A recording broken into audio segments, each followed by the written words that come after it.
everybody, it's the last Robocar here, and it's back to Total War Warhammer 3. The Throne of Decay, there's only one. The Throne of Decay DLC has come out, and it is 3 new factions. Nurgle, Dwarves, and Empire are getting new legendary lords and new shenanigans, new units, new everything. It's just new all the way down, and from what little I have played, testing it out, this is a pretty good one. This is like a Creative Assembly have this wonderful, wonderful curve of like, it's so over, we're so back, and I think we're cresting the we're so back at the moment, so I'm pretty sure the next DLC is going to be terrible. And so we're going to be doing our usual thing. We're going to be playing, well, I'm the only person who's going to be playing any of the new DLC factions, as you can see. Coolguy is going to be playing the Empire. The Empire actually got a decent rework. Karl in particular got quite an interesting rework, so that he's a bit more fun. And Soul will be playing the Ice Court. And while they haven't, Kislev didn't get anything this update, they did get a few extra stuff when Creative Assembly updated the Shadows of Change DLC, so it would have more things. And so Kislev has actually got access to a bit more fun stuff now, including some incredible, like, Tier 0 halberdiers who are cracked and crazy.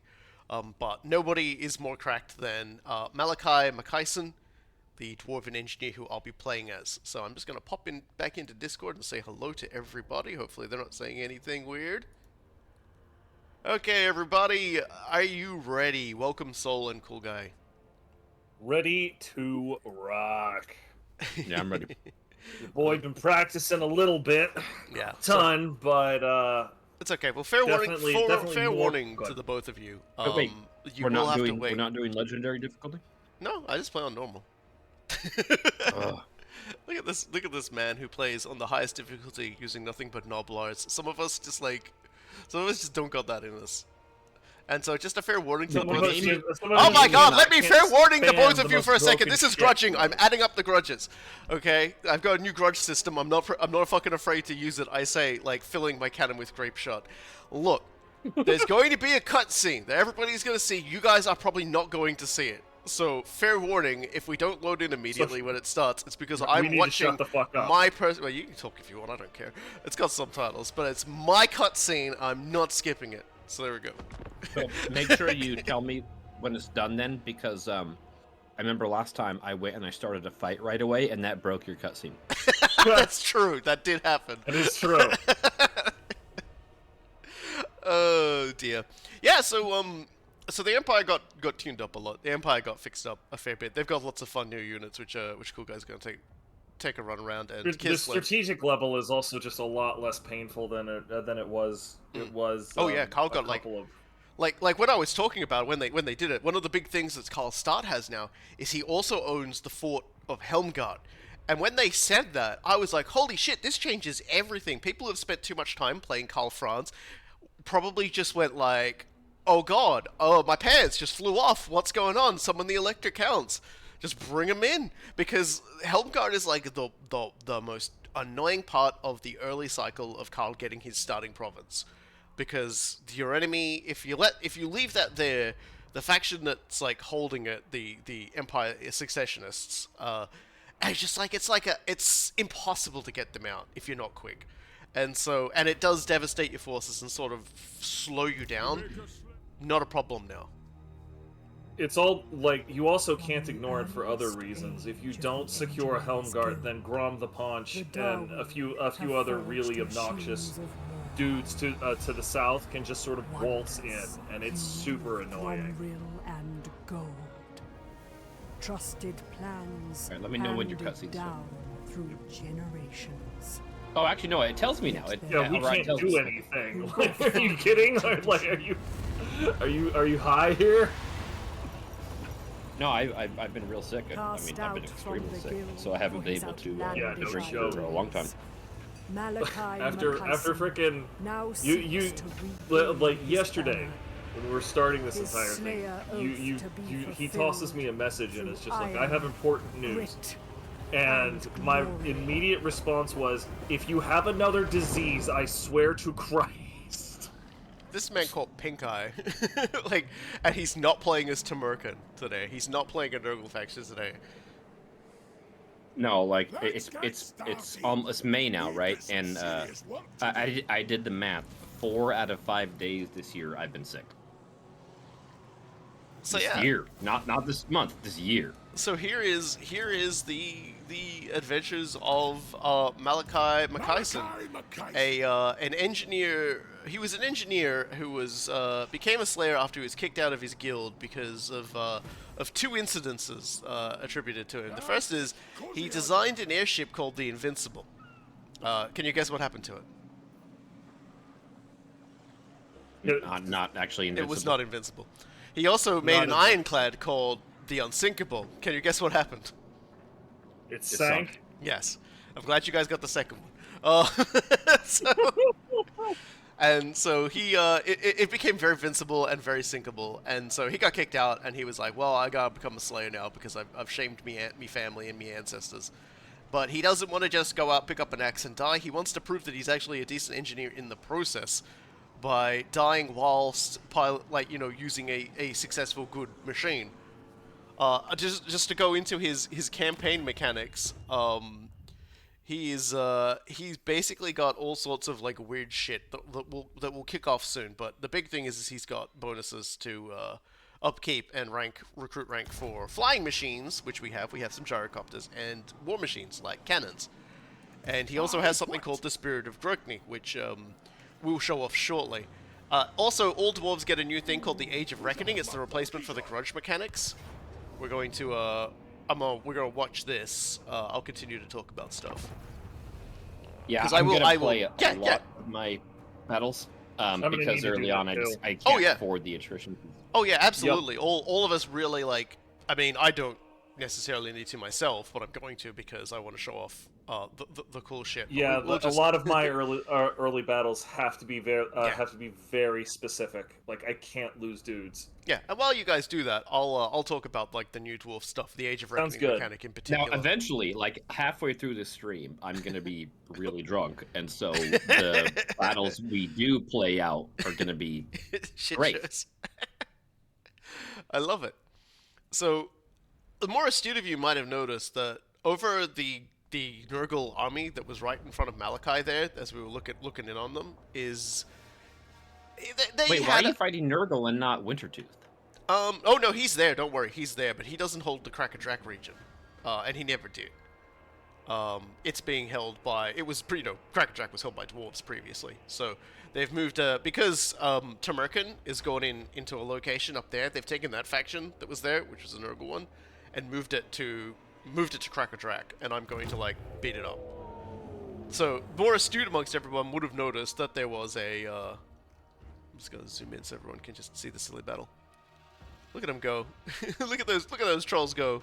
Woo! Yeah, the trolls are the most dangerous thing in this battle. So, but they got poor leadership, so you have to hit them just right. Nurgle got new trolls too, by the way. Bile trolls. Babe, wake up, new troll just dropped. Yeah, there are so many different kinds of trolls in this game, and they're all different and they're all fun. But, so, like I said, the more astute amongst people would have noticed there was a number over the top of the, just love watching all this running around. Over the top of the Nurgle army that was ahead. And basically, now the way the game works is that for a 10-turn period, we're in an Age of Reckoning, and during that Age of Reckoning, we just gotta do stuff. You know? Enemies, settlements, and the like will have different grudge ratings, you know, generally related to what they've been doing, whether or not the thing is a designated dwarf hold or whatever. And in essence, we have to handle those things. We have to take those settlements, we have to defeat those armies. Like, an army that comes into a dwarven territory and starts raiding it, will start accruing like a higher grudge score. And we have to build up enough of a grudge score so that we can, you know, start to gain benefits. If you don't fulfill enough grudges in those 10 turns, you usually get a malice to your control, your growth in your regions, and also the upkeep level of special units that you get, sort of like regiments of renown, but not after you like an Age of Reckoning that's successful and has lots of stuff. The better you do, and the more of those you fulfill in a certain score, the better the upkeep, the better the control, the better the growth. And it's yeah. So it's a lot. I've heard a lot of people saying that the score seems to scale a little out of control, a little bit. I don't know about that. I haven't been doing it yet, but we'll see. Solo's being kind enough to just like speedrun this for us. I mean, after you've done these battles a couple of times, there's not a whole there's not that much variation in them. Yeah, there's a lot of jokes about people who load up Total War Warhammer 3 on a big update and palm slam like Karl Franz, but Soul does Kislev. Soul does that for Katerin, yeah. Either Katerin or Boris. I'm picking up Karl because like I don't know. I've always felt like the the Empire is almost good, but it's like it almost feels like a trap because you can have a wonderful first couple of turns, get your first province, everything's pretty cool, and then all of a sudden like things are just completely screwed up. Like there's no good way to move. But now Karl doesn't suffer trespassing penalties with the Empire miners, so he can just go and solve problems. Yeah, that was the other like big and huge change for Karl, is that now he can actually go out and be like helpful and not have to worry about like everything else going wrong. I also don't have to wait an arbitrary amount of time for a confederation option. Like as long as I have enough Imperial Authority currency, I can just force a confederation now. Which is that is absolutely massive. Yeah, and also you get to play with some new units. You get the Empire now has every single College of Magic represented as a wizard hero. No wizard lords yet, but that might come in the future.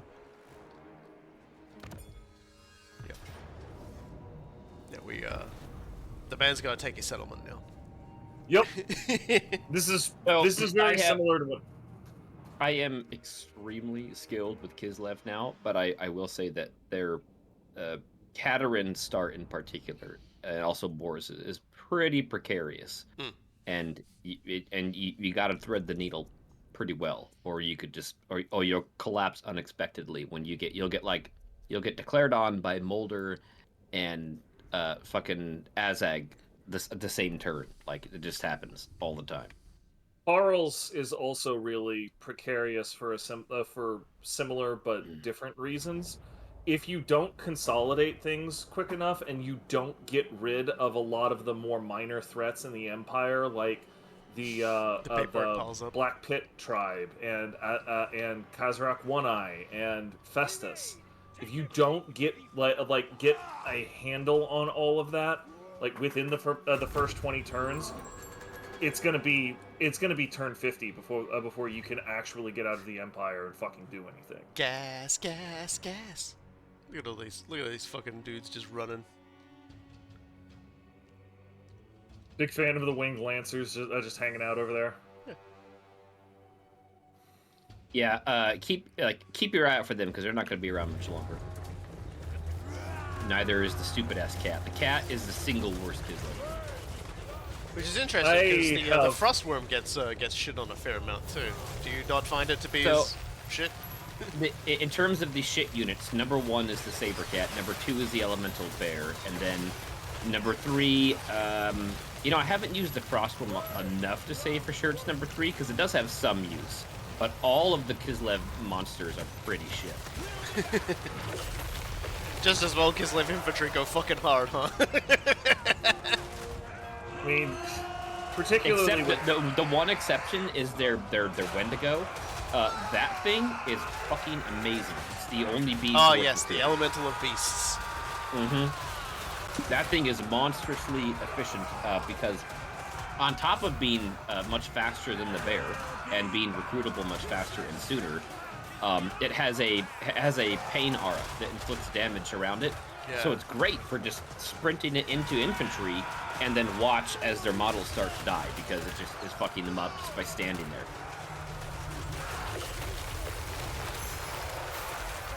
Ah, there we go. What Katerin does best. Yep, delete a line.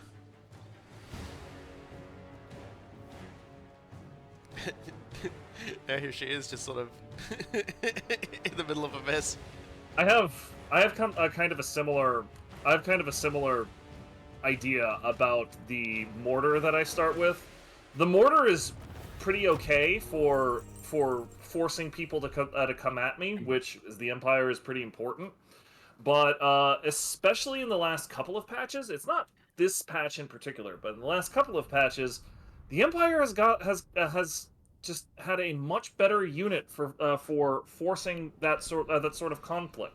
They're called the Pistoliers.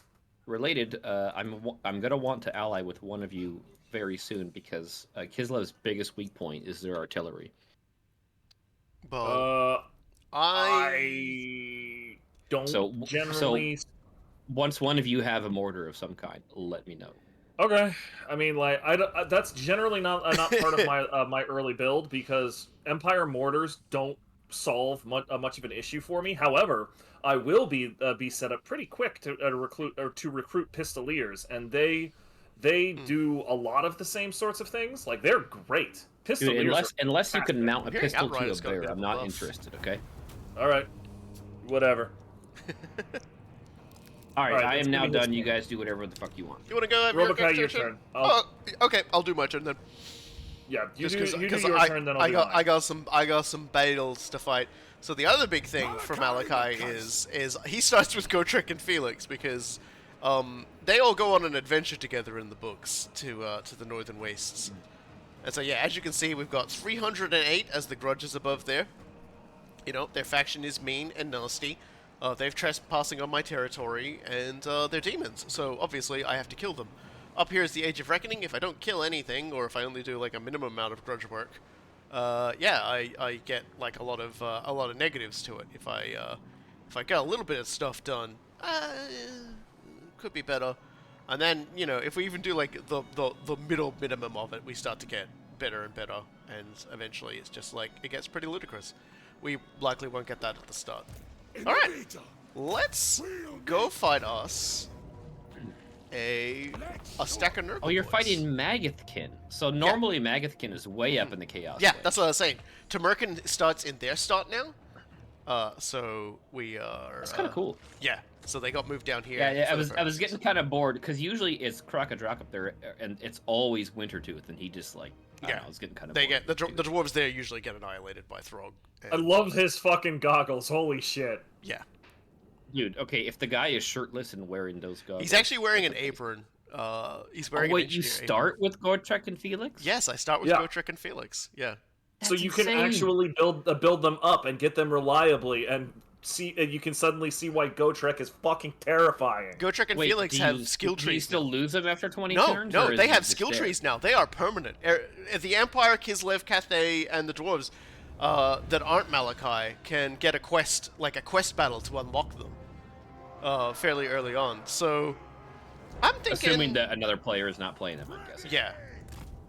So I'm just gonna... Dude, that is insane. Pull my troops back a little bit here. That's a hill, isn't it? Yeah, that's pretty good. That's a nice hill. All right. Yeah, there's this I forget what the perk is you get for killing Gotrek, but I always love it when I can get it. Just because killing that bastard is so hard. All right. So send Makaisen over here. These two bums over here. Here's another new unit, the Doom Seekers. They are a unit of crazy slayers with big axes. They just eat infantry alive. And yeah, I think that'll do it. And we'll do that because the reason I'm putting everyone so far back is not to start out with. Fuck yeah. Yeah. Oh, there is a new kind of thunder in this game as well. They have grudge rakers instead, so you have shotgun infantry. Alright, so as you can see, the gyrocopters for a start have been given a bit of a change. There's more units in the army for that now. So we can just, you know, fly ourselves over the top of the enemy and do our usual thing. Did you fucking start with artillery? I start with a cannon. And believe me, we'll be getting many more very quickly. Yeah, so one thing I tend to do early game is I will recruit some ogres just to have the siege attack flag, so I don't have to waste a turn building fucking. I don't know what the frogs are doing. Siege equipment. What the frogs doing? Yeah, they're just like, you know what? We saw the cannon. We're out. I think the toads are trying to do something with the gyrocopters. Just like Dude, we're totally if gonna you hop up hover there. over them, and they're concerned about exposed flank, and they are in the back.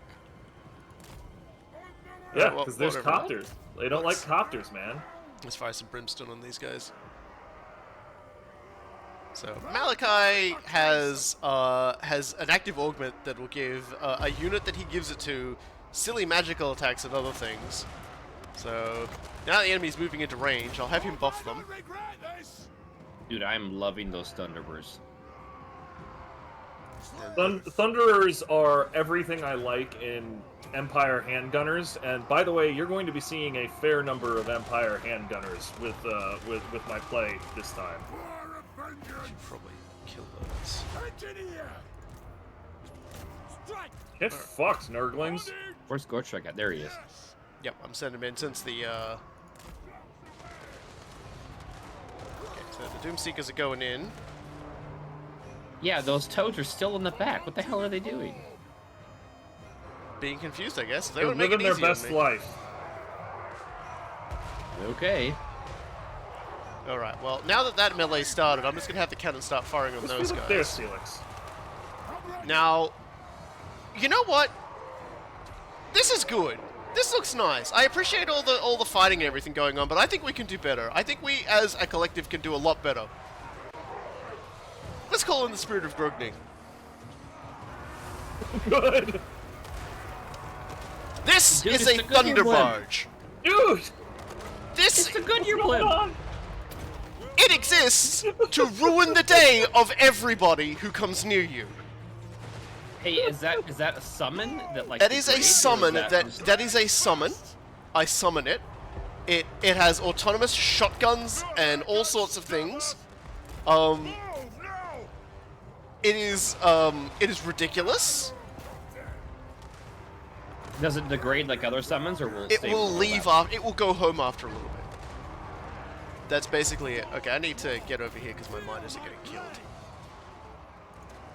Gotrek can head over there to kill those.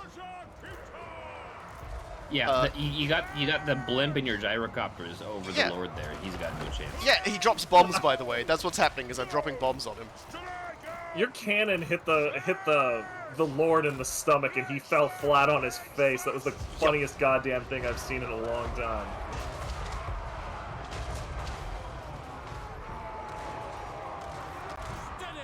This was a very one-sided fight. This went a lot better than it has previously. Usually, that went extremely well. And yeah, the Doomseekers... So why did your Doomseekers get so fucked up? Because they fought many units of dudes. There were many mans. Look who erupted into... That was so weird. He erupted into Nurglings when he died. Anyway. Yeah, that lasted a real long time. So yeah, the Doomseekers got a lot of... They got 65 kills. But yeah, Okay, starting with Gotrek and Felix is actually pretty badass. Yes, it is. It's actually really fantastic. I can also get Ulrika, unlike other dwarves. Ulrika also took part in their adventures, so basically Malachi can get I am going the to gang try together. and get Ulrika before you. Yeah, that's okay. To get Ulrika, I would have to save up a ridiculous amount of money, and then move like an agent down into a region further south, and I'm just like, nah. Like, it'll give me the quest for it, but Because I am madly in love with her. Yeah. I am probably not going to get Ulrika either, simply because like every dollar that I make early on is going to be spoken for. Like just trying to get things going on my end. I would do 28% of your deaths were friendly fire. Ah, it's fine. It's fine. I would do anything to eat her undead pussy. Oh my god, he got big. So yeah, so that's that, and of course, we so comprehensively defeated them. All of my dudes got their health back. We got Jewel Smiths for both Gotrek and Felix, which is kind of ridiculous. So let's go, and because we summoned the Spirit of Grogny, we get some growth on it. Let's head to, well, let's level up our team first. I always like to level up Inspiring Presence and Route Marcher to start with. So here's Gotrek's tree, by the way. He has, like, for everyone watching, at rank 5 he'll unlock the ability to take these. They're all kind of named after, like, books he's been in and things like that. And they're really good. I'll just give him training for now. He also gets, like more specific personal ones as well, which are just fucking ridiculous. That boost your army, they boost himself. Felix is fun as well, because Felix gets a lot of abilities involving, like, keeping lords and heroes around him alive. He actually starts with a basic thing called the Blood Oath. So, like, it affects himself and a nearby, like, anybody else. And so usually if you have him and Gotrex together, they'll just have, like, health regeneration in his aura when you activate it. And it can be upgraded down the tree to be even more effective. But he's also got, like, stuff that allows you to move through areas without causing diplomatic penalties. And charmed attacks, which of course reduces enemies' melee attack. And yeah, so originally Gotrex and Felix were, like, summoned, they'd stick around for a little bit, but now they're both legendary heroes that, like, you do a quest to unlock.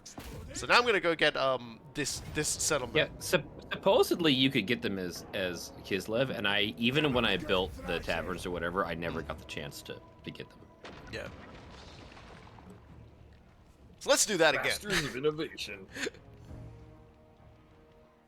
That's such a badass. So, question: campaign, are man. you going to beeline over to Frozen Landing, or are you going a different direction? I am firstly going to destroy Clan Mulder. And I'm only going to take the Hell Pit. What I did when I did a practice game of this is I took the Hell Pit, and then I went over and I raised the other territory Mulder held, but I did not hold it myself. And then I went back north to fight Throg. But it'll depend if Throg declares war on me sooner or later or not. The reason I ask is usually as Kislev, I rush to go take Frozen Landing to trade to other Kislev for cash, and then I confederate them, and then I sell Frozen Landing to whoever's near, usually Chaos Dwarves, sometimes to Throt, just to get them off my back for a while. And I will happily give it to you for free if I take it. Let's move these guys a little bit forward so the hill is... Still accomplishes the primary task of getting those northern enemies off of your back. Well, the primary reason I do it is for the 5 supporters I get, because for every settlement I take in the first 10 turns, I get 5 supporters. And you need 600 to confederate Castelton. So the fastest I've ever done it is about turn 45, and typically about turn 55 to 60 is when I can confederate him. And so, like, you know, every 5 helps. Dude, what just hit your copters? They don't have any cannon rounds, attacks. probably. Oh, your own cannon rounds? Probably. I probably could have, I could have done it smarter. So, have they improved the gyrocopters? Because I played the Dwarves for a bit, and I found the copters really underwhelming. They have a lot more models in the unit, and Malachi buffs the shit out of them. They can get Trollhammer torpedoes as part of, like, his upgrades. Like, they also have flamethrowers. They did not have flamethrowers before. Well, that's the Brimstone gun. The Brimstone guns were, like, before they, like, fired steam and shit, I think. Whereas this is... Do you have anything as devastating as the Dreadquake mortars or the Hell Cannons? I have a lot of really powerful artillery that can get even more powerful with Malachi. Like, he can... Great. I'm gonna ally with you, and Coolguy can just go fuck himself. Yeah, I will... Well, the thing is, I don't think you'll get any of those bonuses, but, who knows? Maybe you will. I don't know. I'm gonna be in a weird state for the first 20 turns or so, simply because the Empire is going to be on fire, and there's very little I can do to stop that. Sweet magical bullet attacks. Alright, Gotrex, you wanna go get them? Felix, you can go get them. These guys will start chucking bombs. These guys need to just pull up to the after party and keep shooting. Yeah, Gorchuk and Felix themselves can each just delete a stack or 2. Yeah, but, like... I love those mining charges. They always remind me of frickin' Myth 2. Miners with bombs are just, like, top shelf. The frickin' dwarves in Myth 2, like they could just solo entire maps by throwing bombs around. Did I show you, Coolguy, the screenshot? I know I showed it to Robokai, where, the AI is pretty stupid, and I was using Astankia's Spirit Bear attack, and I took out an entire fortified settlement with just that, and they never once left the walls, and so she got like 2,000 kills, and no one ever even entered the settlement. Yeah, I remember seeing that. It was just like, how in the fuck precisely did that happen? And yeah, they just stood there, and she took on like a 20-card stack by herself because they did nothing. Just standing there being like, this is our life and our death now. Yeah, I've never done that again because it was way too cheesy, but like, come on. There we go. Only two deaths this time. Like, the AI should really be coded that if they are getting bombarded by a ranged attack and it's a settlement battle, they should still go sally out. That, like, there is a spot in my opener where I'm going to be doing something like that, but it won't be nearly as exploitative simply because I only have a mortar. Like, and the mortar is not very good. It also has finite ammunition, right? It also has very finite ammunition. That is one of the ways that then it's not an exploit by default. Like that's your cap. All right, and before I let Coolguy go for his next turn, I'll show everyone the last interesting thing about Malachi Abakaisen before we get into it, because the Spirit of Grogny is not just for show, and also not just for battlefields. It's a horde vessel, similar to the Vampire Pirates, meaning that I have at my beck and call a very large airship that can just turn up, and you know, I can already recruit dwarven warriors from it, although dwarven warriors have been made as like a tier 0 building anyway. So I can immediately start producing beer in my in my flying machine for training purposes.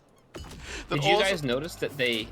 Oh, sorry. Go ahead. No, but it also reduces upkeep and also reduces recruitment costs. So when that's built, things get funnier. I'm just gonna level up these boys and then hand the keys over to Coolguy. Also, did you notice that they have drastically changed the quality of the character camera in the bottom left? Like, they removed the fog that was over it, and the angle is different. Yeah, like Karl looks 1,000 times better. Actually, I might do guilds, because I'll do guilds first. They've split the research tree up now as well, and made things a little less silly for dwarves. Like, they've consolidated a lot of the options and put a lot more things together now, and now, like, some of the more powerful stuff is, like, held up by Oath Gold. The guild may not like it. And as you can see, because we did all that, we've actually we're actually, like, sort of starting to fill up the second bar. So we've gone from Elgi into Scruff. We are in the Scruff dimension now. But we need to complete Scruff. Are you gonna tunnel your way to help it? Is what you're gonna do? Yeah, I'm gonna move over, and I'm gonna take the Lair of the Troll King, and yeah, you can take Frozen Landing if you want as well, because I'm not gonna go for it. I'm gonna go for Throg. So I'm gonna go for Lair of the Troll King, and then I'm gonna jump to Help It.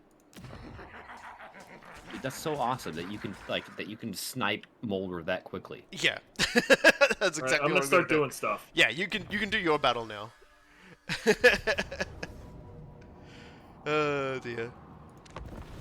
Oh, were you able to get I'm gonna grab myself beer number 2. You guys have fun. Were you able to get yourself a? Or did you start with that unit of Carroburg Greatswords?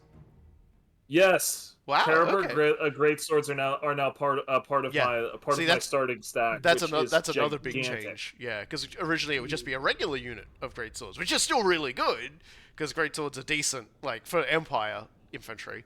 But Carroburg Greatswords are even better, so that's really good that you get to. Yeah, they're substantially better than normal Greatswords, and Karl also buffs Greatswords. Yeah. So like those guys are workhorses, but just as much as anything else, like, I really need this battle to go very, very well to start with, because I have about 5 turns to get my life in order before the Empire starts just completely imploding. Yeah. And if I do not do it in that time period, like it's gonna be a million times harder. Yeah, Coolguy starts with a mortar. That's Karl has always started with a mortar, so that's no big deal. Yeah. I'm surprised you've pulled back there. Usually I just like deploy and kill. Oh, I just did that to get him out of my way. Oh, okay. I was like, where the fuck is it going? Like you should be able to see what I can see your now. chevrons now. Yeah, basically we're going chevron formation here. I can get away with putting my guns at the front like I do, in part because A, the guns are extremely strong, and B, even dwarf missile troops are really strong.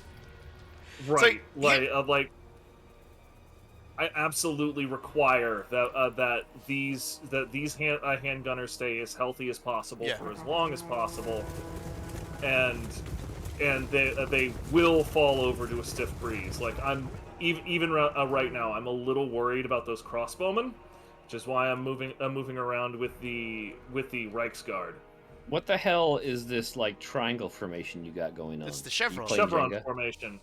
Talk to Napoleon, man. Dude, he's dead. That guy who lost? Anyway, after winning a lot. Also, he was French, and I'm pretty sure that Karl is, like, British or English. He's Germanic. He's German.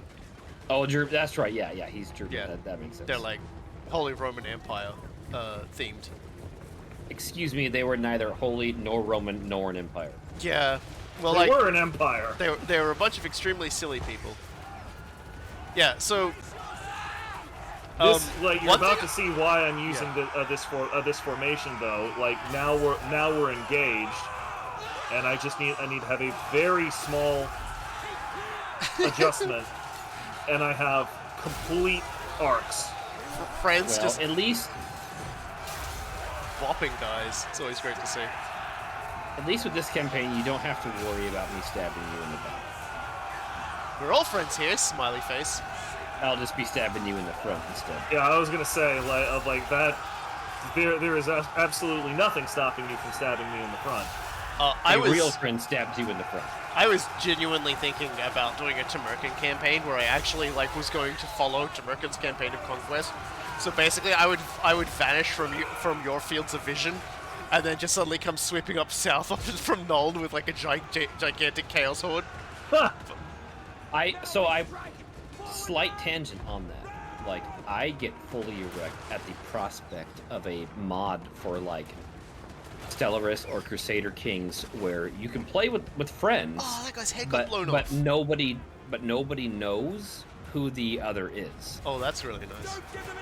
And like, I mean, you might be able to tell with like empire names or something, but if you both take like random empires or something and then just play against each other, like you would have to. The only way you could tell is like by the behaviors of that other empire. That would be super cool, especially in Crusader Kings, where like the AI can already be a huge dick to you. That it would not necessarily be very easy to tell which one of you is the player. Yeah, Blimblum was right. You made a W to ensure your victory.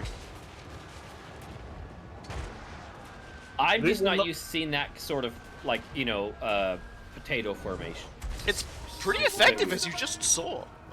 It worked very well. I must admit, it worked extremely well. The chevron formations are nothing of my invention. That seriously goes back to the Napoleonic Wars. I'm wondering why Mr. Helmut Ludenhoff though has not realized the battle is over and is still fighting on. He's gonna stab him a horseman, and there's nothing any of us can do to stop him. He's really into my Reichsguard. How much health has he got left here? I can't even. Oh, he's still alright. Why can I not see the unit preview for him? Can you not? I literally can't see his unit preview. Oh, that's weird. So I can't tell how much health he has. Whatever. He's got 1,999. He's got almost all of his health, but they just went down to army losses. Yeah, so he's fuck him. Warrior formation is very strong. True. When I do play Kislev, I always make damn sure that Karl stays alive because he comes in very clutch in the late game. Yeah. Yeah, it's always good to have allies who are strong and can get everyone together and I was gonna say as well, actually, one thing that's really nice about the Empire 2 is they've changed up how the various night chapters work now. In that, you still have like a specific chapter house related to a specific territory that you can build, but they generally speaking give greater buffs. Like for Reichland with the Reichs, the mounted Reichsguard there, you can actually use their chapter house to give them devastating flanker, which is you know, kind of really good. Coolguy going back to his Italian roots. Yes. Napoleon wasn't Italian, and Coolguy isn't Italian either. What the fuck are you talking about? Blimlin.txt, brother. Like, as my host sister in Japan used to say, "Mashishite," just ignore him. No, never ignore Blimblin. He's the best content I'll ever get. And the very second I'm able to recruit a hero to my army, I'm calling him Blimblin. This is a Total War Warhammer tradition. Anyway, so like, ostensibly I had nine losses there, but all I can tell you is that I have more, like, looking at my next movement here, I have more like 4 losses. Shrug. I don't know, man. I don't know how these things work. Whatever. It doesn't matter. Like the overall point is to get through both of these battles, such that I lose few enough people that the turn end replenishment will fill me to full. You know what multiplayer does need is a button the person who's owning the battle to say, don't wait for other player input on this, just go to the damn battle. I think it has a timer for that. Yes, but it's like 30 seconds or something. Like, it takes a while. For whatever reason, I'm also getting a lot of Gotrek and Felix book excerpts in my lore. Why. In my lore, for some reason.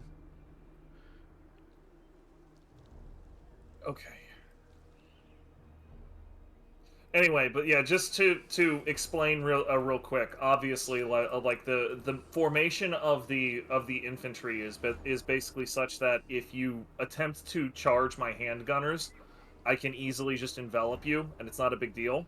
The only other thing that's kind of interesting is that Karl's placement is very specific, because Karl now eliminates the flank that you could hit the halberdiers of Karlberg greatswords on. Ah, nerd alert. Yes, definitely nerd alert. Nerdpolian over here.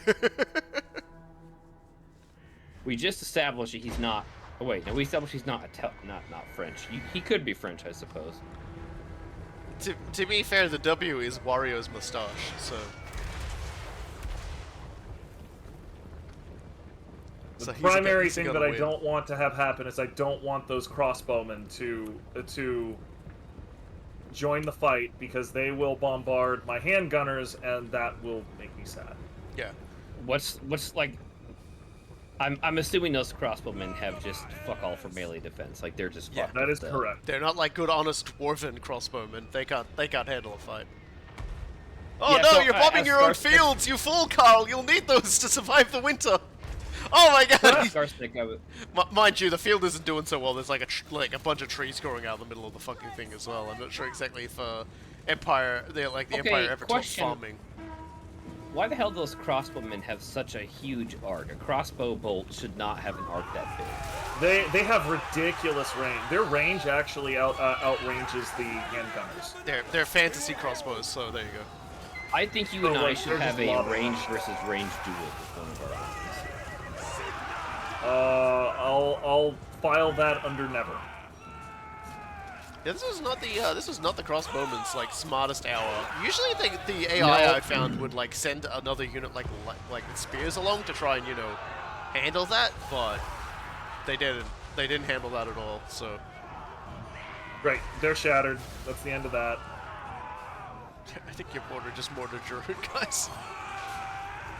It did a little bit. Doesn't look like they killed any of them though. Yeah, see, mortars I'm actually don't do that much damage. Like they. I'm still jealous of them because Kislev it's literally one artillery option. That's it, and it's not it's not explosive or AOE. Like, it has fantastic range, but it's okay for sniping lords, and it's okay for taking out towers, and that's it. And so, like, you will generally have one in your stack ever, just so that you can take out a tower or two. There we go. That was very efficient. Very well done. Chevrons, baby.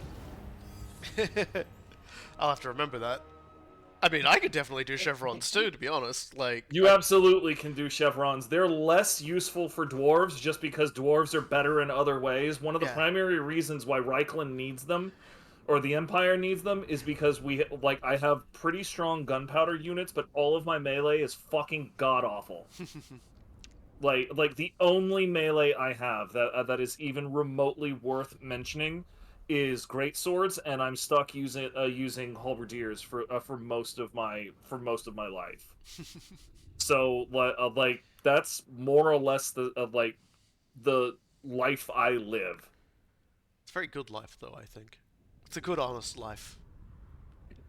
Honest steel life. it's just so funny because like you see the way each of us does our things, like with our formations and everything, and I'm just like, call down airship. Helmut starts playing.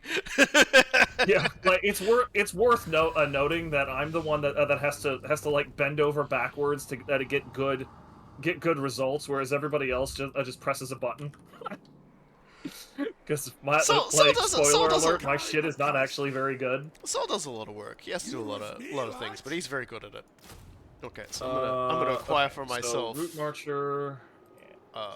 Actually, great. I'll acquire for myself. Although, yeah, it's because I have 1,500 hours in this game now, and like 1,300 of them are with Kislev. So yeah, and so here's the other thing for the stream to note is that like anything marked as a key dwarf settlement will almost always give me pretty good grudge bonuses if I take it. So those like Krakatrak and Shogtraken, Zodtraken, I don't even know how to pronounce that. There's a J in it. They're yeah. I am well, it's gonna be a Scandinavian J, so it's gonna be a E, like a Y sound. So it'll be like Seotraken. Yeah. Because it's nominally a Norska territory. Yeah. End your turn, dude. Oh, so I did end my turn. Oh, yeah. It would have gotten reset because of the battles. Yeah. Right. Yeah, I was gonna say, like, you may very well have done some other nonsense. I'm trying to keep the dog under control. Yeah, good luck with that. Yeah, she's losing it because she can hear my wife. Oh, hello, Boris. You only got that dog a couple of months ago, didn't you? Yeah, she's still a puppy. I mean, she's full size now, but like her mentality is still a puppy. Well, and also she's just a couple months into her new home. She's gonna be like completely cracked out for probably another 4 or 5, maybe 6 months. Yeah, we got her January, I think. She might start calming down in June or July. No, Blimlin. When you're right, you're right. Definitely should rename that to something I can pronounce. And I know, and since we're the dwarves, I know exactly what to call it. So if when we get into this turn, no one start a battle for a little bit, I'd just like to rename this place from its Norse name, which I do not approve of at all. We're going to call it the Short Port. I may not have any battles this turn. I'm definitely not going to have any battles this turn. Yeah, you'll be lining up to take Ubersreich if I know the Karl loop. Yep, I have to get to Ubersreich, and it is out of range. And chat can see whenever I'm not in a place and I go into like replenishment stance, the Spirit of Grugny takes off and hovers over the area, and it has like an area of influence that like other units can like make use of its replenishment and things like that. These ones are handy. I take that back. I might actually have a battle because one of the Norscan dudes stepped out of his fort, so I might be able to snipe him this turn. Yep. So let me know when I'm good to go. Yeah, you're good to go. I'm pretty much set for my turn as well.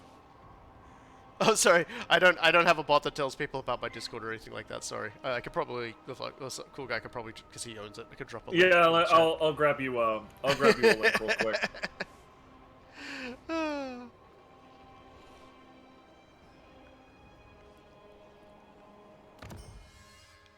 Okay, so he's running. Let's see if he's running to where I can still get him or not. No, he is out of range, so I'm not going to be fighting this turn. He ran. The coward. Am I gonna channel or am I gonna recruit? I think I'll channel because we're on normal difficulty, right? So I think taking the fort should be fine. It does feel really weird now to look over to that place and just see it called Shortport. Shortport. I can't even see that up that far. You'll forget about it, and then we'll have like shared view from military alliance. And one day you'll look over there and just see Shortport. Nobody's worth talking to this time. That's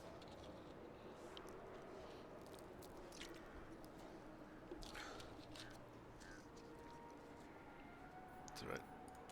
I need to click. All right, hold on just a second. My wife came in. Talk to me for a second. Yeah, no, that's all good. What was I doing? My yeah, random... I need to recruit some ogres, and then I need to try and I got some ogres, and then let's talk to Azag. I like that guy's name, Glek. Glek, what are you? You're just a regular old Herald of Khorne. Okay, he'll give me $700 to declare on war schools with him, and I got some ogres. Mm. And who else do I got? Okay, Drazina. I need to, when's my next shot of growth? Okay. Because, like, the only other building I could build right now is, like, the target practice dummy, but I won't build that yet. Alright, I'm now done with my turn, so are we all good? Yep, we're all good. Yeah, we're all readied up. Remember, top left you can see for, It's like get to Ubersreich, and Hans Frankenwerder is going to head there to defend. I do so love. So I am gonna have a fairly big battle this turn that I'll have to play out. Yep. So let me know when you guys are ready, because it's gonna take a little while. Yeah, I'll let you guys go first, because I think mine's just like kill another settlement, bomb it to death, that sort of thing. But mine is a settlement battle, but it's a walled settlement battle that has a lord in it too, so his stack is pretty big. And like I don't, well, on legendary at least, the auto resolve is always like decisive defeat or what the fuck ever. Oh yeah, I forgot to tell everybody about this as well. I actually have a legendary book of grudges. You can see here. This is a new thing the dwarves have got. Before, like, you'd have a book, and like any time the game was just like go do a thing, you could go and do it. Well, in this I've got like major events. And if I complete, like, if dwarves all take all of these regions, we unlock the ability to, like, fast travel throughout the dwarves. If we go to Ulthuan and beat up all the elves, we get, like, a special forge in Vol's Anvil. If we go to Athel Lauren and we kill all the wood elves, we get a lumber camp on the Oak of Ages. That's pretty funny. And like Crackerdrax region, I think speeds up the like the cooldown for using the underway as well, since it has a cooldown, but it knocks like a significant number of turns off it, so that you can. You might notice I force march that other lord here because he spent turns 1 and 2 recruiting, and then he force marches here to reinforce Katerin so that we can take this settlement on turn 3. Yeah. The reason he doesn't add his stack to hers, because otherwise the Kossars, they wouldn't have the very tired debuff, is because he's then going to march the other direction so that we can take the last settlement on turn 4. Otherwise, you're not getting that settlement done till like turn 6. Yeah. So it's just, you're like now 2 turns ahead of where you could be. Till's been doing this for a while, folks. So the dwarven growth is always very slow paced. In essence, fulfilling quests will give growth to producing the the actual like airship itself. The Spirit of Grugny has its own growth. It benefits from growth research and things like that, so it's not too bad. So Coolguy, you might. Nope. I'm interested in hearing Coolguy's commentary on my troop disposition here once they're in. Mm-hmm. Yeah, but they've actually interestingly enough, with the dwarven growth building, normally it has 4 tiers to it. They've changed it so it only has 3. I think just to stop giving people like growth building anxiety. Because... So Coolguy, do you know what I'm up to yet? Oh, I see what the fuck you're up to. Okay. He's just going to hide in the trees. He's gonna try. There's a little used thing that the AI uses, where if they think that they can sally out on you in a situation like that, they will in fact abandon the walls. This is what this is about. Okay, so right as these reinforcements come in, then I got to do my thing.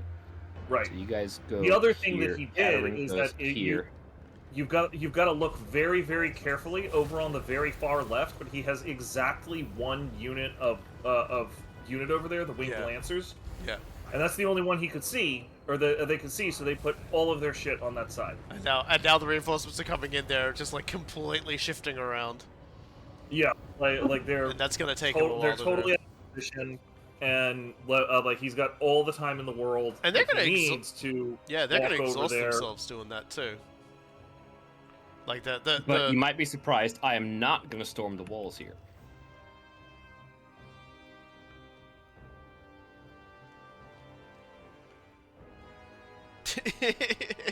Imagine the ogres in fast motion bash the walls here. That's the other thing, is I'm not too worried about any walled settlements myself, because I have cannons and they can just shoot the walls down. And now if any enemy wants to approach the walls, they get hammered with arrows as well, which is kind of clever. That was why he decided to beat up the walls rather than dock ladders and take the fort tower. Yeah. Oh, poor Norskins. These guys don't know how to wall. Oh, there it is. Hole in the wall. We're just gonna walk through it ourselves here.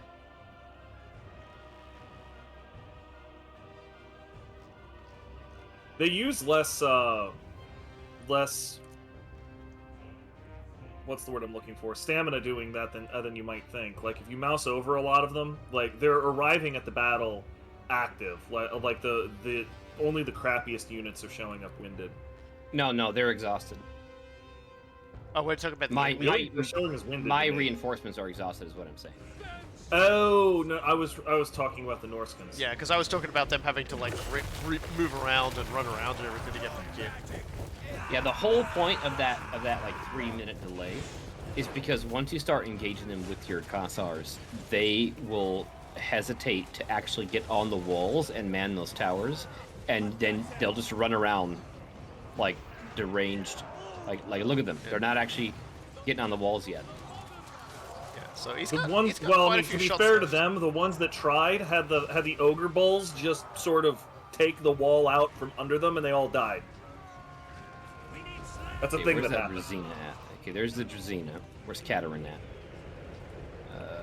Okay, Katerin can't do much just yet. Is that all you got? The Marauders Pivot just being like, we will hold the wall. The whole wall. And it's like, you guys don't have shields. I don't think you should be trying to hold the hole in the wall. Katerin, where the fuck are you, Katerin? Ogres, my lord. Whee! Oof. That had to hurt. I still don't know what to do. This is my favorite show. The Confused Marauder show. Okay, now we're going to reposition these Kossars, and then... I don't think it's quite... Okay, I guess it's time. Yeah, okay, we're going in. So, now they can go in and start taking the walls. I just love how, like, you've left them so confused. Like a drunk stuck between 2 beers.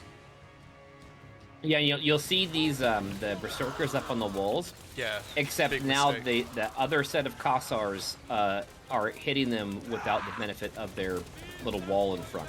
Yeah. So a fat fucking lot of good that did them. Yeah, and they don't have shields or anything, so they were never gonna hold that. Alright, first Kassar is out of ammo. Where's that Drazina at? Okay, the Drazina went in completely the wrong direction. Thanks, buddy.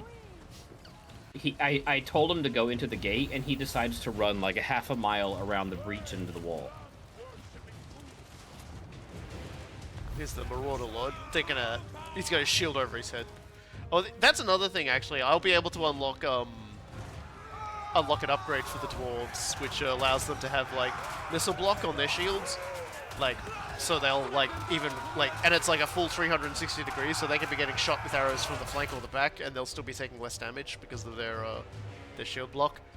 It's also worth noting, actually, the Empire Steam Tank, which they say was one of the very first units that they ever made for Total War Warhammer, has received like a massive glow up. It's now got like an independently rotating turret. Its movement is now like a tank. It has like massive missile block on the front, so if you try and shoot it even with like tank shells on the front, it takes way less damage. It's really good. So we'll all be very excited when Coolguy gets to start fielding some steam tanks, because not only is there the steam tanks receive a glow up, but there is now a new kind of lord, the engineer lord, and they can mount a steam tank. And on top of that, I was using them a little bit earlier. They're actually pretty difficult to get mileage out of until they get that mount and can hang out close to the fight. It's a little bit like trying to use. Coolguy, it's time for the next phase of the plan. And this plan, this part is Operation Human Shield. Huh. That is a Kossar's life. No, hey, look, more trolls. And so the other thing is there's a new steam tank variant. Now there was already like one kind of steam tank variant, in that it uses like flame and steam and things like that.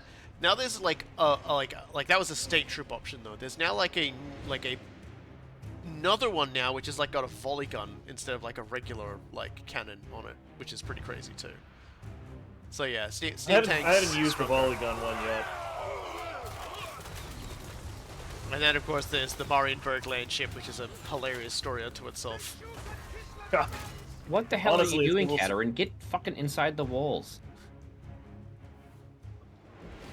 Her pathfinding once again took her like on a nice detour. And so this little fellow over here, Gaspar, his name is an addition that came post Shadows of Change, when Creative Assembly realized the DLC wasn't selling well. People were mad at them, and Sega was breathing down their neck because they'd wasted like $100 million on hyenas. So they added like a lot more stuff to all the factions, and so they added another hero to Kislev. Yeah, the Drazina, even though it sucks in melee, it is just objectively superior to the Boyar, because the Boyar is the most generic piece of crap lord you can have. Like, it has a melee line, it has a blue line, and it has a red line. It has no unique skills whatsoever. Yeah. It's just crap. And so the Drazina actually has unique skills specific to Kislev, particularly around the Kassars and the horse archers. So like, it's very useful. Oh, those trolls just walked into the wrong neighborhood. That's it. We are done. Went down to army losses. God, there's just a lot of skulls everywhere. Yeah, so you can see why I force march those guys there, because this fight is not really possible if you don't reinforce Katerin. Yeah, no, I can imagine. that is a close victory, but a victory nonetheless. And honestly, you know, like the game makes it sound like the game is like heroic victory, decisive victory, they're ace, you're amazing, close victory. Oh, you done fucked up, and it's like, come on, man, like.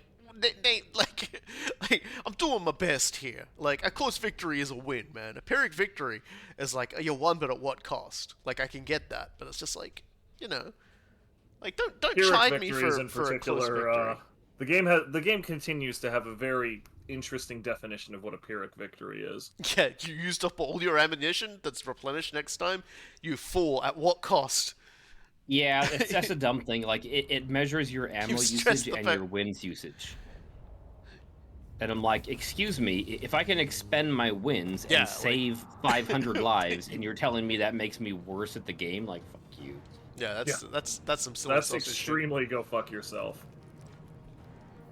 shit. The fillers. Okay. And now I can still, that Gaspar, that Drazina that joined, he can still march north this turn, and he'll be able to attack the last settlement next turn. Yeah, no, I'm gonna refrain from building the target practice dummy. Alright. You go do your turn, Robokai, and then I'll do mine. I'm gonna take the lair of the Troll King now. Take the settlement. Is it Magathkin that owns that, or is it Throth that owns it's that? Magath. It's the last of the Magathkin. Nice.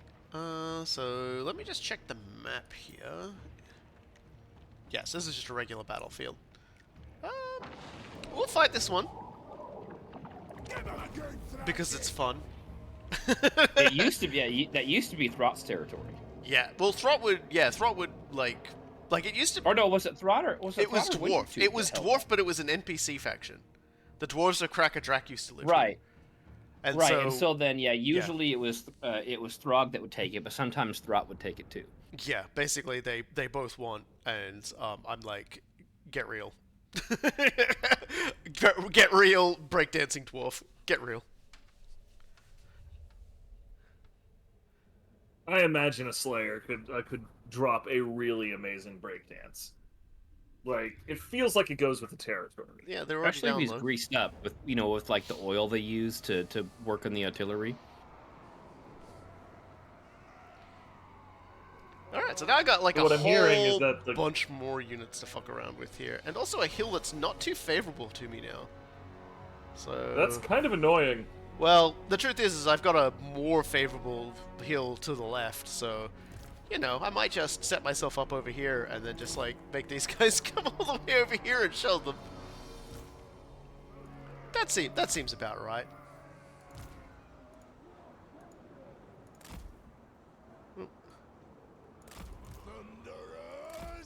I'm trying to ping the map, but it's not letting me. Whatever. That's cool. I think you can only do that if you're actually playing rather than spectating.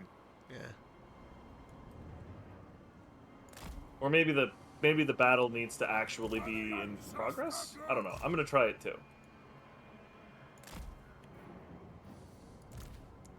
The good news is I can do a really scuffed sort of layout here because miners can Vanguard deploy.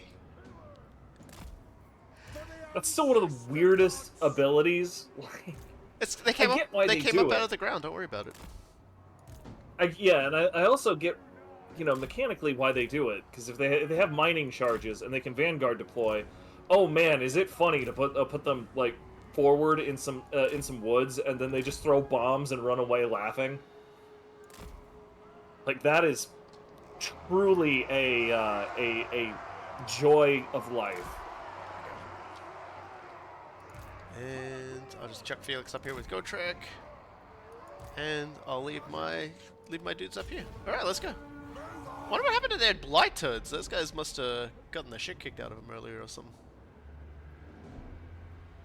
Oh well. Oh no, he must have. I forget. Nurgle when they recruit a unit still has to regen their health, so they're probably just fresh recruits.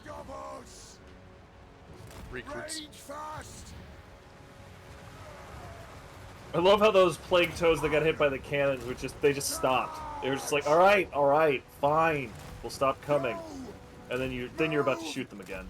Yeah, I should be careful. Cannons are gonna. It's seriously just stood there and took it.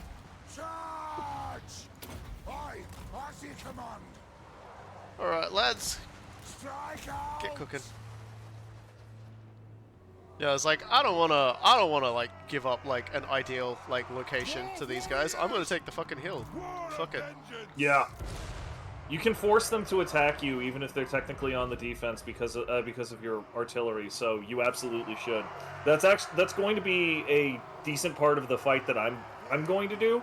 Is I'm going to be attacking an area, so they're going to want to stand there, and I will have like 2 entire phases of the plan devoted just to teasing them out. You're taking Nuber's right? Yeah. Yeah, it's necessary. It doesn't have walls at this phase of the game or anything, so it'll just be a normal field battle. But because of the way I've recruited, it actually calculates it as a close defeat. Or at least it did during my practice games. Suffice it to say, it will not be a close defeat. If you actually lose, I'm going to laugh. Like I would be very surprised if I managed to lose anything. Like it takes a while to get the order of battle correct and get the fight going the way I want. But once it gets going, you'll see that it's not even close.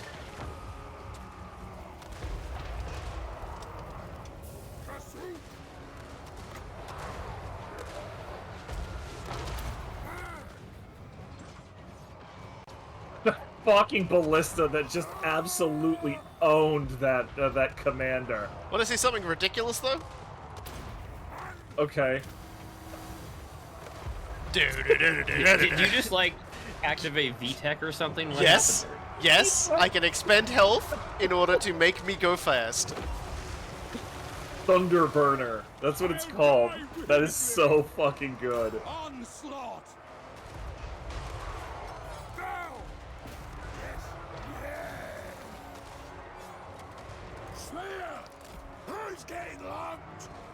Yeah, anyway.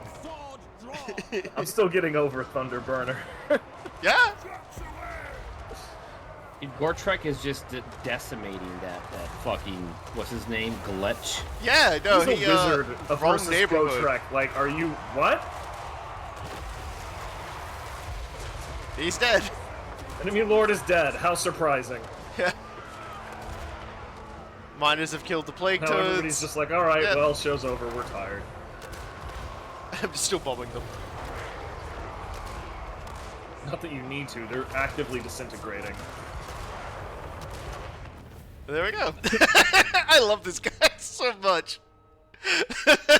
Just drives in, drops bombs, and you can basically upgrade it eventually, so it sticks around for longer and then sticks around permanently. So you can just have the Spirit of Grugni as as an extra unit in your army that just pops down after the battle starts, and then just sits there gunning the enemy down the entire time. It's good shit. How long does the blimp last? I don't know how long it lasts at the moment. I haven't actually seen it leave yet because the enemy keeps collapsing before before it's time to go. But it's not super long. An upgrade will add an extra 90 seconds to it. Yeah, but if I was looking at the debuff correctly, it hangs out for about 3 minutes. It starts Okay, out so pretty long then. Yeah, 180 seconds was where it was. And you can add another 90 seconds on most fights are already done by that point. Yeah, hold that thought with the fight I'm about to do. Yeah. Okay, most fights by people who are good at the game are done by that point. This one's going to Lair of the technically be Troll King, longer, huh? but we're going to be in Hold on fast a forward second. for most of it. We're not calling it the lair of the fucking Troll King. Come on, the Troll King is never taking this place. It's the short for it. Dude, what if Throg totally takes it from me? Then you're gonna feel real dumb. He'd better rename it, or I'm gonna get real mad, and I'm gonna come back and I'm gonna take my short fort right back again. Okay, so this is predicting a Pyrrhic victory, wherein I lose 5 cards. We're gonna see if we can do a little better than that. All right. Let's see how it goes. They did glow, like, you can see they actually glowed up the secessionists a little bit. They didn't used to start with a goddamn mortar. Or a unit of fucking knights either. I was tempted to fucking play as enemy. I mean, that would have genuinely messed me up, because like you'll see the crap I pull here. It's kind of funny because that just reminds me of like when you had like one guy to kill and I just took over him and started trying to run him away from Walk you guys. away. His way was just walk away. Yes, I'm pretty sure that guy lasted for like 7 turns or something. He just would not back. you like froze him in place as he was trying to run away. I was just like, no! That was so good. Okay. That made my day. So you. This guy, like, that's a pretty substantial stack you're going up against. Yep. And he's got mortars too. Mm-hmm. Yep. I need to double check the range of those mortars. Perfect. He did exactly what I expected him to do. Okay, if you Alright. lose and then say it was all part of your cutting plan, like, I'm unfriending you. I might lose, but it will not be part of my cunning plan. I'm 'cause unfriending you first from part of the my Endless cunning Dark plan- dev team. Yeah. The first part of my cunning plan is to run in circles until that mortar is out of ammo. Not a bad move. That is I'm not joking. that is the way to deal with those. What's that fucking beastman? The Cygors. Yeah. Is Yeah. you just send a fast unit up front and let the Cygors throw their rocks, and then you move in, because those Cygors will fuck up your infantry. Yeah, like mortars are not that good, but I have a second phase to this because even after he's out of ammo, he's not going to want to attack, and it will still be on me to attack him. Well, I don't want to do that because If you shell him enough, he will start marching no matter what. that is correct. However, if I reform my chevron, it will never be quite as good as it is right now. But I have those pistoliers, so we're going to use those pistoliers. Yeah, you don't have a caster with you either, so you can't go up there and... Yeah, I it's do usually... in fact have a caster. I have a gold wizard. Oh, they got okay, the... well, the game gave you a gold wizard already. Yep. So, if you go to spam a couple of spells on them, they will eventually just start marching on you no matter what. I agree. The gold wizard is not mounted. Yeah. So Not yet. here's So, here's the that gold would wizard, still be bad. everybody. This is the last of the guys that got added. The last of the wizards finally got added. So now the Empire has full access to all of the standard 8 winds of magic. Is he supposed to be like a Golden Order wizard? Yeah, like Gelt. Yeah, he's like with Gelt, basically. That's why he's got that mask on? Yeah. He's got like this really sort of goofy motherfucking magic stick. God damn it! Frickin' their mortar got lucky and got a good hit in on my Reichsguard. I don't see a dead horse on the field though, so I think you did okay. No, like I said, mortars are not actually that good. Like the Reichsguard can just sort of take one on the chin and they're fine. They're still good for the leadership debuff, because that being attacked by artillery one is nice. They're also really good for counterfire. One of your horses died. Rip. No! Rip. Like, I could see him there. He's just laying there now. He's taking a nappy nap. Forever. Okay, Yeah. so he's only got like 1 or 2 more shots left. There it is. And The knight is also. Oh god, so that was not a good. I'm gonna point out this fight is now dragging on to 9 minutes, and you're still derping around there with your horses. Yep. And we're gonna keep doing that. I took another hit. Yeah, but the good news Come is, on. is that the mortar just fired its last shot, so it has no more ammunition. Yes, good. It is now definitely out of ammo. So now the Reichsguard can come back over here and relax. They're Imagine attached to being the- that mortar team now. They're like, well, what do we do now? Yeah. Usually So, when my the mortar next teams thing- run out, I just retreat them off the battlefield. That's Although- usually precisely what I do. Although, Anyway, so the next thing we want to get rid of are those Empire Knights. yeah, I'm trying to be cinematic about this. Everyone could like. Yeah, here they come running around like silly. So, one thing is interesting is the dwarves have gotten a new artillery piece that is entirely crewed by slayers, which means that after you expend all the ammunition for it, you can just have them disengage and be a unit of slayers and attack the enemy. Those pistoliers are armor piercing, right? No, they are not. Because those knights have a lot of armor. They do. But fortunately for me, that doesn't necessarily matter. Yeah, he just got. What matters is that I get them to keep moving forward and derping around. Yep. They definitely have been debated into finally beginning to advance. See, yep, here they come.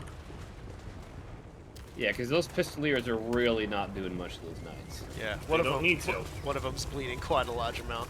Also, pistoliers can fire while moving, so it doesn't really matter. Yep.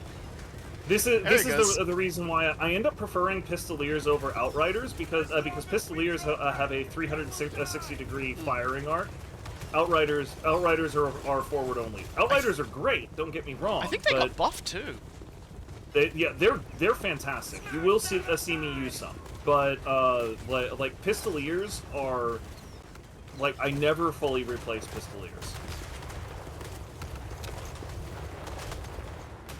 Oh, whoopsie poosums! Now the artillery is firing at them, and just in another few minutes, the oh my god, your freaking mortar missed all 3 of its shots on those knights. Yeah, they're they're actually not very good. Hey, you know what's not gonna miss? My handgunners. You know what actually does do armor piercing? My handgunners. Yeah, those knights are fucked. Yeah, they walked around that rock, and suddenly life got a little bit harder for them. They seriously did not learn the lessons from Magic Core. I screwed up. Turn off skirmish mode. Holy shit. Why do you have skirmish mode on? It's on by default. I forgot to turn it off. Yeah, you can turn that off in like the options game settings before you even get into the game. Oh, yeah. You can set for that in guard mode too. I always have those turned off by default. Yeah. So I was gonna say, Blimlin, you were asking about how you can convince the troll slayers to crew it. It's called the Goblin Hewer. It basically throws rapid fire axes. It's like a shotgun of axes. And it only fires about 2 or 3 times before it's out of ammo. So the general answer is you get them to crew it by promising them that once they've thrown like 100 axes at the enemy, very, very quickly, they can get into a proper fight. Okay, those knights are done. And if you look over at the Reichsguard, by the way, they're now fresh again, like because they've just been relaxing for so long. Yeah, they've been chilling. How you guys doing over here? You guys still marching forwards slowly? Is that the mortar crew? They've just now left your their mortars are hitting. Yeah, their mortar crew has actually like left their mortar and pulled their swords out. Oh no! Don't do this, guys! Don't do this. The shotgun of axes sounds like an automated Francisca squad. There's crossbowmen in there. I want to nip at another. Dude, that mortar team, they're not even wearing armor. They're just in there in their puff shirts, and now they've got their little daggers out. Yep, little puffy squad. So, like, it's like in Skyrim when an NPC sees a dragon and pulls out his dagger and is like, let's do this. These guys doing? Did they break? Yep, they broke. Wow. Yeah, the Empire. I just wanted to love tap the Empire Knights with my Reichsguard. Yeah, their handgunners are tearing into your pistoliers as well. Are Reichsguard unique to Karl or can any Empire? Anyone can have them, but Karl has specific bonuses to them. And also, Altdorf is where you can build their headquarters, which will give them devastating flanker. Oh man, those pistoliers got fucked up. Yeah. That's fine. That's what they're there for. I still love my goofy throwing axe whose whole point is that it bounces and hit people in the legs. Look, if I can get the Goblin Hewer anytime soon, we will definitely be hewing a lot of goblins. I'm going to make an army that's full of nothing but Slayer units, because you can do that now. You can get a Slayer Lord option, you can get a Slayer Hero option, you can get your regular Slayers, you've got your Giant Slayers who are anti-large, you've got the Doom Seekers who are smaller, elite, very good at killing infantry, you've got a hybrid unit which is better at melee than range, but they do have range options, that's the Slayer Pirates, and you've got artillery. The Goblin Hewer is the only artillery that can run, by the way. I want you to think about that for a second. It is artillery that runs. Take this down to slow motion for a few minutes. Oh yeah, slow motion critical. I just watched like those pistoliers kill slow motion. An just entire scrub flank. that plays on normal difficulty. Come on. When you want to talk about scrub plays, I deploy army and then like, and then the only button I push after for the first 5 minutes of the fight is like directing my copters, and then I press the Spirit of Drogny button. I'm macro management when I play this game, and I love the dwarves for it because it's like I will put you in place, and you'll probably stay in that place for the rest of the battle. Victory is in our grasp. Uh-oh, they flanked you. Wait, I could swear that Karl was level 4 the last time you fought. Oh no, never mind. That was Rope Guy. My units, okay. One of my pistoliers is out of ammo. Yeah. You get to leave. Your bowmen are in the danger. Dude, your Reichsguard are about to get. No, they're not. They're fine. They're fine. I confused the spearmen for the crossbowmen. Oh, I thought the spearmen were like right on them. Some archers got engaged. Yeah, I was telling you that, but you weren't listening to me and my technical advice. Well, other people were also talking. There are certain people who were noisy here. Oh, I was like waving like little cheerleader pom poms and everything, and just being like, "You're getting old. Your archer's getting old." Well, whatever. Caribert great swords. Yeah, but at the same time, I also said, but the archers also are like extremely cheap and have like very low upkeep. So it's like if you were gonna lose a unit, like the archers are great because you're going to be replacing them as soon as you can. Look at these fellas with their swords. I'm just dismembering the shit out of these losers.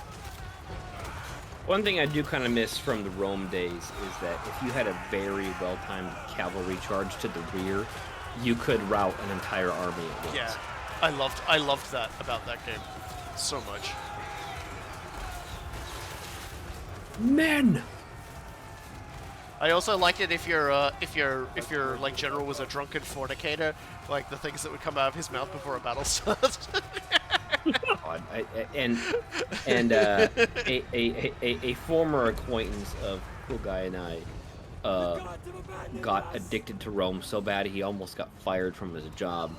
And I remember him asking me, because he would stick all his generals in towns and they wouldn't move, and so they all ended up becoming pederasts. Yeah. And he kept asking me, why are all my generals becoming pederasts? And it's because he didn't actually march them out ever. Which was such a weird thing for the game to do. He's like, okay, I'm done. Alright, no, it's fine, Yeah. Karl. It's fine. So, Yeah. how about that instead? Close victory. Yeah, from Pyrrhic to close. 87 losses. And by all accounts, the closeness was just the amount of ammo you spent. Yeah. Because even your archers that got jumped didn't sustain that much in casualties. Those were just spearmen. They were just random spearmen. Yeah, yeah. And your dudes broke and ran off before it was a problem, and your great swords moved in. The fucking gold wizard looks so funny.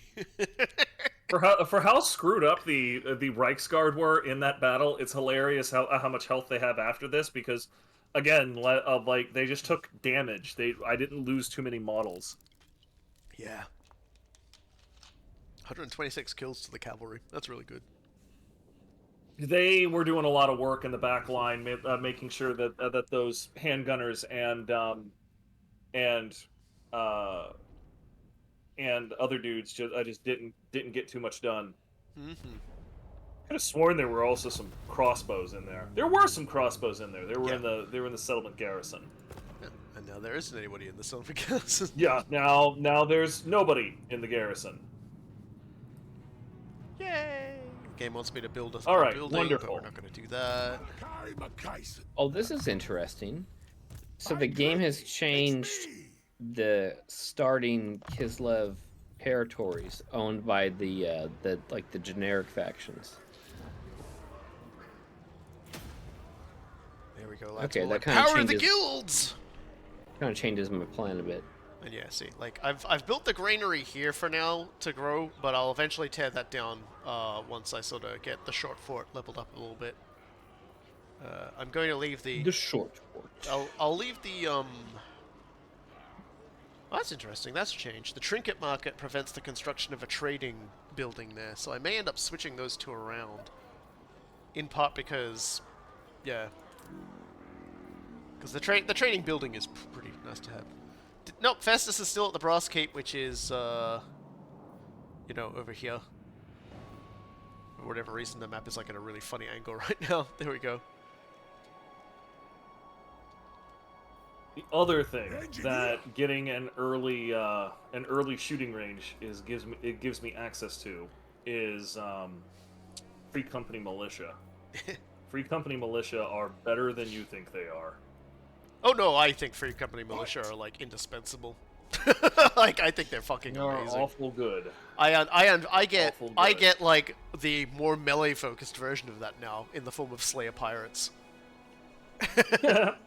And more importantly, the Regiment of Renown that's at it is Long Drong's Slayer company, who are a Jesus. He's called Long Drong because he's got long legs, unnaturally long legs for a dwarf. I don't think he's has a model representing that in this, but the Long Drong in his Slayer Pirates is a Dogs of War unit. Yeah, Free Company Militia with Volkmar. I need to unready. Like it is not letting me unready. There we go. Okay, apparently I have a pending negotiation. It's his sea legs. Yeah, he's been on the sea for a long time, so he naturally has very long sea legs. That's why Aranessa had to cut her legs off, is because she'd been at sea her entire life. Her legs were just so long, she couldn't properly walk through doorways. So she just cut them off. That's how that works. That's completely canon, by the way. It's actually probably more he's that not she had making that shit up. It's actually because she's a mer woman. She was like a mutant mer woman, thrown out of her village, and so she's cut her legs off so that she can walk on land. A what woman? A mer woman. She's basically had like fishtail for legs. A mer woman with like a mergina? Well, no, I don't think her tail. I don't think her tail went up that far. Why wouldn't they let me call her unstoppable? Okay. All right. Why wouldn't they let me call her unstoppable? Upgraded. You know why they wouldn't call it unstoppable. Jesus Christ, Malachi, stop that shit. Oh. Okay, I might be able to auto-calc this one. We'll see. No. Look, as long as I don't lose my freaking armored Kossars, then I can auto-calc this one. I do not lose my my Kossars, so I'm just going to auto this one. Okay.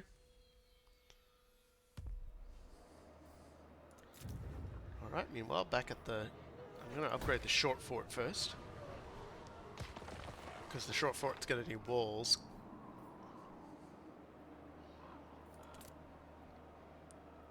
So like my only two objectives at the moment is like complete a legendary grudge, and also upgrade the airship hull to hardened, which I can do next turn. When you move via the underway, you can't use the Spirit of Grugny's stance because it basically makes you remain in that. The short port over the short fort. Game over, Empire Secessionists. God, that's so much nicer. Holy shit, that's so much nicer. It's a real question of what everyone prefers more. Do they prefer the short fort, the short port? I don't feel like we should be calling this the Hell Pit anymore, but like pit doesn't rhyme with short. So, you know. So we'll have to think of a good name for the Hell Pit when we rename the Hell Pit.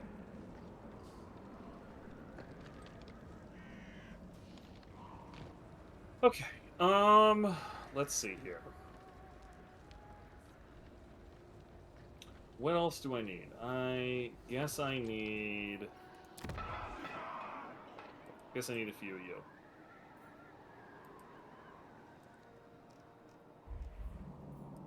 Building upgrade available. Oh, right. I can upgrade Helmgart.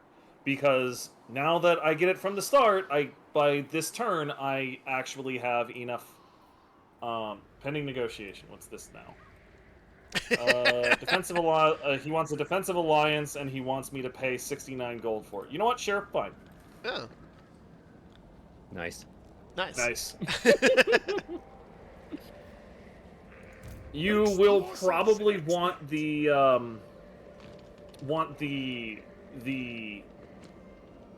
what is it called? Outpost sooner rather than later if you can manage it, because where are you going to have your military buildings in? Altdorf has most of my military buildings. Grunberg has the shooting range, so that's where you're going to be able to get pistoliers if you're interested in those. I am not, because nothing beats the war sleds. Like, I'll show you later what the war sleds do. No, I'm familiar you realize with war they are sled. just cheat mode. Actually, what I'm gonna want is I'm gonna want your artillery. So you got to tell me where you're gonna have your artillery. Okay, that is absolutely going to be Altdorf, but that's going to be a little bit from now because I've got other stuff that needs to happen first. All right, I'm done with my turn. Yep, me too. Yep. And I can now upgrade Kislev. Great. Yeah, the early game Katerin is all about you need to rush your war sleds. If you can survive to war sleds, you can win the game. But if you get, like, triple declared on by Azag and Throt and Throg and Azazel all at once. Yeah. Well, I don't think you're gonna have to worry about that too much. Or are you gonna throw Throt? Well, Throt will very much likely go for me. So I've just unlocked something new that it's time to talk about for everybody. I've unlocked turn 5, Malachi's Adventures. Complete a mission from Malachi's Adventures. So Malachi has a fun little mechanic related to upgrading all of his stuff based on going on adventures. Starting out, I have the choice between Dragonbane or Dreadquake Destruction, and we're going to start with Dragonbane because it focuses on cannons. Similar to the Changeling's doing pranks mechanics, by selecting this, we've got 6 tasks we can perform on the way to trying to unlock a final battle, a quest battle. I'm guessing someone's moving some stuff around who should let me do it now. So I'm going to start this adventure. And what this basically means is now I have 6 sub-objectives. Kill 800 enemies with cannon units. Fight 1 battle against a cavalry unit, and each of these gives bonuses. So if I get 800 kills just like with any cannon units total, I get grape shot ammunition for my cannons, which means they'll be able to actually do more damage to infantry. Fight one battle that has enemy cavalry units will reduce the reduction, the reload reduction time. Sorry, will be boosted for cannons. So for all cannons in my armies faction wide, so they'll fire faster. I have to fight in 2 battles in a region with mountain climate, and that will give them bonus experience gain for the cannons. There is a little dilemma off in the corner there that if I complete it, I get Oath Gold and money. There will be some high elves, things that will appear on the battlefield that I can go to and fight them, and that will make +2 cannon production. And if I build a refactory in one of my cities, I also get that. I also get money and Oath Gold. So basically, cannons in my army will be way more powerful as a result of this. So I've kicked that off, and now I'm just gonna walk over here and take the hell pit. Dude, could you imagine getting head from Throt? So I'm just gonna auto-resolve that because I'm not going to imagine that. Because I'm gonna occupy it. So now I own the hell pit. Holy crap, dude! Taking hell pit on turn 5, that is amazing. I'm very fond of what this game lets me do. So Malachi. Hold on, I now have contact with you, so I'm gonna hold on. I need to find you. That's okay. So now I'm going to upgrade the Spirit of Grungni to its hardened hull. So that's a good start. And now that I've got enough growth to do that, I'll also build the target practice dummy this same turn. Innovator. Actually, no, I won't. I won't do that because in 2 turns I'll be able to build a thing that'll give me guns. Let's get this negotiation going. Yep, so trade agreement there going. And as you can see, I start with gems and beer. So this is trading is really good for me to start with. What?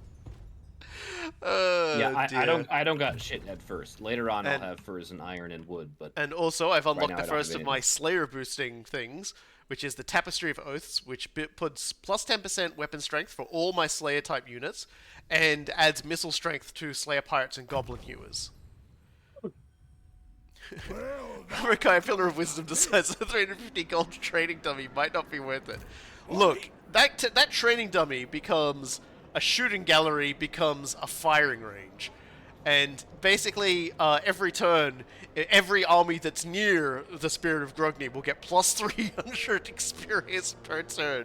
So it's not bad, but I want to save the growth so that next turn, or like 2 turns from now, I can build the arms store, which will give me more Thunderers, which is like what's really important. That's what really matters. Also, I need to add. You're with me, lads. Oh yeah, here's the other thing, okay, everybody?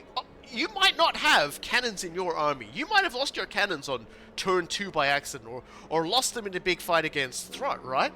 Well, when you start an adventure, the game goes, hey, would you like 3 free cannons? I now have 4 units of cannons in my army. 4 cannon units that will cannons on turn 5. on turn man. 5, and I still am making it 2,000 gold a turn.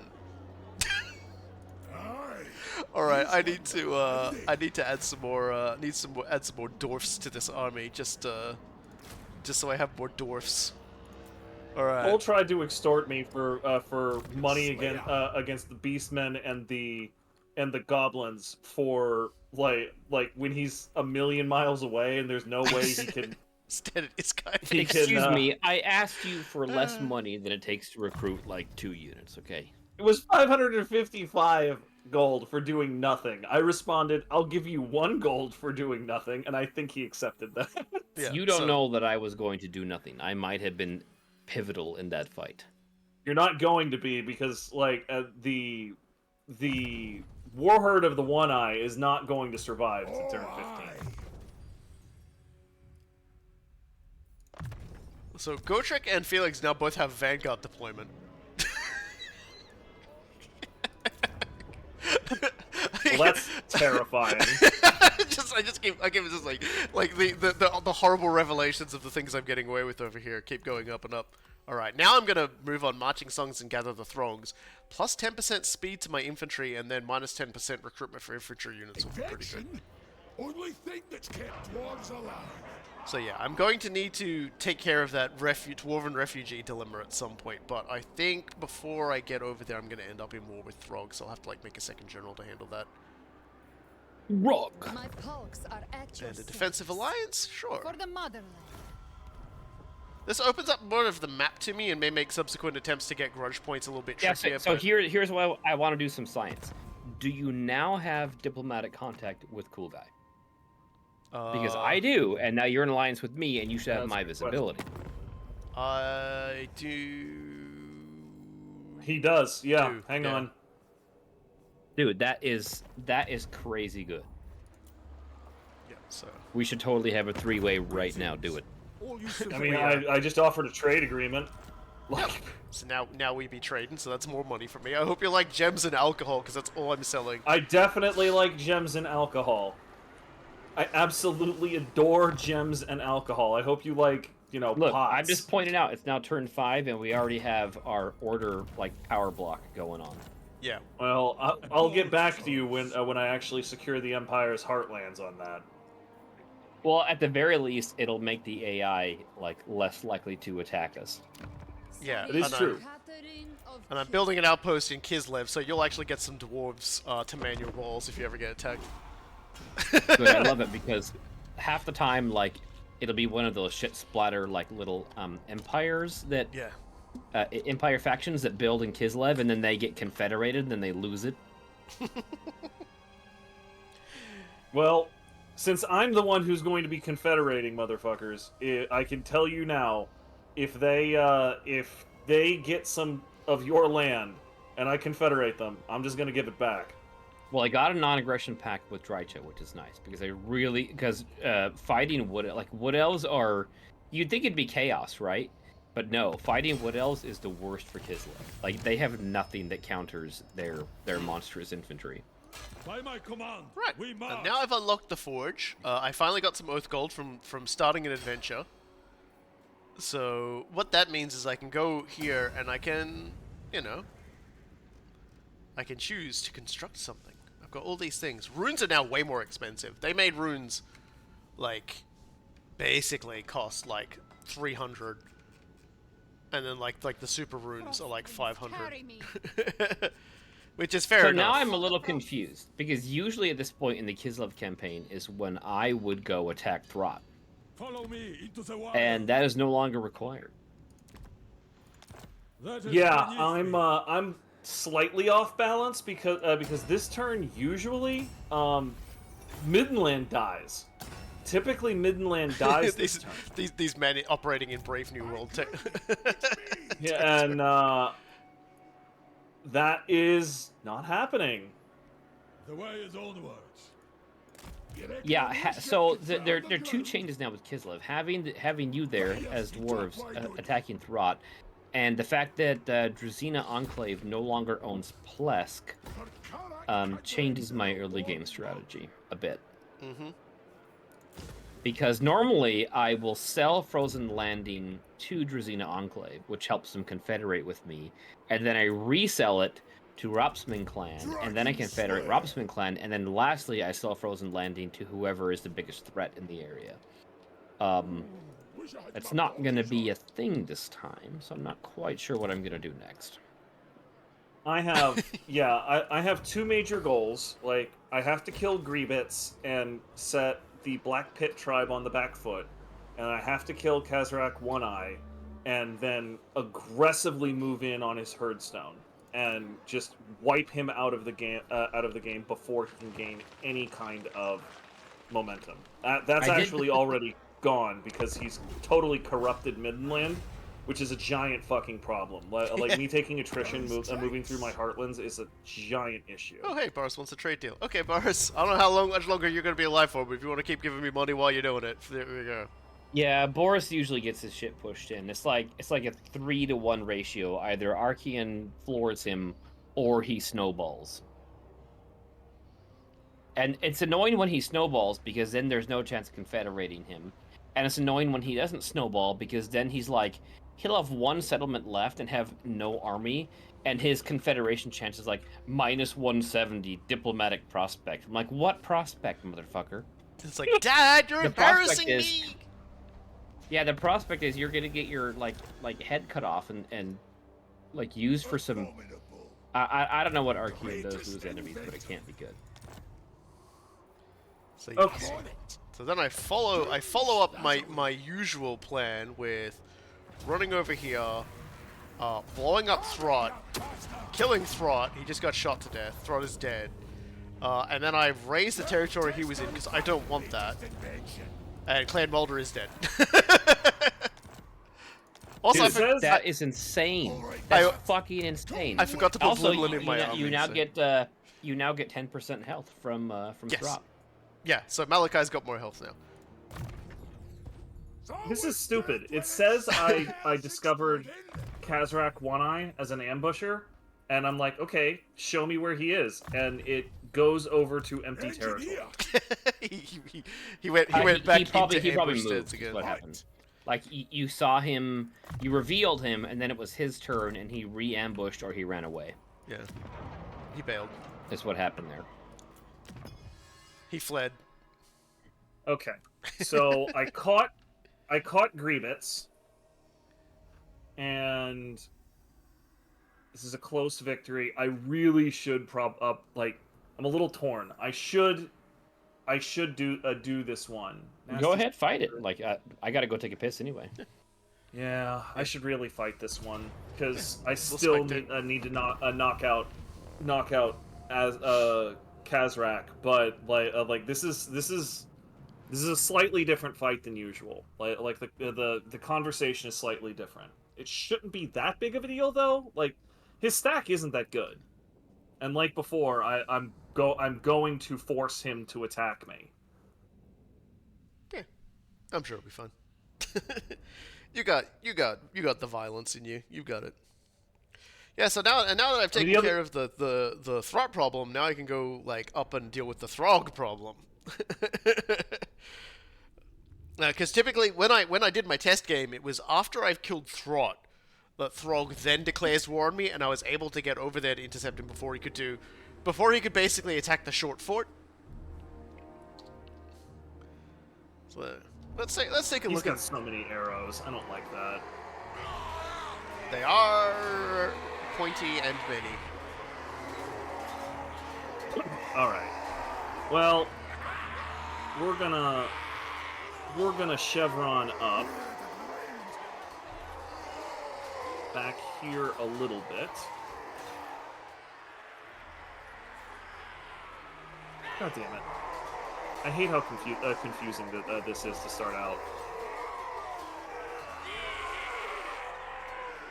If your army doesn't change substantially, like, it will keep your chevrons up, and you won't have to do that 1,000 times, but very frequently, I have to redo this, like, every single fight, and it's really obnoxious. That's alright, I was doing cinematic panning across the enemy forces so everyone could just listen to them all screaming.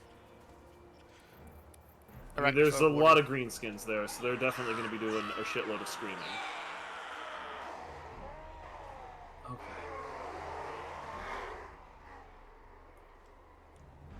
Alright, now then. Mortis. Swords. Swords. Trying to get good. Okay. Good Then we skeleton have shot. you guys. We have Powerful skeleton. you guys. And then the handgunners in the middle, as usual. Turn off the skirmish mode.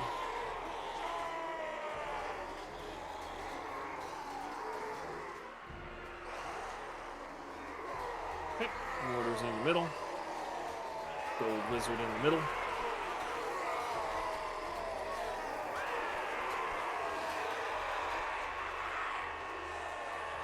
And one thing that's notable about Pistoliers is that they work best in teams of two, or in like teams of 2 units. Like, if you put more than that in there, they have a weird tendency to get in each other's way.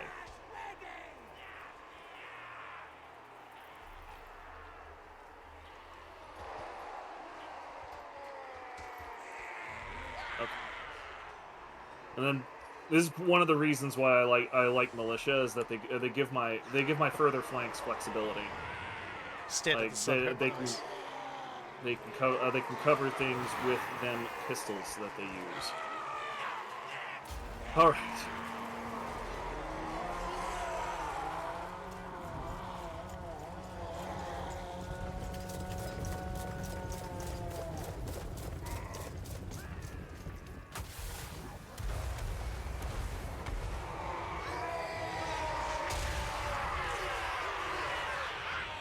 Okay, the mortars actually got a good shot off.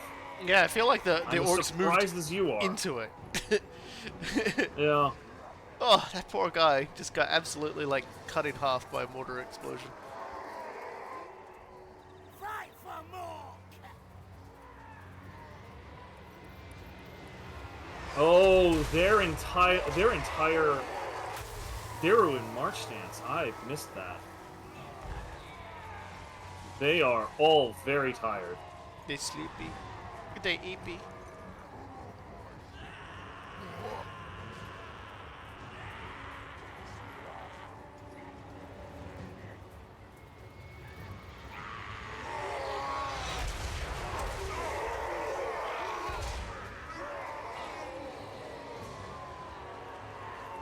So watching the shots as they come in.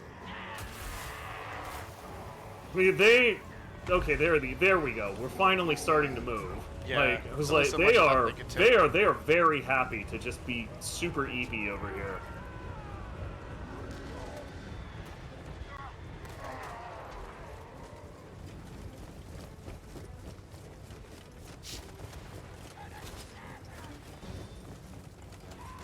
Running with their shields up.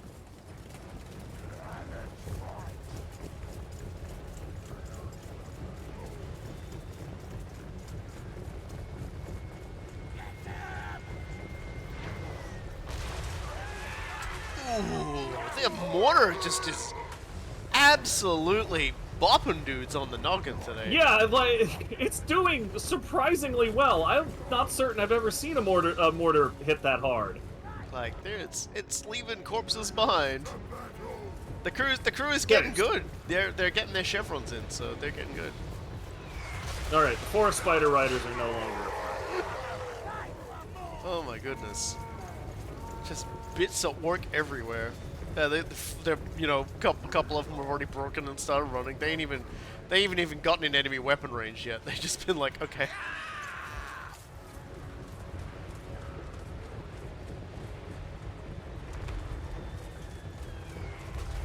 Oh, another one!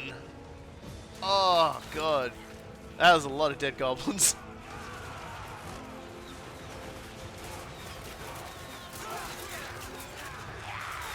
All right, there we go. Now I've got a line open to their arrow boys.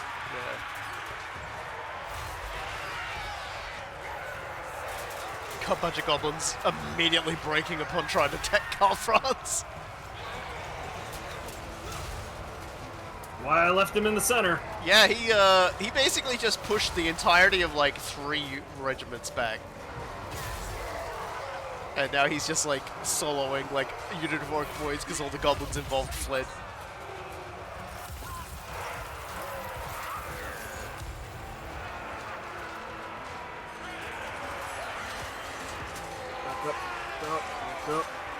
Hold on.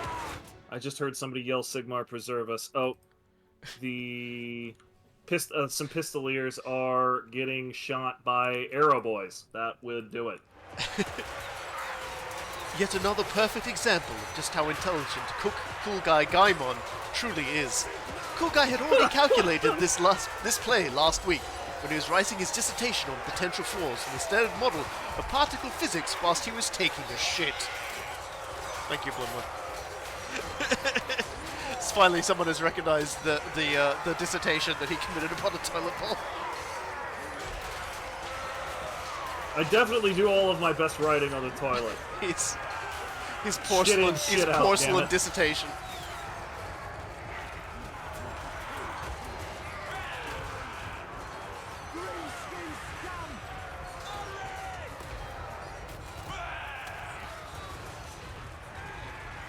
Hey. Where's Karl? There he is. I'm liking this battle is going. Grievance. Grievance is a wizard. If you he got him. I've just been enjoying watching this because this battle has enough people that like we get to watch death happening in significant amounts. You guys have done plenty. You can just look. That's a general route.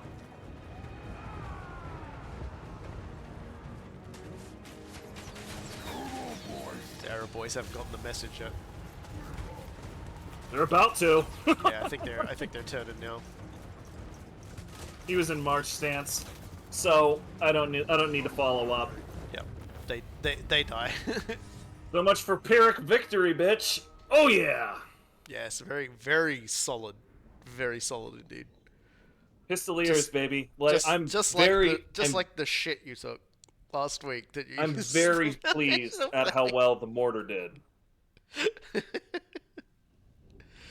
And it is always nice to see. Like your halberdiers were just like, we didn't get to fight anybody. Nobody came to the halberdiers. Everyone just died. I think they'd be happy about that. 5 deaths to friendly fire, apparently. Sounds about right. Like it's a risk you take Yeah. when you start incorporating archers and crap in your army. Yeah, gunpowder, baby. That's what it does. I mean, the gunpowder units are better in that way, simply because they're more annoying to get going, but like once you get them going, they are not hitting your boys. Like they are hitting enemies, and those enemies are gonna die. Yeah. All right. God. I go to the bathroom and I get a snack and I talk to my wife and you're still talking. I just finished fighting. It was a really good battle too. He very comprehensively put those guys into the bin. Yes, I'm glad you learned the ABCs for Karl book. Karl Butt. I am Karl Brain. Best rest up here. Okay, so I need to retreat back to my own territory so I don't take fucking attrition. Let's get that vessel. We need to produce more beer and also like cost me less money to produce more beer. I lead, you follow. Who said that? Which one of you I didn't motherfuckers say said? that. Someone just said, "I lead, you follow." I'm like, which one of you motherfuckers just said, "I lead, you follow"? What the fuck? Go with pride. Who's going with pride? Who is that? Oh, it's my next research is mounted weaponry for 10% missile strength on pistoliers and outriders, and critically another 10% speed on those units. My pistoliers have frickin' 90 speed, so 10% is actually a lot. Yeah. So I've also got myself set to Trom, for my Age of Reckoning level, so I will get control and growth bonuses, next turn. Or rather, in 4 turns when the Age of Reckoning ends. How am I Yes, my fealty So, with... Coolguy, quick. What is What? your percentage chance that you're going to confederate Midland? I mean, 100%? Okay. I have an entire thing with it. Oh, dude, they were already destroyed this turn. I reconstituted them already. Faction emerges Midland. Yeah. Yeah, after they were destroyed. Yeah, he brought They were I was checking before I signed any diplomacy with them that you were going to confederate them for sure. Oh yeah, I'm 1,000,000% going to confederate them. I have a weird and twisting plan wherein I build up their fealty by giving them all of their land back as I destroy Azhag. They build up their crap with their cheaty AI money for 2 or 3 turns, and then I forcibly confederate them. I figured out what I want to call the Hell Pit now as well. Great. The smell pit. I thought about calling it the Smell Pit. I have no idea why Kazrak thought this would be a good idea. He charged into your army like a berserker. It's gonna lose. He's attacking Altdorf. Auto resolve, heroic victory. All right, game over, bitch. Yep, that's him done. Yeah, beastmen do that a lot. Like their confidence setting is really high or something. Okay, well that solved a giant problem for me. Now I just need to dive in really fast to his herdstone. I know exactly what I'm calling the Hell Pit.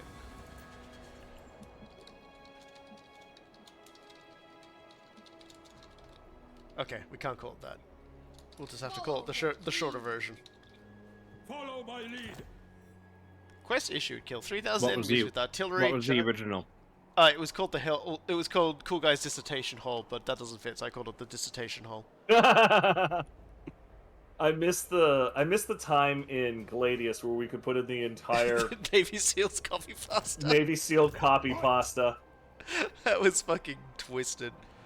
Okay, well. Oh man, that was a wonderful discovery. The day we could do that. Now, usually, like when I last played the game, Throg declared war on me, but because of I think because of the alliances I'm in, he's not doing that this time. So, like, I'm not at war with him yet. So I'm just gonna be like, cool. I'm just gonna invest in more money and less problems. Oh, okay, that's really good. So the dwarven building tree, which generates money,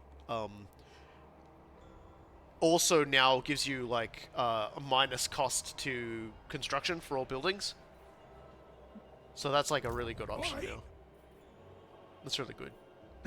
I just need to get into a situation where I can, like, once I'm satisfied the short fort and the short port are built up enough, I will swap the 2 buildings. I think in subsequent games I'll build the Tinkerer's building there, and then like tear down the Tinkerer's shop there and build the other thing.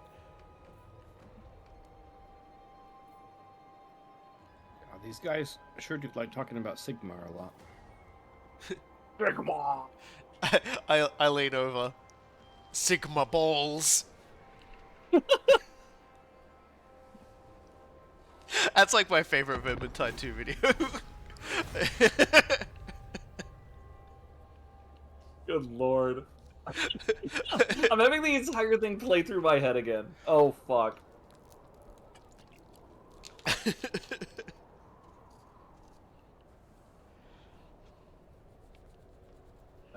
Alright, let's see if he declares war this time. Nope. Okay. Put these assholes down. Throg has basically just said, I don't want to go to war with Robokai. That's a real shame, because I'm still going to go to war with him. I want to go to war with you! Like, I cannot stomach having a big troll near my territory, lusting after my short fort, for starters. Not even like a good-looking troll. Like, if you've seen that guy, he's basically a wart. He is one ugly son of a gun. Let's see. He is one ugly mother. Shut your mouth. No. I woke up. See, I've got some choices to make here. Do I want to? So I just want to point out. So I've recruited my first Frost Maiden. And do you think she's going to join my army, Coolguy? I would say probably no. Do you think she's going to go steal technology, Coolguy? I think she's going to go steal technology forever. No, Coolguy, she's not. You know what she's doing? What's she doing? She is going to spend the rest of her short-ass life going to find and make diplomatic contact with the Stankia. And then as soon as she meets a Stankia, she's jumping into the sea.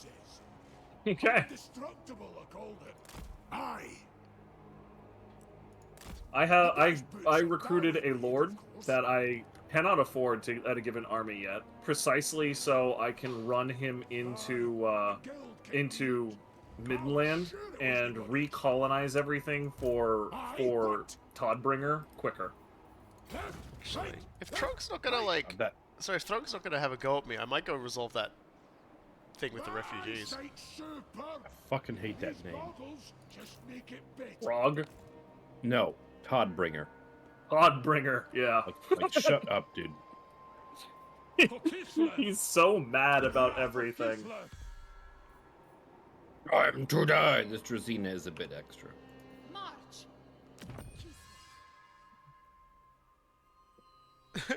My legacy grows. Wow, a Kislev convoy. I could kill it for 2 grudge points. Why do I hold a grudge against them? Kislev?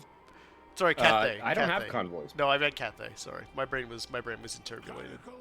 Oh, that makes even less sense though.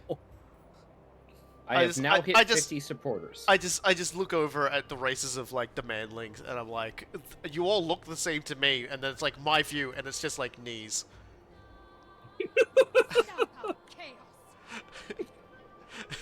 I'm almost done with my turn. You all have such like weird knobbly features on your knee faces.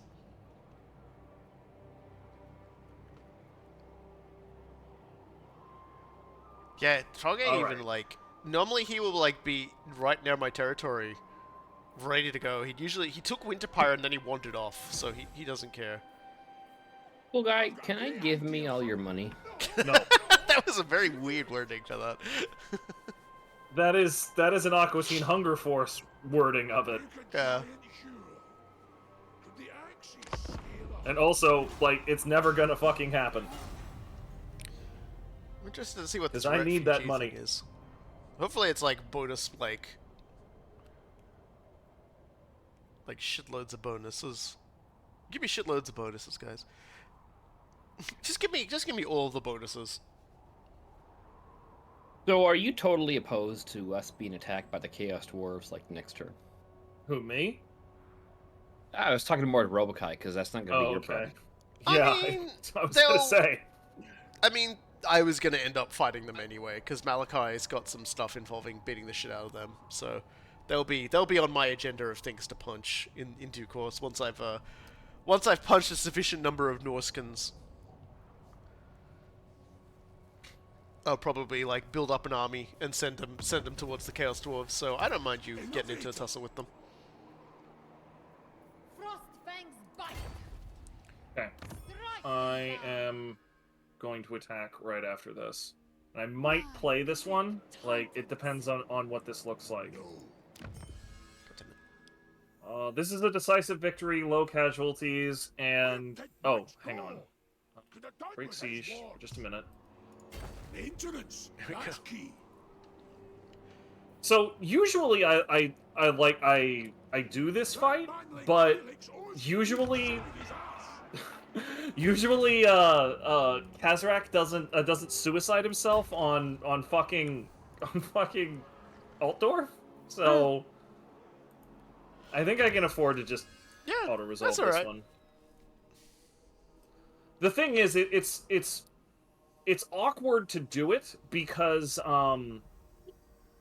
he's corrupted the area so fucking bad, right? So like there's just a ridiculous amount of chaos corruption around, and every casualty I take is a bad one because it's all attrition. It's all gross. Yeah. Yeah, everything's gross. Everything feels awful. But I think we're gonna be fine. Alright, now we're returning Weissmund to Todbringer. And then we're returning Minstog to Todbringer. Okay, great. Todbringer has the entirety of Middenland back. That's not a real word. And he's already like 3 turns ahead of where I would be if I had tried to colonize it myself. And I have all of the prestige required to confederate him at any time. God, I'm getting like I'm hearing like whenever, I think it's whenever you're like moving your hero soul. I think I'm hearing her talking in my ear, so I'm getting like weird Ice Witch ASMR. Like I'm sure chat heard that as well, and just like, although obviously I have their sound turned down a little, so that they might not have heard it, but it was just like it was in my left ear. I'm just like, what the? It didn't sound like anything but her, as she's now in the water. Chigina Bukowski. Alright, how... Chungus Bukowski is what I'm calling her now. Killing me.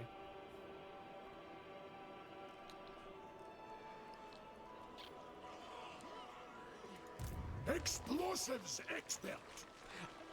I love how just like everybody else, like when no, picture of a human, shoulders, chest, head, picture of a dwarf, extremely small head, beard, and to the point that like Blimlin, the Dragon Slayer, kind of looks like a children's book character I read when I was little called Grug. I don't think you heard me. 2 things. 1, I have my headphones on. I don't know how the hell you heard the Ice Witch. 2, go look at her name now. Did you call her Chungus Bukowski? Thank you. You totally did. I said her name is Chungus Bukowski. Now it's Chungus Bukowski. She's gonna have a long journey ahead of her, at which point she then slits her own throat. So that's gonna be fun. That then reappears back at the capital, I guess, when she respawns. No, if you dismiss a hero, they're dead forever. They're gone. Yeah, that's right. Unless they have immortality. No, even if they have immortality. If they're a hero and you dismissed them, that's it. It's RIP. Oh, I learned that lesson the hard way. What would happen if you chose to respec her, though?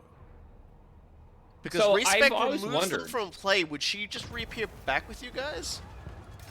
So they do come back if you respec, but I don't know where they pop up. Because I tend to respec only lords. Like, respecing heroes doesn't usually give me much. I forgot to actually give him the ranger's crossbow. There we go. Oh, you know what? I'm gonna need, Coolguy, I'm gonna need most of your money. Well, that's a fun thing to need. Kislev goes forth. I'm gonna have to back off. Alright, let's see what this... This is the thing. This is the... I've got a dilemma here with refugees. I want to see what this dilemma is. What do these refugees want? Okay, so following the dragon's recent attacks in the mountains, several holds have been desolated, with countless others in the highest peaks abandoned out of fear of more devastation. Swathes of dwarf refugees have started arriving at your settlements, but far be it from you to cast your downtrodden brethren away. With some having descended from high altitudes, the refugees are tired, homeless, and angry. Yet whatever energy you put into helping them is non-limited. You must now focus on appeasing them the best way possible, however you deem that to be. Okay, so my choice is offer shelter, putting roofs over their heads and hot meals to their bellies can heal any dwarf spirit at least for a time, or offer them retribution. The anger of loss should be channeled in defeating the one responsible. Have them join the warriors and be given military rations. Okay. Retribution. The anger amongst the homeless Dowie is palpable, for the revenge that burns in a dwarf's heart never quells until final retribution is attained. Many of your kin have thrown themselves wholeheartedly into maintaining their martial training. It's time to decide what role they will play on the battlefield. I can choose to arm and equip them, which will give me access to some more grudge settler units, longbeards and quarrelers, or I can get them to take the Slayer Oath and get 2 units of Slayers. Slayer Oath. Go And with there we the go. Slayers, buddy. Yeah, at this point, you're just role-playing. Yep, and so And I'm not arguing. And so for that, I have completed another mission, Malachi's Adventures, and that gives me reload reduction time and bonus experience gain for cannons for the next 5 turns. In addition to having completed that particular challenge, I also earned money in Oath Gold. I'll make you into a snowman. So there we go. Blood along. That was exciting. Also, I can just upgrade to the next level of frame on the Spirit of Grugny instead of like building anything. So I'm just gonna do that because that makes it stronger. Also increases its growth and everything else, and allows me to recruit Doom Seekers and Giant Slayers, which is gonna be fucking big. No, hold on a second. Oopsie, those are like tier fucking 3 units, aren't they? Yeah, and so that's the Spirit of Grugny will be turning into a tier 3 building, basically. Jesus. Yeah. I'm currently upgrading Kislev to tier 3 because I cannot wait for ice sleds. I get so aroused for them. Yeah, I'm assuming the quest make a level 5 settlement counts for the Spirit of Grugny. So that's good. Yeah, I am only a little bit of money short on getting Altdorf to level 3. Which, actually, now that I think about it... No power creep whatsoever. Hang on. Join war against the Fagundites. How much will you pay me for that? Enough that I can upgrade Altdorf. Great. Yeah, I still have so much I need to do. I need the refactory. So the refactory is best built... Where is the refactory exactly? In your butt, boy. Yeah, I know, I'm You looking. hear me, boy? It's in your butt. I'm checking my butt. I'm looking, alright? I think it's actually in... Okay, so now the trading building is now I a... am not... Oh, there you are. Okay, so the refectory is my... Okay, that was the next building I was going to build anyway, so that's cool. That's the public order building, so that's good. Okay. So they've got a building for, it used to be that the trade house was like only a tier 3 only building, I think, or it only went up to 3, but now it also goes all the way up as well. So that's pretty good. That's a nice change. And so you can only build in a location. You can only either build the money making thing or the trade making thing. And they both have different effects, but they're still making lots of money because obviously as a dwarf you're laden down with like resources to sell off to everybody.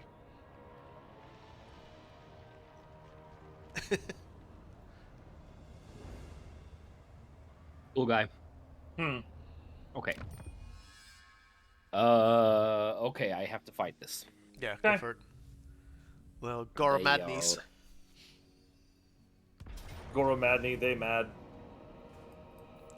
Yeah, I march stance to them, and so it's it's a Pyrrhic victory, but I'm gonna like the casualties are too high. I don't know how to pronounce that guy. Your that the Lord's name, Gaspar. It's unfucking pronounceable. Okay, like just don't even bother. Just So say he's- Smith or something. Great. His name is Gaspar Great Pepsi. It's Gaspar Smith. Gaspar Smith Pepsi. for Smith Pepsi's, isn't Cool it? guy. Okay, if Coolguy, if you're not going to give me all your money, do you think you could pray for me? I need you to pray that I have the energy to get another beer. Okay. I was about to make like a giant spirit bomb for you, like with everybody here to like blow that up, but I don't think we can spirit bomb your fridge. I don't think we can spirit bomb your fridge closer without like destroying half your house. Did you guys take control of anything, or are you spectating? No, I'm always spectating. I wanted the chance to get myself some more water. I'm not confident enough in my micromanagement to not fuck your plans up. Like I watch you play, and I'm like, yeah, he knows what he's doing. Like 3 or 4 times in our Discord. He's just like your guys' micro skills are just way beyond mine. I'm just like, I don't really think my micro skills are anything special. Yeah, but I still remember that time you and I played Shogun together, and you won like 9 out of 10 battles, and the only time I won a battle was because I went in with such a fucking correct, like, arrangement of troops. You were just like, what? I mean, basically, you demonstrated why there will never be another, like, Total War competitive multiplayer scene. Because everything just degenerates into, are you ready, guys? Are you ready for this? I'm ready for Kosar spam. I like this one guy who's just got a girdle and he's like tied a couple of boats to it as well. Are you ready for my cunning plan? Do it. Hit him with the cunning. Plan is. The motherland expects victory. Yeah, I was gonna say he's withdrawing to get his reinforcements. I loved it because I had like this dramatic angle, and then the battle starts. I turn around to look at their army, and it's gone. I was just like, huh? What?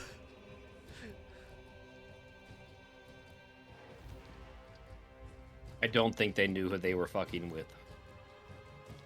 Call me the defender? Are you fucking serious? Here it comes, and he's in a checkerboard formation, which is another perfectly excellent formation that dwarves can use. It makes a lot more sense when your units are capable of indirect fire, which, by the way, every single Kosar is. Yeah. Dude, Kosars are such a fucking amazing unit. Like, so on top of being a tier 1 unit that's dirt cheap, you don't have to build a military building. Every settlement can recruit Kosars, just period. And the fact that they're a hybrid unit and they have excellent range, like they're the Kislev unit until you get bears. Honestly, like I don't know that there is a better settlement unit in the game than Kosars. I don't think there is. Those Kosars with halberds they added with like the update to Shadows of Change are fucking incredible too. That's the Kislev warriors right there. You'll see them on the left there.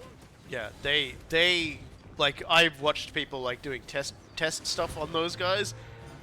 They punch so far above their weight. Yeah, so the one disadvantage they have is they have very, very poor armor. So once they get engaged in melee, like they're gonna fold real quick. They're best used against something that's large. Yeah. So like if you set them up against other infantry, they really don't do that good because they just crack. Yeah, okay, I'm sending these. If those trolls that we've been being bothered with earlier had run into them, those trolls would have evaporated because they would have just hit them and then just got blended by the halberdiers. So this is one of the nice things about the bows is that like these guys aren't even getting over the hill and they're getting decked and wrecked. Yeah, you'll notice that every single unit in this stack, except for fucking the Kislevite warriors, is a ranged unit. Yeah. Oh, we're in melee now. Now they can't get away. Yeah, unfortunately for you, these aren't just like my handgunners where they fold instantly. They still have an axe. Mind you, those javelin throwers reaped a bloody toll of the ice guard. Holy shit. Yeah, I put them up front for a reason. It's fine. Yeah, the javelineers are just so like because you'll notice I have a serious lack of infantry in the stack. Yeah, these guys, the javelin throwers just hit so hard against everything. Like javelin riding horsemen and javelin throwing like Norse infantry are just like. It's one of the very few. It's one of the very few units in the Norskin lineup that's worth a damn. Yeah. And by worth a damn, even then, I'm overselling them a little bit because they've got very few javelins. Like, they remind me a little bit of the Hastati from Rome, only they can't fight like the Hastati could. These guys, like, genuinely, like, the javelin throwers, it's like, you have a couple of those guys, and when you do a lot of the Norskin hunting quests, and you'll win, because the Norskin, like, monster that you kind of come out and fight will, like, evaporate in seconds because of these fuckers.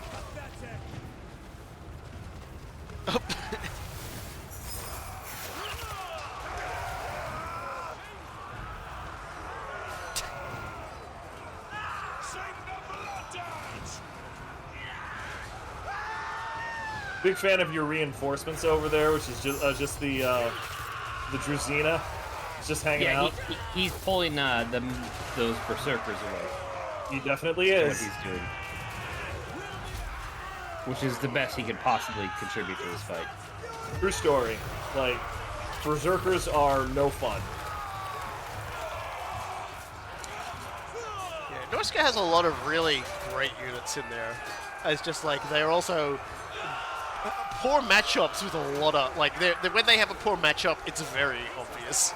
trying to play as Norska is really frustrating because they do have a couple of decent units, but there's very few ways to synergize with them. So their armies never feel like they work together very well, and their armies are also ridiculously expensive for naked men with loincloths. Mm-hmm. They want you to be out raiding and like fighting and making money that way most of the time. Yeah. Which it can be very. Oh jeez. Okay. Just watch that poor dude get decapitated. It can be very difficult to sort of get to that point. Yeah, there's a lot of logistics involved in that, and the AI is able to just sort of ignore it, right? Because they're just sort of like, yeah, well, we've always got money. Don't worry about it. It's fine. I promise to try and not kill Blimlin the Dragon Slayer until he's immortal. All right. Well, I'm going to get water real quick because if I don't get some, I'm going to be sad. Be right back. This guy just bonk. I do love watching a Lord unit just like do a swing of a weapon and just dismember like 5 guys. He's like kills a whole bunch of dudes, knocks their heads off with a shield.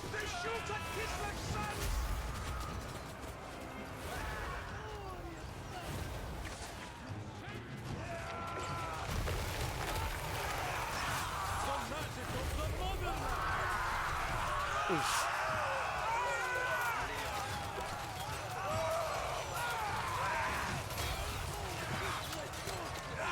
What I'll probably be doing once we finish streaming is trying an Ungrim Iron Fist run, considering Ungrim Iron Fist like gets like a whole lot more of like Slayer toys to play with now.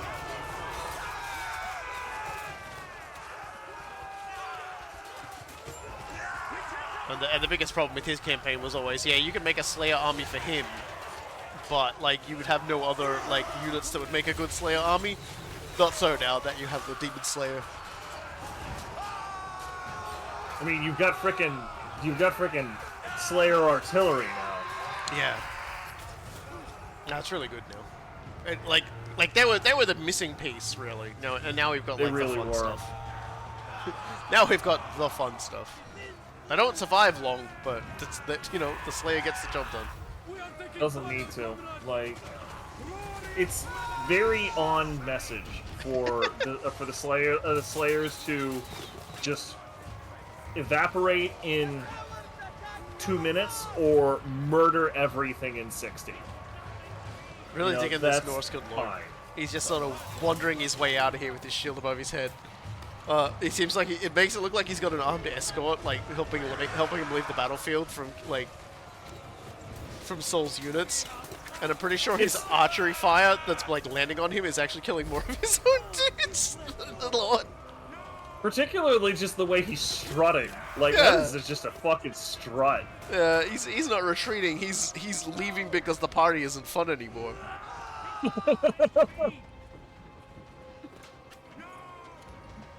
He's just swaggering. There you go. Yeah, that was gonna be rough, so... Hey, you did well. Pyrrhic victory, but yeah, you lost... maybe 2 units. Yeah, the problem is I'm taking attrition right now. However, that's his only stack, so I'm hoping that I have enough to go march on his settlement. But that might have been, I might have overextended myself there. Yeah. Well, yeah. If that's what's on the agenda, that's definitely a lot. Yeah, you've been somewhat confused by the pressure being eased off in certain areas due to the dwarves. Yeah, normally I go for Throt right now, but I don't have to, so I'm going for Gormady now. Yeah. We have created the dissertation hole now. There is no more escaping. Now, quick question: are you using Throt's corpse as a fleshlight? No, I was actually not, kind of. Why not? Well, honestly, because it's so large, it's better to have it as like an extra ballast, like for turning on the Thunder Barge. Ooh, you actually lost a number of cards there. It's fine. I only have to last a few more turns until I get my sleds. Aha! Good. Alright, well, Malachi is, I guess, Malachi, you're it's time to head over to Throg and kill Throg, I guess. Because, we're getting into our next Age of Reckoning, so I need to start bopping some shit. Jeez, that's nice. Oh, you know what? That included his settlement. That's why it was so big. I was in range of the settlement. Yeah, that'll do it. That would do Okay, it. so that's actually good news, because that means his settlement... Okay, yeah, he's fucked. Well, that's good then. So I'm gonna probably...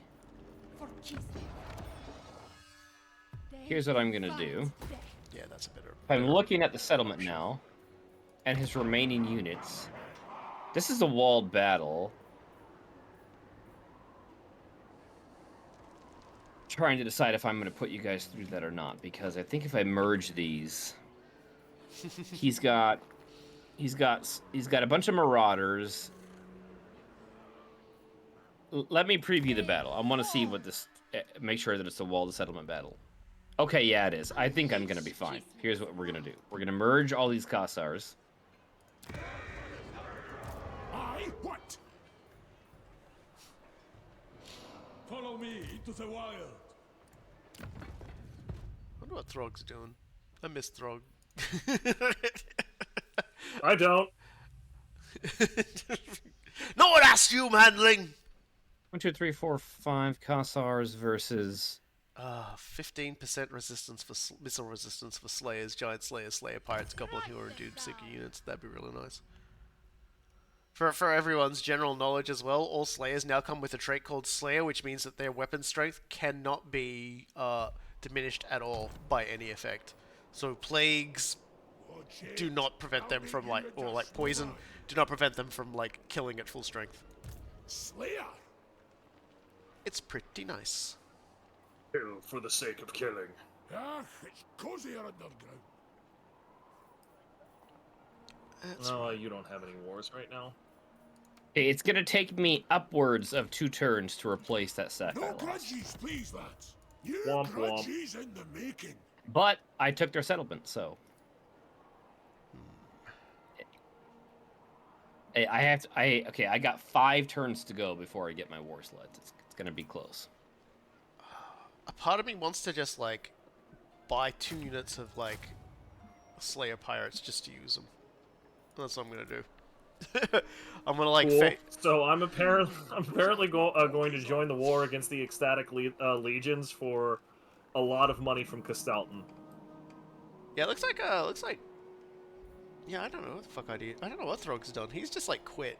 He's like, I think he's just going off somewhere and like, he don't want to fight no more. Wait.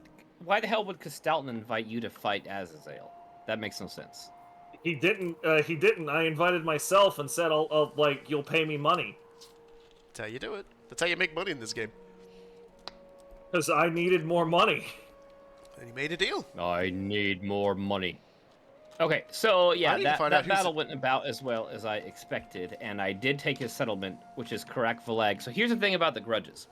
This is absolutely a dwarf settlement. Are you gonna get like a grudge boner against me now because I'm holding a dwarf settlement? Yeah. But here's the thing. The grudge boner doesn't really... No, hold on. Okay. The grudge boner doesn't mean anything because I don't get a malice if I leave it like that. Like, you can have Karak Vlag. Me not having Karak Vlag does not, like, affect me in any way. It would just mean that if I wanted it really badly to make grudge points, I would get a lot of grudge points for it. I'm not going to attack an ally that holds that territory. Like, okay, I've started building my outpost. Cool. Yeah, previously not fulfilling a grudge would negatively affect you. In this game, like in the newer update of it, that's not the case. I will earn my grudges from beating up Norskins. I will be like, yeah. So don't worry about it. The long and short of it is I won't be like suffering like you've left this grudge for 100 years, now suffer grudge like malice. I don't gonna worry about that shit. Now, I gotta find who Throg's at war with and ask him if they'd like me to join their conflict so that I can make some money. I'll be right back. Yeah, no worries. This is the part where he gets, World Walkers... Like, oh, you got the diplomacy. Yeah. The World Walkers have declared war on me, actually.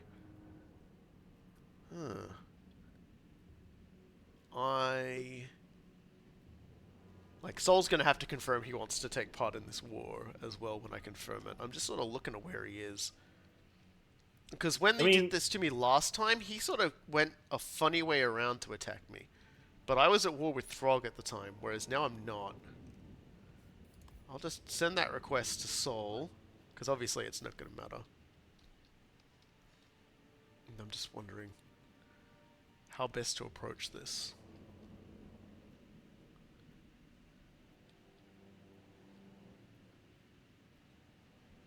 Holy shit, why does Wrecker's Point have such a big garrison? Yeah, so, yeah, okay, Wolfric's declared war on me. Oh, that's fine. I love fighting Norskins. Yeah. He'll likely come across through Azazel's territory to get at me. If you want to, like, if you can, like, lay an ambush there, I can make my way over to him and, like, beat him up. Alright, I'll lay an ambush with the 3 guys that survived the last fight. Okay, thanks. Whew, oh, I'm glad you said that. I was getting a little worried there for a second you'd be able to do it. Like, because you just, just had a really big war and everything.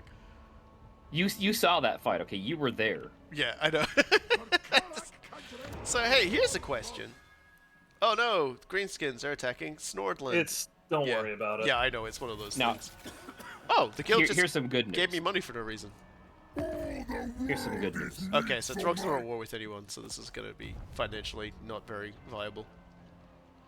I prayed to the god of barley, and he gave me another beer. Nice. Your barley had to do any work. That's true. Okay, so I think Bok Bok is at war with this Norscan group that I'm fighting, so maybe I just can ignore it now. Alright, well, if I'm 5 turns away from unlocking my superpower. Oh, what did I just complete? Fight against cavalry, drilled cannoneers. Okay, cool. So now, like, all my cannons reload faster. Now, in order to take on Wolfric, what I think I'll do is I'm going to make a second army, and I'm going to move, like, some of the cannons to that second army. Let me just... It's gonna take Katerin 3 turns to get back anyway, so I'm just abandoning this. I don't need to be here anymore. Alright, so... I'm gonna sell Karak Flag. Hold on, can I sell to Robokai? I think it has to be adjacent. No, I cannot sell it to you. It has to be adjacent to a territory. I'm gonna sell it to Ropsman Clan instead. and he will. Holy crap! He will give me an infinity money for it. So hold on a second. Okay. Oh no, Robokai's doing something. You should be okay now. Okay, Ropsman clan, sell you correct the lag.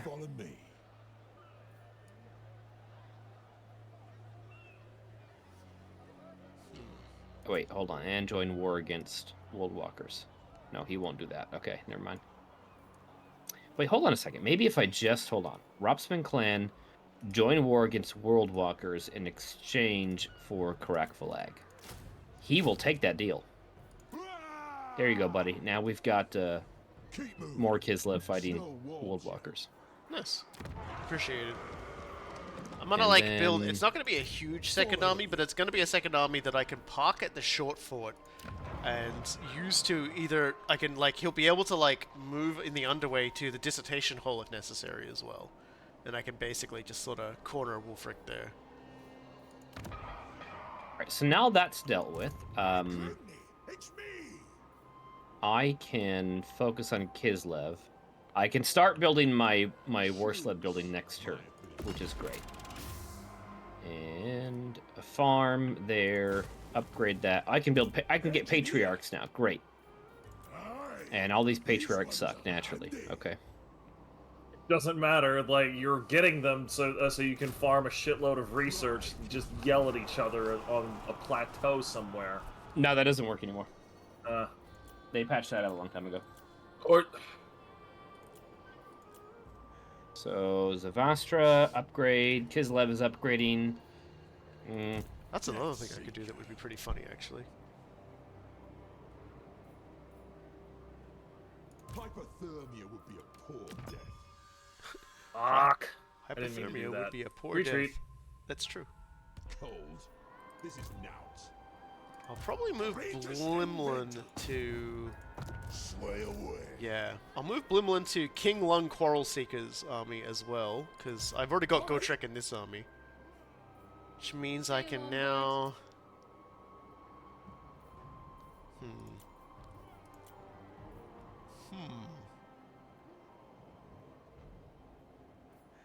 Dare I be that funny? That'll do for now. My biggest problem is just not having enough units to be able to be built yet, because I'm sort of struggling in that regard. I need a bit more time to if I want to build Doomseekers and stuff, I'm gonna need 2 turns to do that, and I kind of I'm in the middle of doing some Age of Reckoning stuff, so I don't want to do that immediately. I want to get some grudges up on the board. So I'll recruit. I'm recruiting some Kossars to my army. Dude, Kossars are a fucking amazing unit. Exactly. They are such a staple unit. I needed some ranged units. And I'm I could build Quarrelers, or but they would take me 2 turns to get at them because I'm already building some units in from the Spirit of Grogny in my main army, and I was or. So, Kossars really only have 2 drawbacks, right? Okay, Drycha doesn't want a non-aggression pact with me anymore. So they only have 2 drawbacks. One, they have low melee defense and low armor, because they're a fucking range unit. Who cares, right? And the other one is because they don't have armor piercing or magical attacks. They're just a generic melee unit, archer unit. Then you put a Stonkia in charge, and suddenly all Kossars have magical attacks. Which puts them almost on par with Ice Guard. It's really funny actually, because I'm pretty sure, while I'm fighting on the battlefield, I'm pretty sure that I can actually give magical attacks for a short amount of time to my units as well. So I could actually make those boys magical attackers. Oh look, it's Throg! Throg! I run with my arms open. Throg! My boy! Throg! Look at you! Throg! Throg! Throg's dead. 2 shotgun sounds. Throg's dead.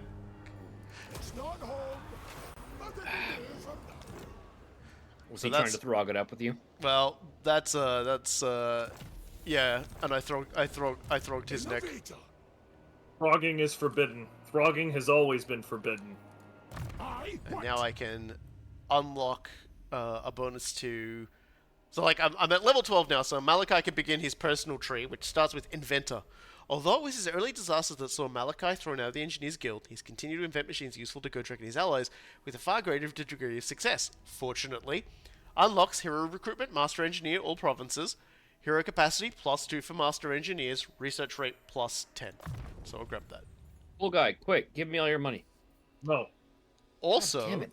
I can choose to take Slayer. It was his inventing prowess or initial lack thereof that forced Malachi to seek redemption through a glorious death in battle, something he pursues with the utmost seriousness, which is -10 upkeep, -10% upkeep for all Slayer units, +10 weapon strength for all Slayer units. This is for all armies faction-wide, by the way, all of these bonuses, and +10% missile strength. Or I could get Tinkerer, which boosts artillery and war machine replenishment, as well as artillery and flying war machine reload reduction time. Artillery Master, which improves his own firing rate and firing times, as well as giving him an area augment, which boosts everybody else's accuracy and reload skill. Or Architect, which basically massively reduces a lot of costs on a lot of stuff. I'm going to go with Slayer, because I am trying to build up a second army, and having a second army that has like a lot of like Slayers in it, that's going to have a lot of Slayers in it, is a good idea.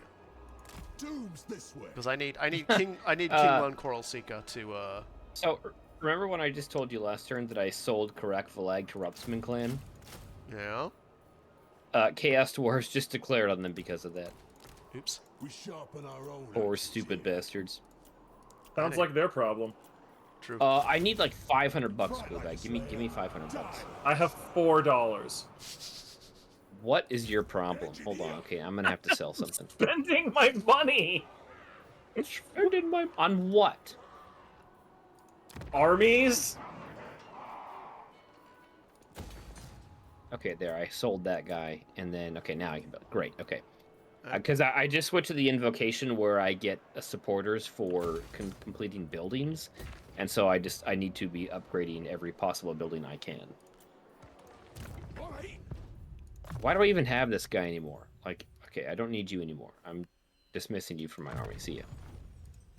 Alright, I'm done with my turn. Yeah, I'm still like throwing on upgrades here. Dude, I'm gonna be... I'm 3 turns away from war sleds. I'm 3 turns away from... I no longer need to build any other unit. We're almost there, buddies. We've almost won the game. I'm excited. I'm about 2, maybe 3 turns away from doing my first confederation as well.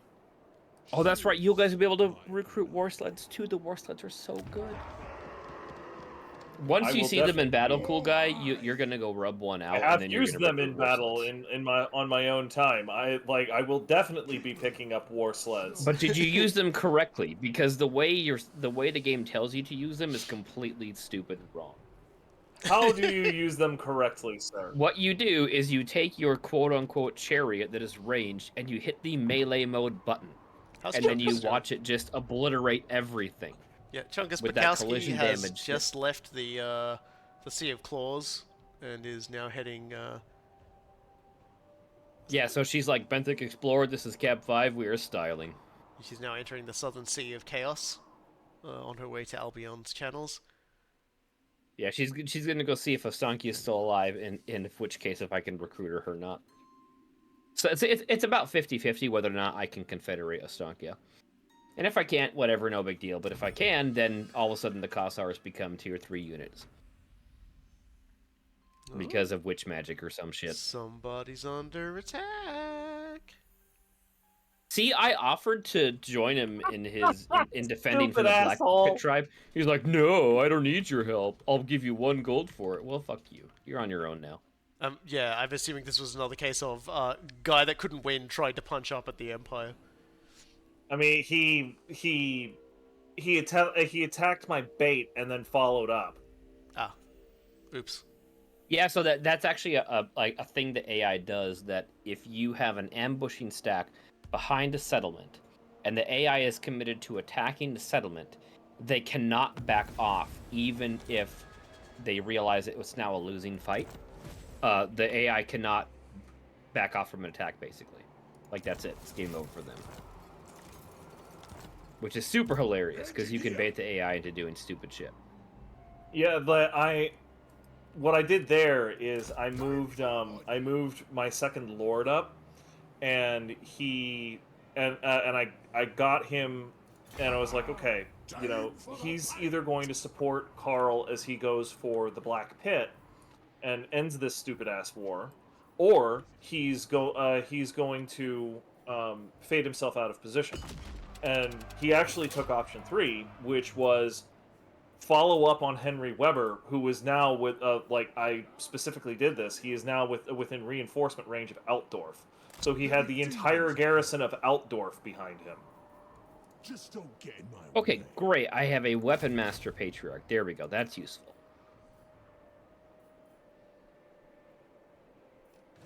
Patriarch of Kislev. Yeah, so I've unlocked the Battle of Malachi's Adventures, but I'm not going to do it just yet. So I got... What did I end up completing? Ah, yes, building the refectory, which gives me money and oath gold. I need like 50 more oath gold, and then I can start going down some more research trees. I've now hit 100 supporters. I'm 1/6 of the way there.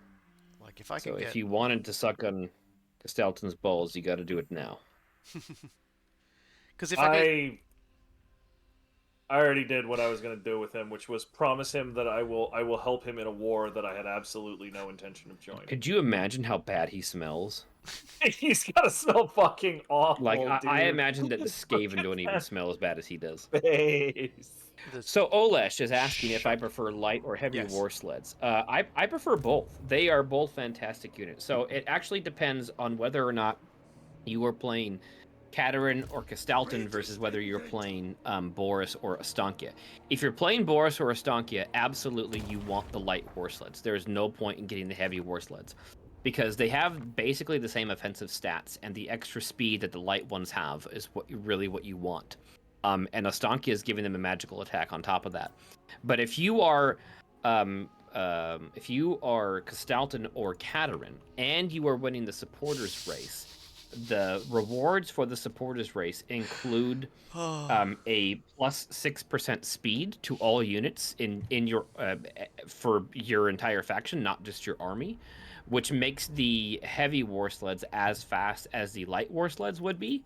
In which case, the heavy war sleds become the superior option, particularly if you get Frost Maidens and Ice Witches that have the upkeep reduction, because you can reduce them to 0 upkeep, which means the only question is which one you'd prefer to have. And in that case, if I'm Castalton or Katerin, I'm going to want the heavy war sleds. If I'm Boris or Astankia, I'm going to want the light war sleds. Oh, this is a pity. Because you're going to be doing war sled production in Kislev, right? Yeah, and some asshole got in there first and build a thing there. Wouldn't that fucking... Yeah, I can't imagine what that did to my chances. I will be eventually building another war sled production facility in Just a every reminder, province. if you get your outpost up to level 3 in a settlement, you get access to every single unit they can produce in the entirety of the faction, not just where that is. Yeah, that'll be a while. I'm not going to have the money for that. It's really hard to understate how obscenely overpowered the war sleds are. Like, compared to like the Tomb King's war chariots, they've got nothing on the war sleds. The war sleds just delete entire stacks by themselves.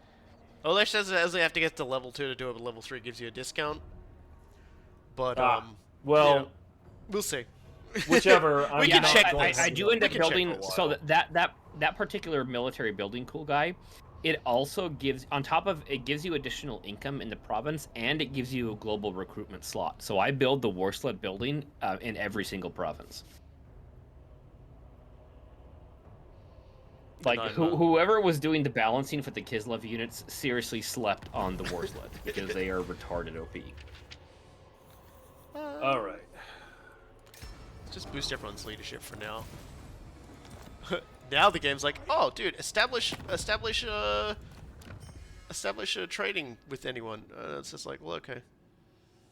Okay, next turn I can start recruiting more war sleds. I'm so happy. Nice. And then I'm gonna need something to direct them at.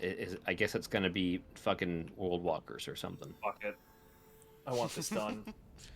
Okay, I'm just gonna do a trade deal with Turn this to a lector. Well, oh no, the Jade Custodians, they are happy for trade. I need to do. What do you need? And they will give me money for it, so that's good. And now... So there we go. Electoral machinations. Middenheim. There we go, that gives me a little bit more money. Of Kislev. I can now produce guns, which is nice. There we go. So, Perform. the more or less astute amongst you who aren't colorblind might notice there's like a high elf expedition over here. Because one of the things I have to do is I have to kill a lot of high elves, right? But you just, like, the high elves aren't here. So what would you do? Well, the game drops some high elves on, like, little personal battle things for you to fight. And so I can just fight some high elves.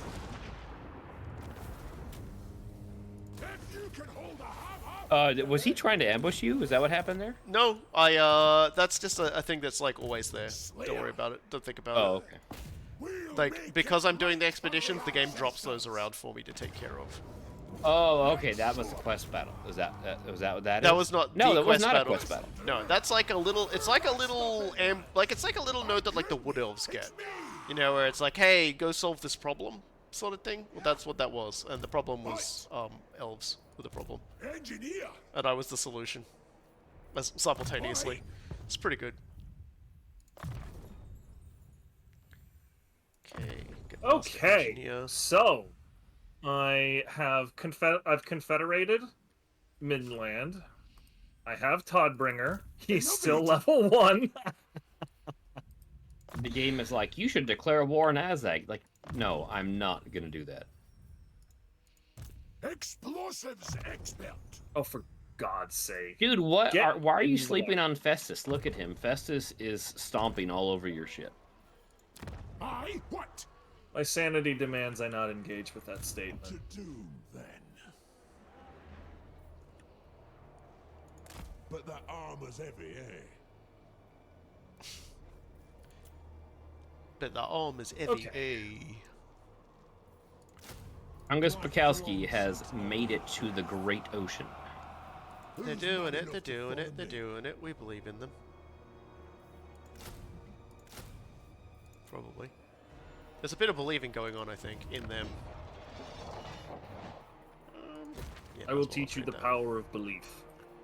'Cause Okay, next turn I'll so- be able to upgrade my gem cutter's workshop and also upkeep more of my silly things. Winter Pyre. Yeah. Must So have this was a fun garbage stack. actually no, I won't, because then I won't be able to upgrade the gems next turn. I'm reluctant to get rid of it completely. I might need the extra oomph.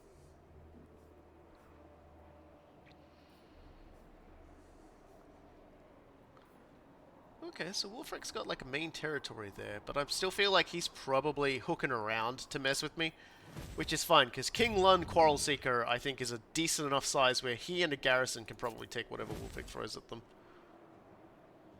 I mean, what he can throw at you is just fucking more Norskins, and their early game stacks are terrible, so don't worry. And I've got cannons, a rock thrower, some crossbowmen, some slayers, and some dwarf warriors. Like, once he starts rolling out the mammoths, then he's a lot more problematic to deal with, but this early in the game, he's just like, here's some marauders. Well, he does start with, I think, a couple of Norse, like a war mammoth, I think? A war mammoth, like, bunch of war mammoths? Mammothing around? Yeah, and he also gets that regiment of renown that's mammoths, and they can be annoying. But whatever. Fucking... Yeah, so Blumlin and friends are going to hold down the fort. He's never seen a bathtub in his life. There's only so much he can do. Okay, What the fuck does it... What's what does going that on mean? It's like... I guess because you hold Karak... Or you held Karak Vlog, the game was like... that's a grudgeon, and so your faction That's what I was wondering, right? Because like I was looking over the updates. So it just and accumulates. the updates were very specifically saying that like if you hold dwarf territory, that dwarves will not like that, and so it's like, Yeah.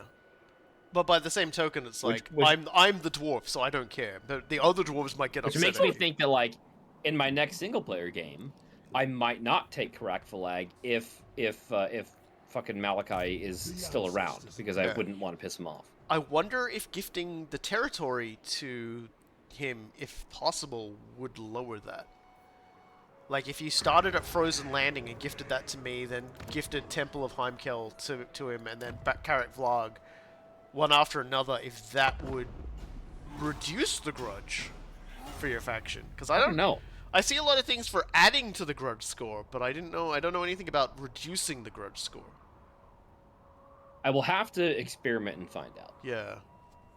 Because having another ally right there in the north is super helpful for Kislev, because normally, like, it's literally them against the world right there, because you have Throg, you have World Walkers, you have Azazel, and you have Astrogoth, and you have Archaon, and there's nobody up there to help except, like, it's just you.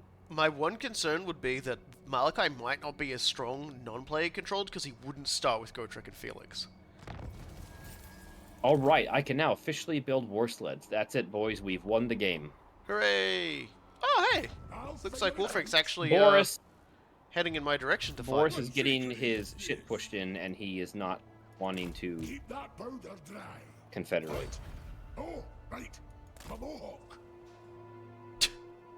You go into ambush stance, and Malachi goes, "Oh, wait, what? Oh, right, the Mohawk." Like someone was like gesturing to him to like get the fucking Mohawk down because you can't ambush. Fuck, I love these fucking psycho son of a bitches so much. Coolguy. What? I need your money. No. I need to recruit 6,000 gold worth of war sleds. Come on, be a bro. It's not going to happen. Like, Okay, I've got a million other things to do. There's 660 gold each. These things aren't cheap. Give me money. No! Like, you have to feed the bears.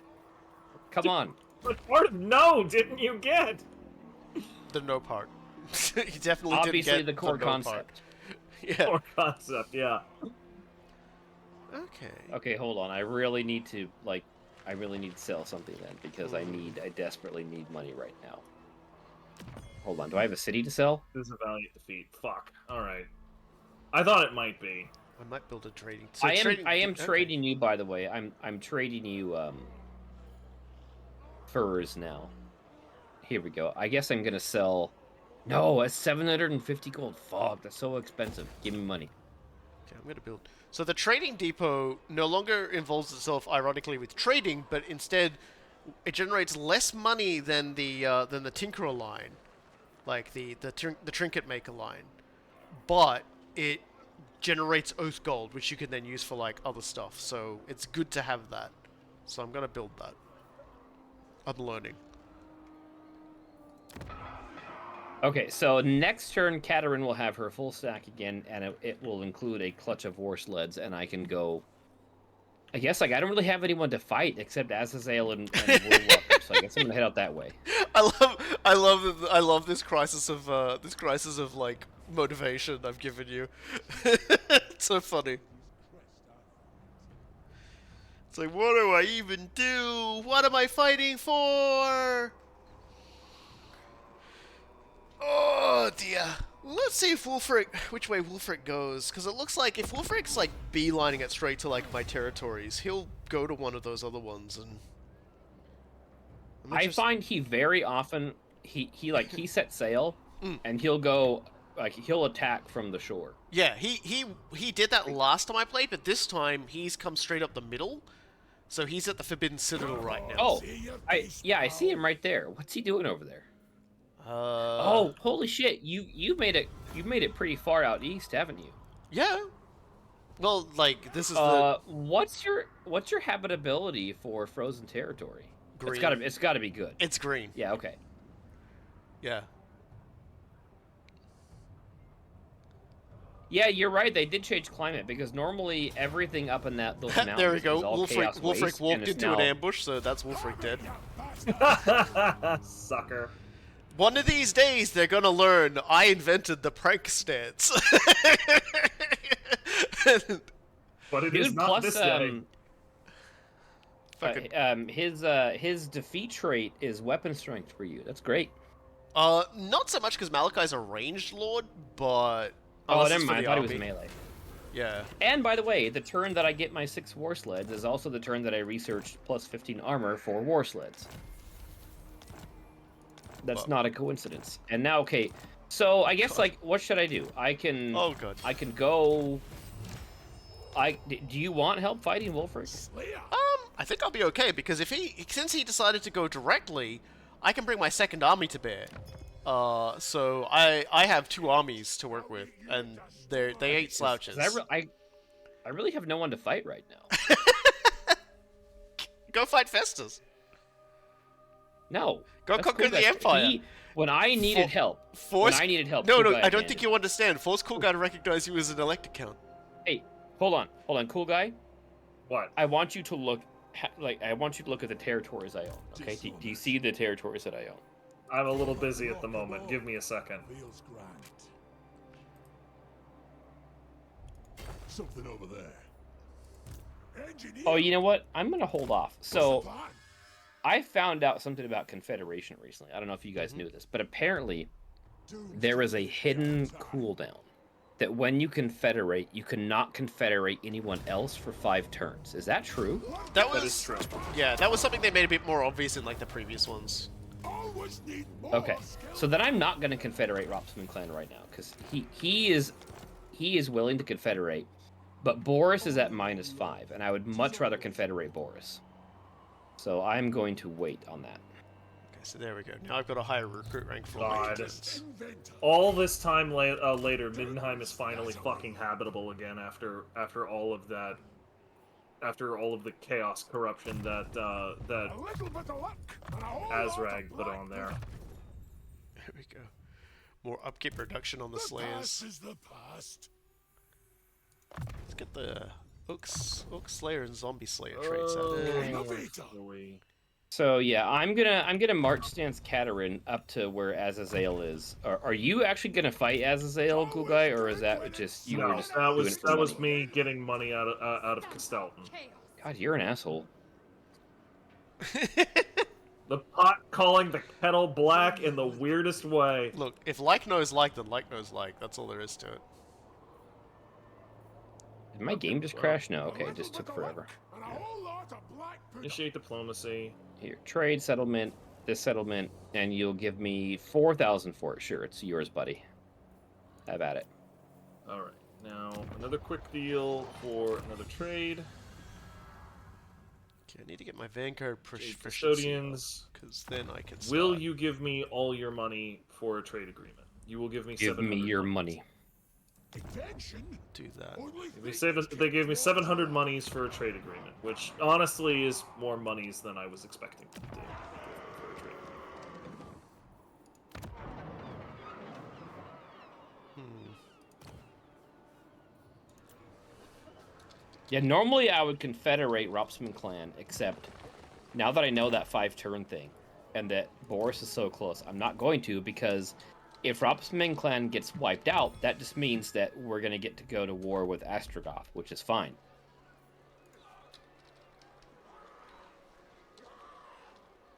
Like, I don't give a fuck. That's just more XP for us. Let's fucked it up a little. Okay, and now I'm going to build my other outpost. Where are your military buildings going to be, Robokai? Dissertation Hall? Oh, that's why it's not letting me write that. Sorry? Where are your military buildings going to be primarily? Crocodrak, Dissertation Hall? more than likely. I'm gonna, like, sort of remodel.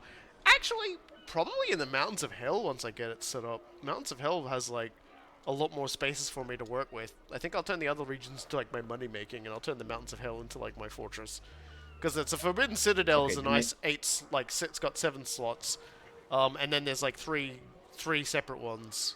And they've got. Okay, I'm just gonna chill then. I'll wait for you to decide because I want to actually make it useful to build the outpost. I was trying to understand why it wasn't letting me spell unassailable correctly. Well, it turns out it's because it's got the word ass in it. That is censorship on a level that it doesn't matter. Like, what are you doing? So, like, yeah, like I am. Look, it could be worse. I mean, like. Dark Souls censor cooking mama, and I will never forgive it. That's still... Wait, Dark Souls censoring cooking mama? What? Apparently, Yeah. mama is a slur in another language, which is so funny to me because it's like, it's mama, as in like mother. Anyway, sorry, I just realized if I'm going to be taking this entire region, I needed to give them more Mackay-like names, so I've just made unfreezable, untakeable, unconquerable, and I'm gonna... $10 says that Nagaroth is going to declare on you. I will call one of my places unnagarothable or undeclarable.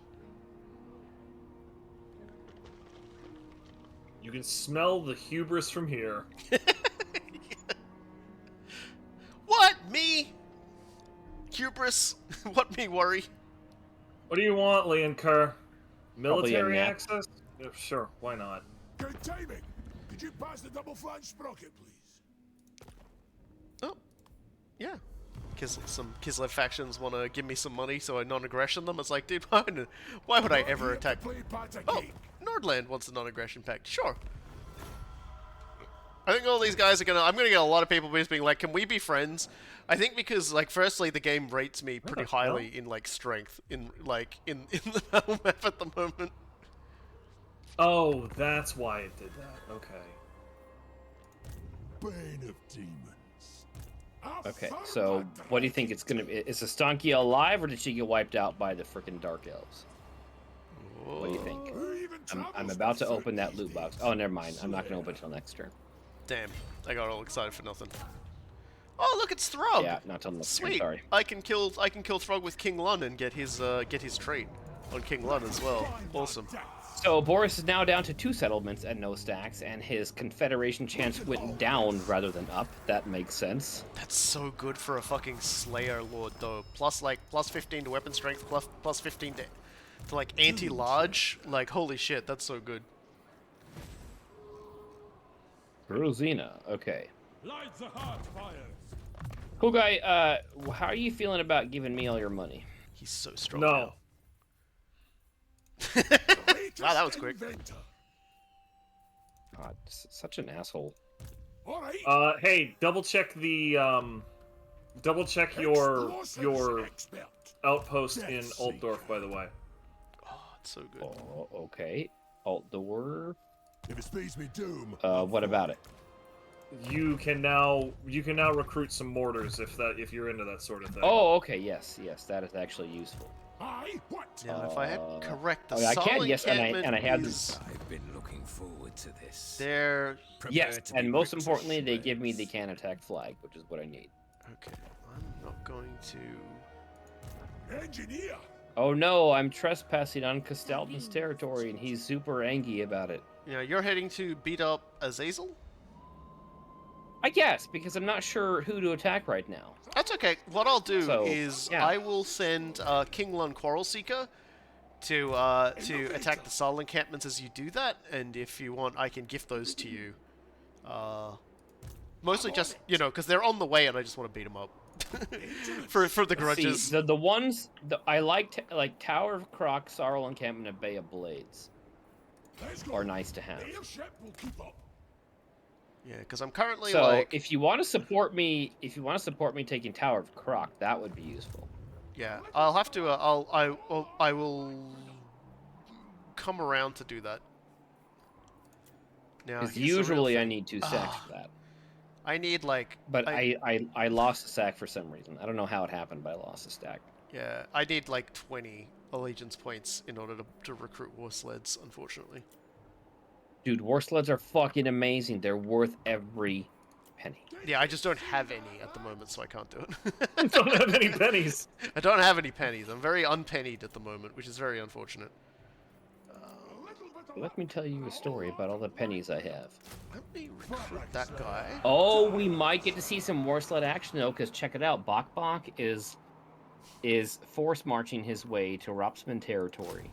And I just recruited another lord who's getting his war sleds up. We might see some Skaven versus war sled action. I'm hoping we do, because it's so hilarious. Yeah, King Lun is a bit of a weird force, but I have recruited Long Drawn Slayer Pirates, ladies and gentlemen.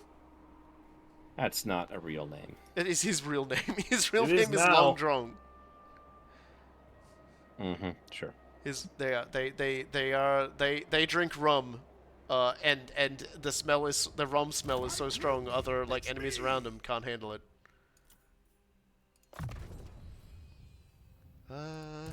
So I just need to level up some of my boys now as well. Gotrek now has Strider, Prodigious Swordsman on Felix. They're getting pretty strong. I need more Slayer units in my one army. How many have I got? 1, 2, 3, 4, 5. If I can get 3 more, I'll be able to get the legendary Slayer hero. Holmgren Iron Fist's son. Sorry, I'm just... Oh right, I own the Forbidden Citadel now too, don't I? I'll have to do something with that. What'll I call it? Unforbiddable. There we go. I'm doing the big tempt fate right. Like, I was like, is that one like immediately wrong just because it was, and then you just said it wasn't? Like, I'm forbidding it being forbidden. Was that wrong so... in the moment you said it? Well, look, and I raised the my triple barreled dwarven gun. Do you want to continue this discussion? Because you know, I tap the sign. Don't get in the Book of Grudges. Military access for the Ropsman.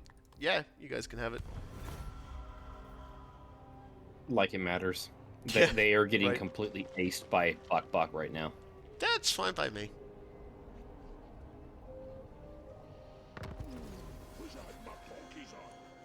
Yeah, I would need to get into like one more fight to like pull this off, and unfortunately, I don't think I'm gonna like.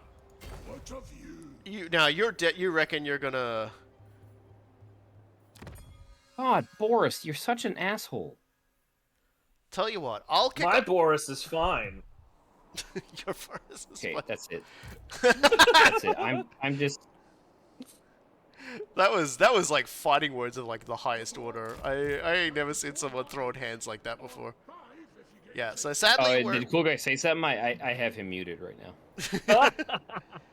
Sadly, I'm about to like enter the age of Scruff for my Age of Reckoning because I didn't conquer enough things. So like next turn, like I'm probably gonna Stankia be in a is raid. alive. Nice. So I will just. Oh, I just need one more because it's across all my armies. So I just need one more. I need one more Slayer unit. That's cool. Wait, why does she not show up in my? Okay, I just moved Chungus into range of Stankia, and it's saying I have no diplomatic contact with her. I can literally see 2 of her settlements. Just go further in. That's fucking weird. Okay.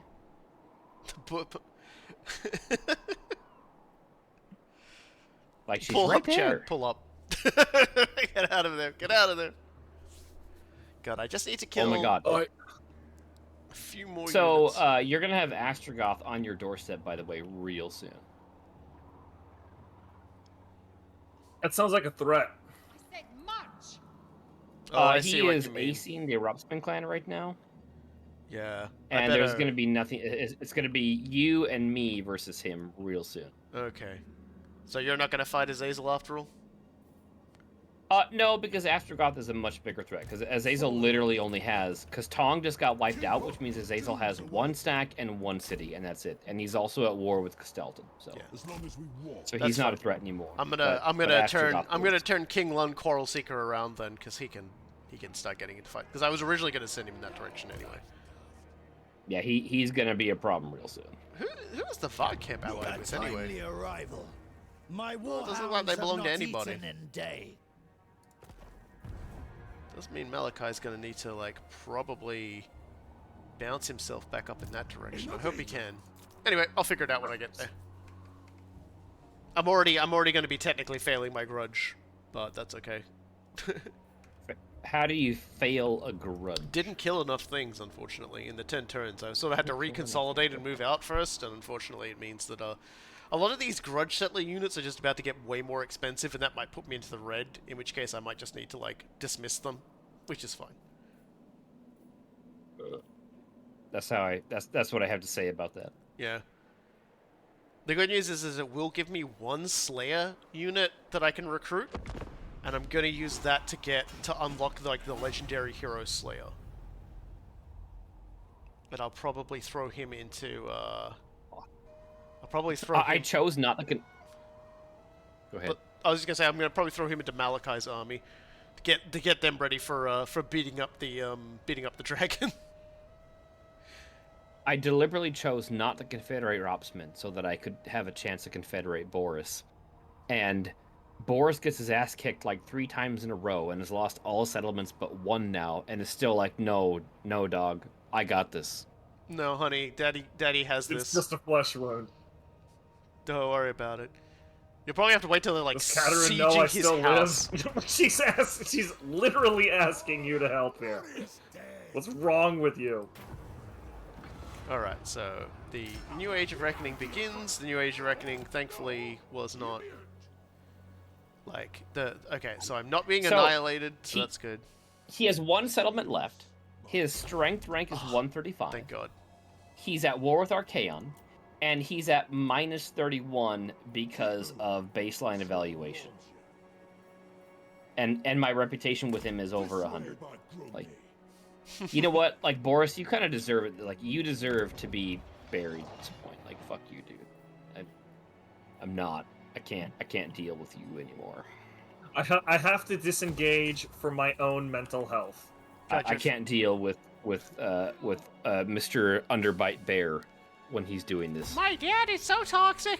He will not ally with me.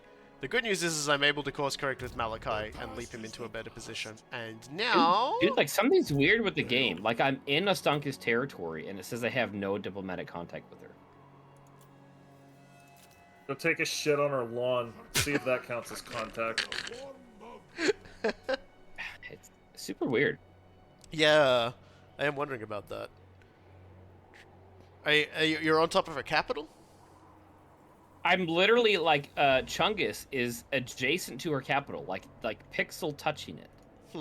And I somehow don't have diplomacy with her. That's really weird. It's got to be something Coolguy did. Coolguy? Like, there's no other. What did you do?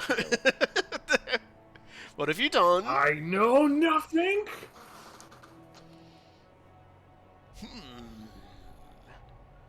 Yeah, okay, so those Skaven are definitely going to be an ambush stance, so I'm going to take my time here.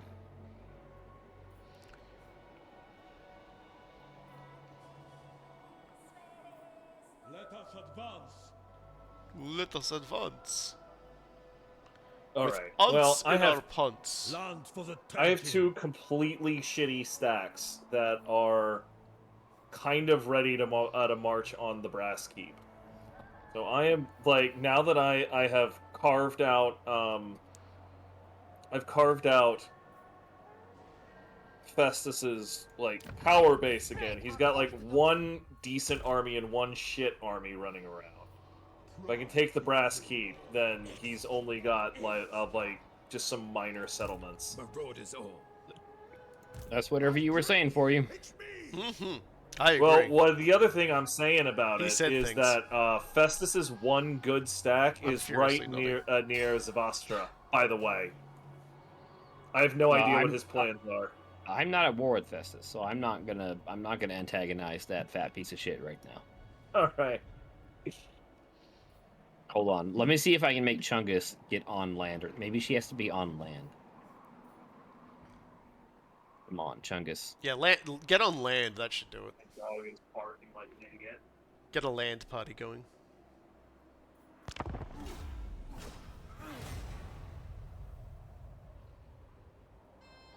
Busy. What do you need? Castellan, what do you want? Non-aggression pact. Okay. What, with Castelton? Yeah. I called him Castellan, didn't I?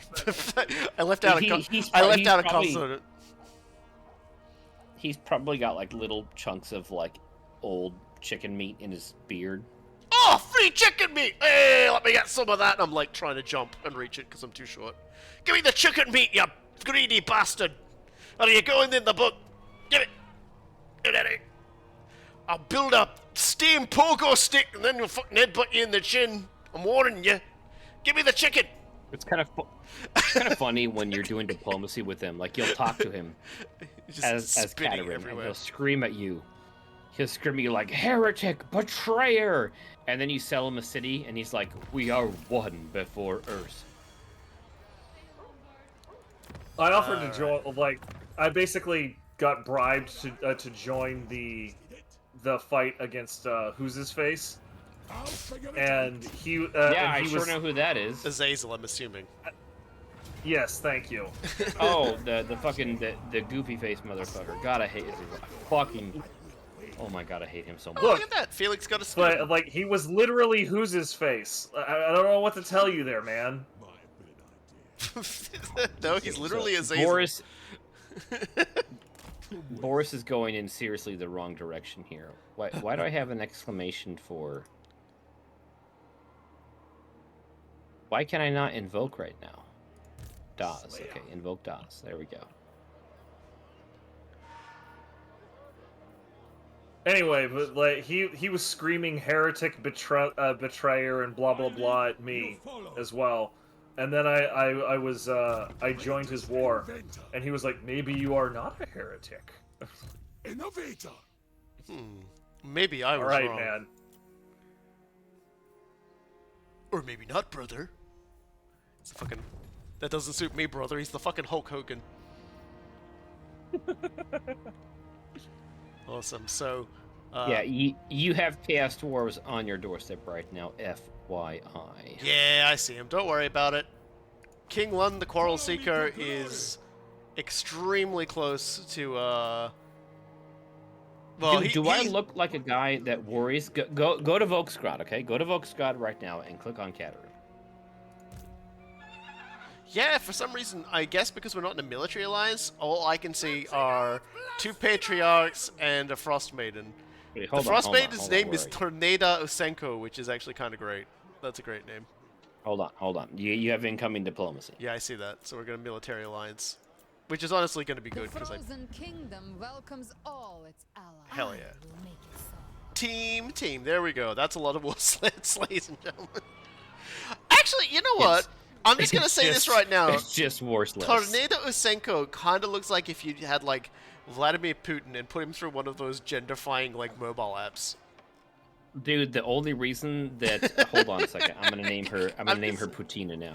Okay. So hold on. Call her Putina Tornado. Putina Tornado. Okay, the only reason that Putina Tornado is in this army is because she's giving me a 30% upkeep reduction on those very expensive war sleds. Yeah, I bet. I need to get a dwarven shrine, like a Slayer shrine in my territory, because then I can get shrines, like I can get like Slayer wards, who then further reduce the upkeep of like Slayer units. Like, it's really funny when you play as Umgrim because you just get buried in those because it's like, rank up in a territory that has one of those and your troops will just rank up. And so the game's just like, please have more Slayer wards so that you can just, like, lower your upkeep on your Slayers. Which, including with all the extra bonuses you get from, like, upkeep reduction on Slayers, makes them incredibly cheap for the Slayer types. It's really good. No, I'm not going to join a war against Astrakoth yet. I'm going to wait for him to declare on me. Yeah. I'm busy right now. So I got bribed a couple thousand gold to join a war against Oh, hey, Vlad. you're back. That reminds me. Hold on. We should both military ally with Coolguy. Yeah, I'll let you go first. Coolguy, Robokai and I are now in military alliance, and I did that only because I wanted him to look at Volksgrad. Where are you? Coolguy, Empire. I get the distinct feeling you're about to pull me into a shitload of wars. I am not doing that. That's only if you like join. Like you don't have to join an existing war when you're. Oh yeah. Also, it's not like it matters because we're so close to one another that your wars are basically my wars to begin with. So like. Okay, so as soon as you accept this diplomatic invitation, go to Volksgrad and click on Katerin. All right.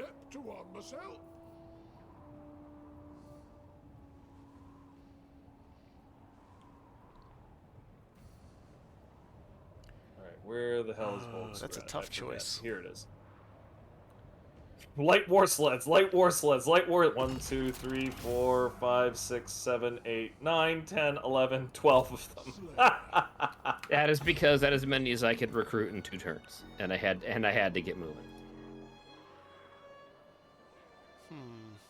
Kind of in a similar situation. Like, I'm really pissed off right now because like there's that one goblin miner that has the black pit, and it had also captured Wrecker's Point, and they had just enough dudes to ward me off, and I like the only place for me to replenish is in the black pit, which is an unpleasant mountain climate, which gives me ridiculously lowered casualty replenishment rate. Get to work. No complaining. So there we go. I have now acquired Garrigam Iron Fist, the son of Ungrim Iron Fist, the war mourner of the slayers of Karak Kadrin. So yeah, I've got the legendary hero the dwarves get, and he's joining Malachi's army because I don't have enough like really killy dwarf infantry units, I guess. Your grudges in the making. Okay, so I can now I've made contact with Astankia, and she is about to get wiped. I doubt she's going to survive in more than like 2 more turns. It do be like that sometimes. So Yeah. Can you confederate her because she's desperate? Confederation chance is minus 83.8, so probably not. Wow, gonna guess no. By Grimney, it's me. By Grimney, But it's whatever. me! Why do I need Are we next a Stunket to when I have war sleds? Right, so... Ah, Blimlin, you don't have a weapon. Well, by completing that quest, I was also gifted a Slayer's Axe, so there you go. Go with caution. Blimlin now carries a Slayer's Axe, as well as his regular axe. Oh, good. The Barrow Legion came down and stomped on Marienburg. Is that something you needed to happen? No, I don't like dealing with that asshole. Heinrich Kemmler is, Heinrich Himmler is like the ultimate incel.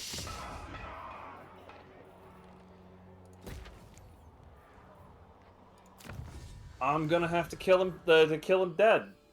So just FYI, in the next turn or 2, I'm probably gonna need to declare on Astrogoth. So I hope you're ready. oh yeah, I'm in position. I'll be able to assist in the killinating of that fuck. Because I will say yes to that, but I can't really do anything. You're so far away from the fight. No, you are not expected. Yeah, you're not expected to contribute. Oh wow, he's got 2 armies there.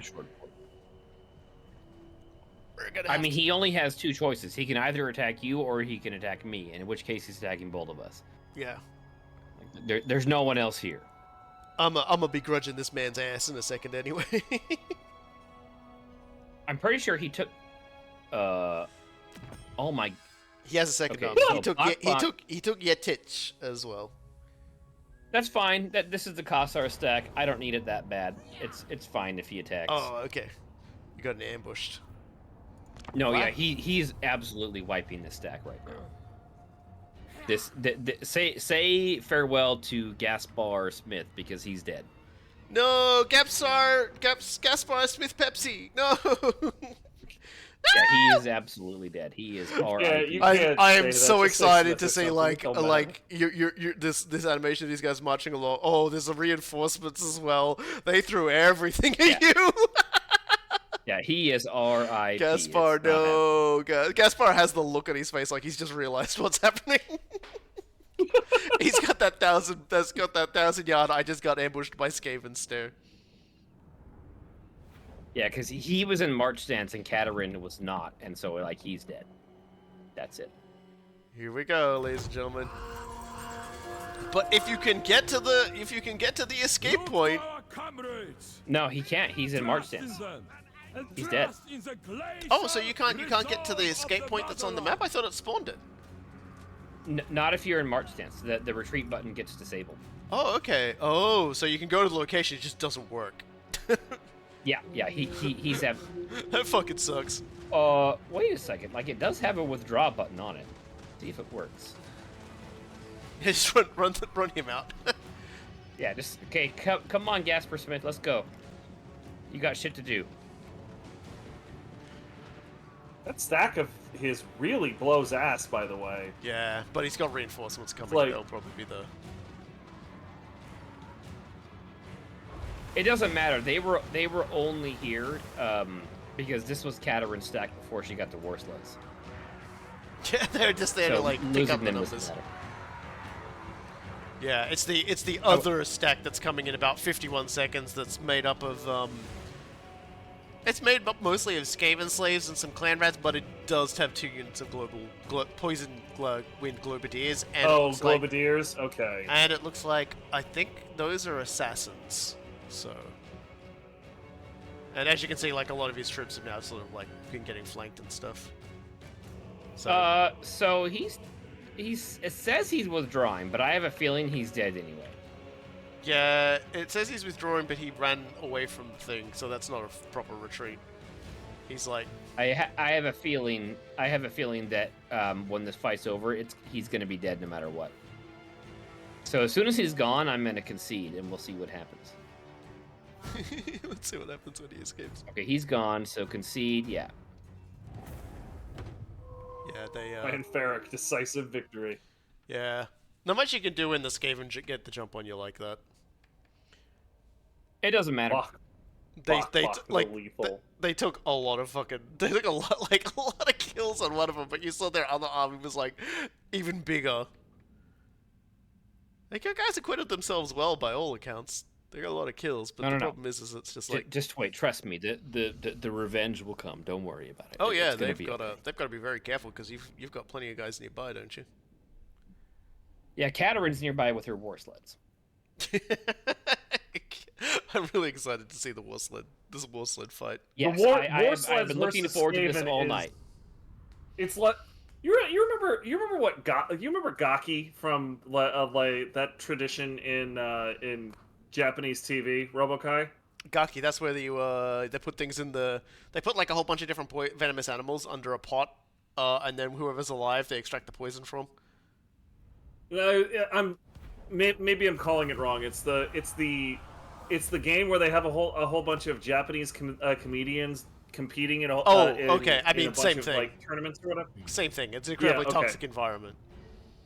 Incredibly toxic environment. There's punishment games and blah blah blah.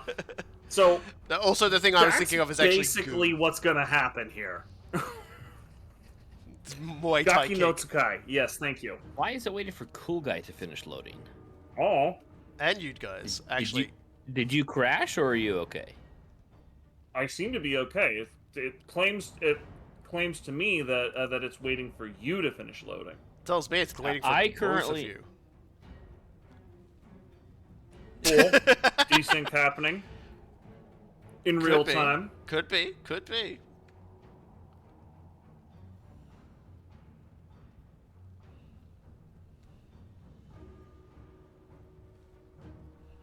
Well, this is great.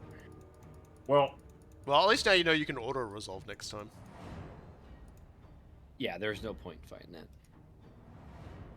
Although, by all accounts, if you look at your army, from where I stand, they've still got all their health.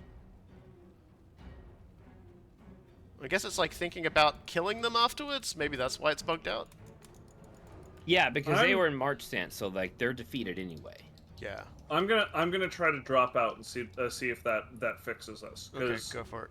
Ostensibly, you should... So I see Robokai waiting for you and me, and on my end, I'm waiting for you. Yeah, I'm gonna try to pop out. Okay. Hopefully that fixes things. That looks like that fixed it. So just rejoin at your leisure. Okay, great. So yeah, you can get like let me know when. Oh. You're gonna love this. Hold on, buddy. Let me see it. Let me not get a little bit too cocky. Okay, let me just save the game real quick. Oh yes. Yeah. Both of his stacks are in March stance, and Katarin is in range. Right, You're gonna see a double Skaven war stack. I guess we have to. You can't just rejoin, can you? We'd have to go back to the menu and start this up again. Right? Probably not. Let me give it a try, but I'm gonna guess no. Yeah, typically it has. It says I can join game. Hang on. Yeah, failed to join game in progress. So we're gonna need to reload. Yep. Okay. But we have managed to get by. Yeah, so it's fine. I'll just throw us back to the main menu. I'll just hide the window for a moment so as to not show our passwords when I build it back up again. Everyone gets to look at everyone's favorite character. Multiplayer game. I kind of want more beer, but I've had a lot to drink. Put that password on. Load. I think instead of more beer, I'm gonna start getting high. All right, everyone, game's up on. if you want to rejoin. All right. Coolguy. Friends list. For some reason, Coolguy's not on my friends list. I wonder why. You defriended him earlier, didn't you? Oh no, I accidentally left myself as invisible. You unfriended him earlier. I just showed up. I mean, friggin'. Okay, look, Coolguy, I need to level with you, okay? What? I've had a lot to drink tonight, so now I'm gonna start getting high. Alright. Okay. Man, they do it hard in Kislev. Alright, everybody, ready up. I mean, have you seen where they live? And Jack's heroin, none. No, like they're just surrounded by mud and death. Mud and bears death sometimes. in this economy? Coolguy, ready up? Download and save, buddy. Oh my god, I can't believe it. I did not have to download save. I wonder why. You were there when I saved it, so you weren't the one that desynced. This man's ruining our video games. Kansas.txt. Total Warhammer.avi. Yeah, like there's definitely some serious issues with the multiplayer in this game that seems like could have been solved a million years ago. It really feels like they could have, but it simply hasn't been a focus like ever. Yeah. Creative Assembly. Creative Assembly has the staffing and the money to make a functional multiplayer experience. Well, it's really funny you say that because after Hyenas, which tanked a lot of money, they've apparently very recently had some more layoffs even after that.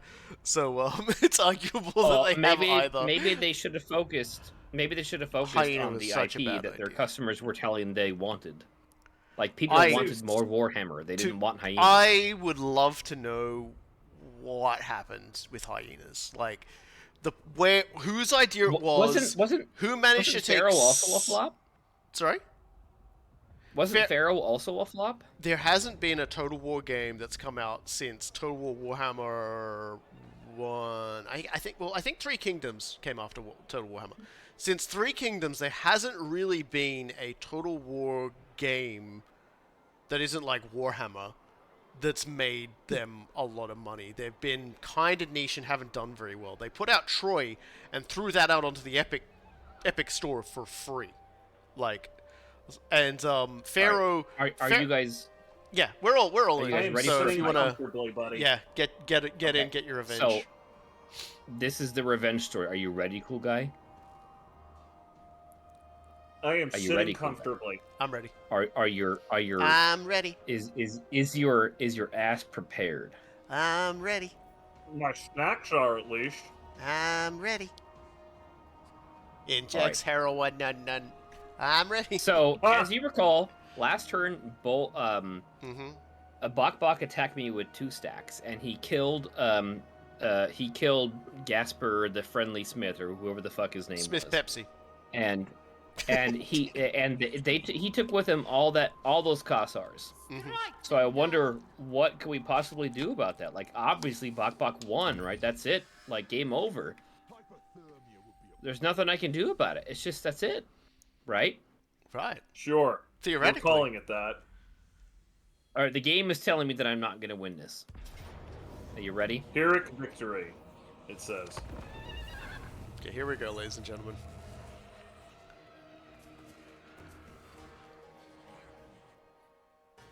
Bok Bok. Seriously, what does it take for somebody to get named that? Like that just sounds like your mother hated you and everybody around you decided to join in on the joke. I mean, his mom died. His mom died doing what she loved, being a dumb fucking rat. Holy fuck! There are like so many rats. Oh my god, he does. He has 3 stacks. Okay, okay, this is okay. I did not see the 3rd stack. You still gotta get high, man. It's too late. I already took the gummy. Like, it's happening. So I've had a lot of beer tonight. I love the implication. A lot of beer tonight. Like he's had the weed gummy, and like the fucking rats are coming. There was just like a 3rd rat in hiding that we didn't there see. was. He was in ambush stance, Okay. and apparently you missed him and launched the attack. Alright, well, them's the breaks, I guess. But yeah, talking I don't know what these Kossars are gonna do. I guess they're gonna go hide over here. Yeah, just like park in a corner. Like, fucking whatever. Like, so yeah, like, so the thing with... Like, I want to point out, we are now going up against 3 stacks. I did not expect that, okay?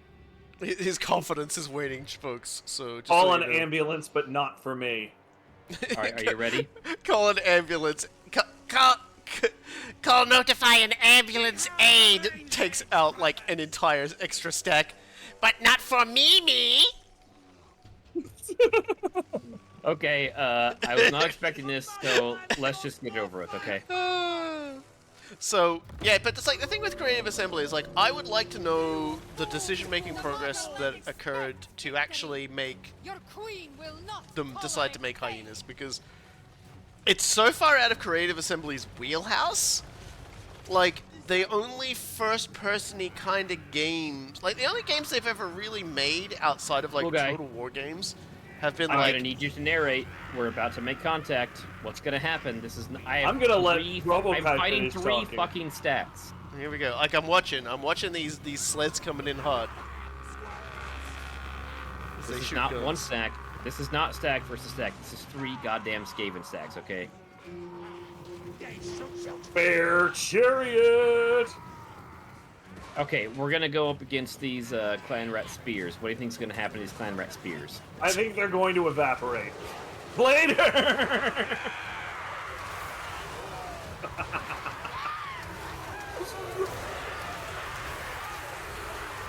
At this point, it's just like we're just playing cornhole with rats. It's rat hole. The funny part is if you're fast enough at killing these rats, the other reinforcements will not arrive and you can just end the battle. I hope you're zoomed in really good and you hear all of the rats screaming, oh, by the way. The rats are not having a good time.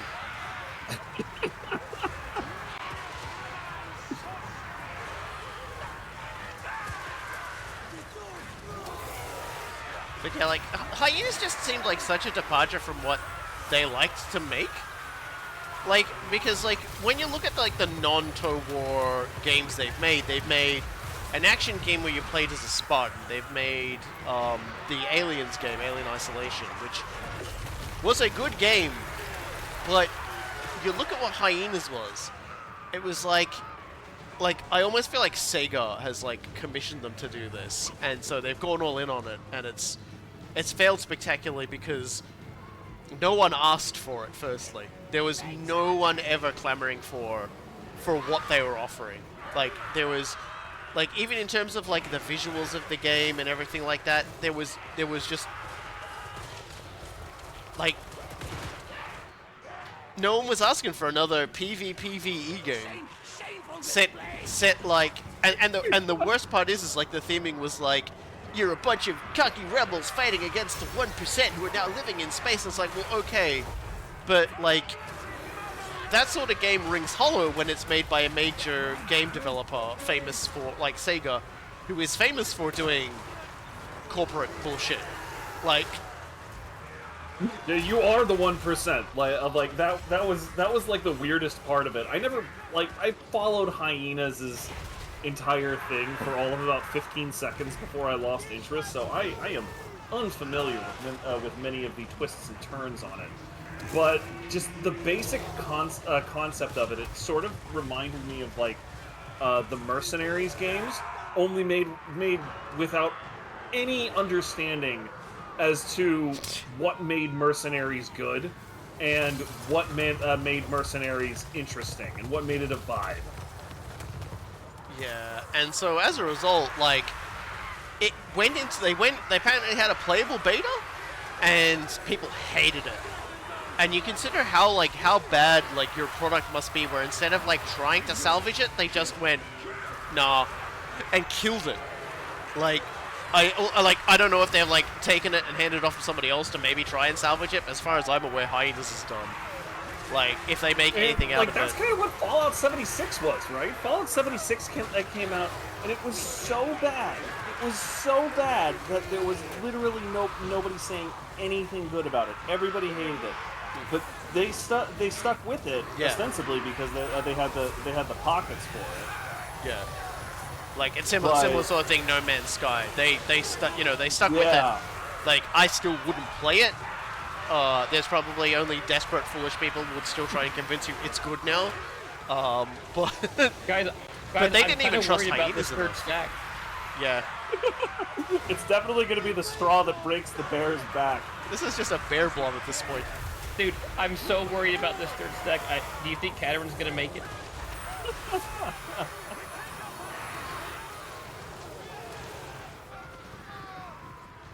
The funny part is like, there are so many enemies on the field right now, there's like one unit of Gutter Runners who hasn't arrived yet. And he's gonna be like, sorry, late, what? Oh, fuck, I'm out of here. Hold on. The game told me this was a Pyrrhic victory. I really appreciate all of the dudes who are still running over there, and they're just like eager, inspired by ability, Yeah, you're super eager there, buddy. Like, things are gonna go great for you. Eager has not actually had what a bear is explained to him.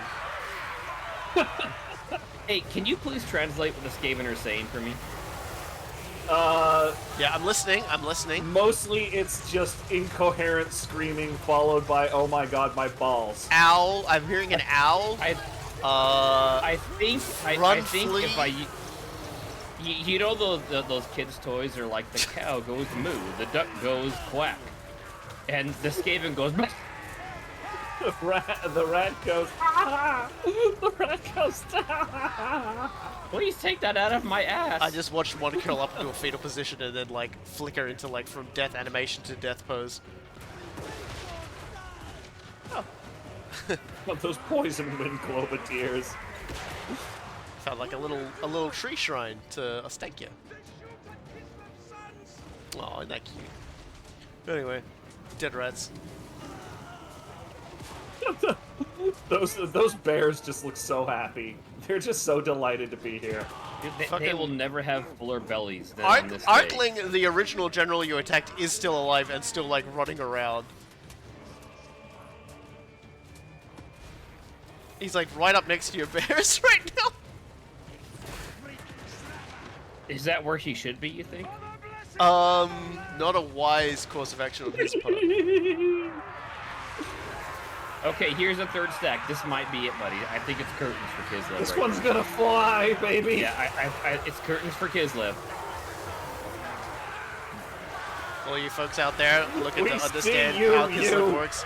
He does these tactics on Legendary, by the way, so don't just think, oh, this is only succeeding because this is normal. No, this is just how this man functions on a day-to-day basis. This is just how war sleds function. He wakes up every morning, he palm slams a copy of that one scene from that movie Leonardo DiCaprio is in, where he just gets absolutely like beaten up by a bear so badly, people watching the movie thought he was actually being sexually assaulted by the bear. Okay, they're finally going down to army losses. Oh my god, did we lose? Shit. Pyrrhic victory, buddy. It's gonna be a while for you to recover from this one. I wonder how many units I lost. Hold on, that was 3 full Skaven stacks, okay? And they were fresh off the high of killing Gasper, whatever his name was. So I'm kind of concerned. How many units do you think I lost? I'm a little sad. I'm a little sad like you ended when you 3. did, because there was one group of Skaven who were just about to flee into your hiding Kossars, and we're gonna like run into the trees and just get gagged. Hold on. How many units did I lose? I'm closing my eyes. Don't tell me. I can't look. I can't make it. Oh, I can't look. How many did I I'm lose? sorry, Saul. I put my hand in the shoulder. There were only 321 survivors. Only 321 made it. Yes, Revenant. That was the movie. 321 made it out of how many? 321. 321. Oh, okay.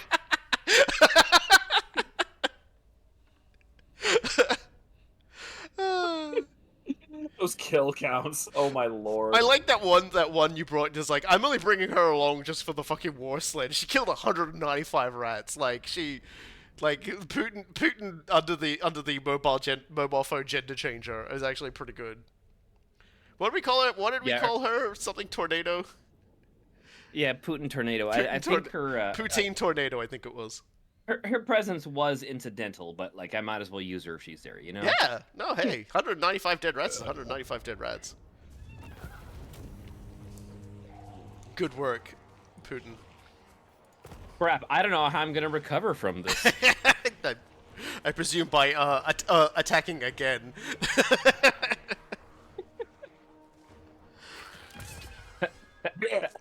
I'm really looking forward to like that one quest where you get like that quest line you do. Yes, for, that for third stack was the settlement garrison. It wasn't anything in an ambush stance or whatever. That was just the settlement garrison. They had a lord, so I don't actually think it was.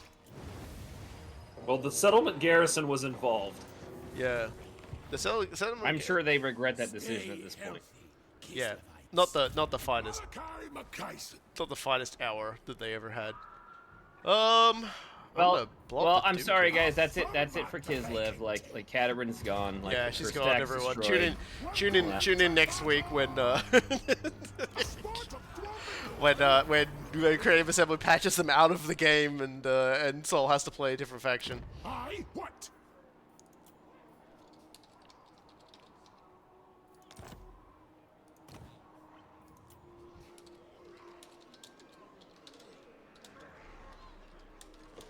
What the fuck? Here we go. I had to do some writing. There we are. Weird. Alright, whatever. It's fine. What's wrong? Nothing. Something was strange, but I was changing the name of something. Maybe it just wasn't letting you do anything while I was doing that. Oh my god. Clan Ferric now wants peace with me. I can't imagine why. And I'm upgrading Kislev to tier 4. Okay, so King 1 Quarrel. I think the AI briefly took command of my my characters or something. Absolutely. Because like oh man, things are really weird right now. Yay! So what sort of army does Astrogoth have? Can't really see So it. I hope you enjoyed watching what war sleds do to Skaven. Oh, whoops! I walked into the enemy territory. That's probably Because good. a fair fight, that's not.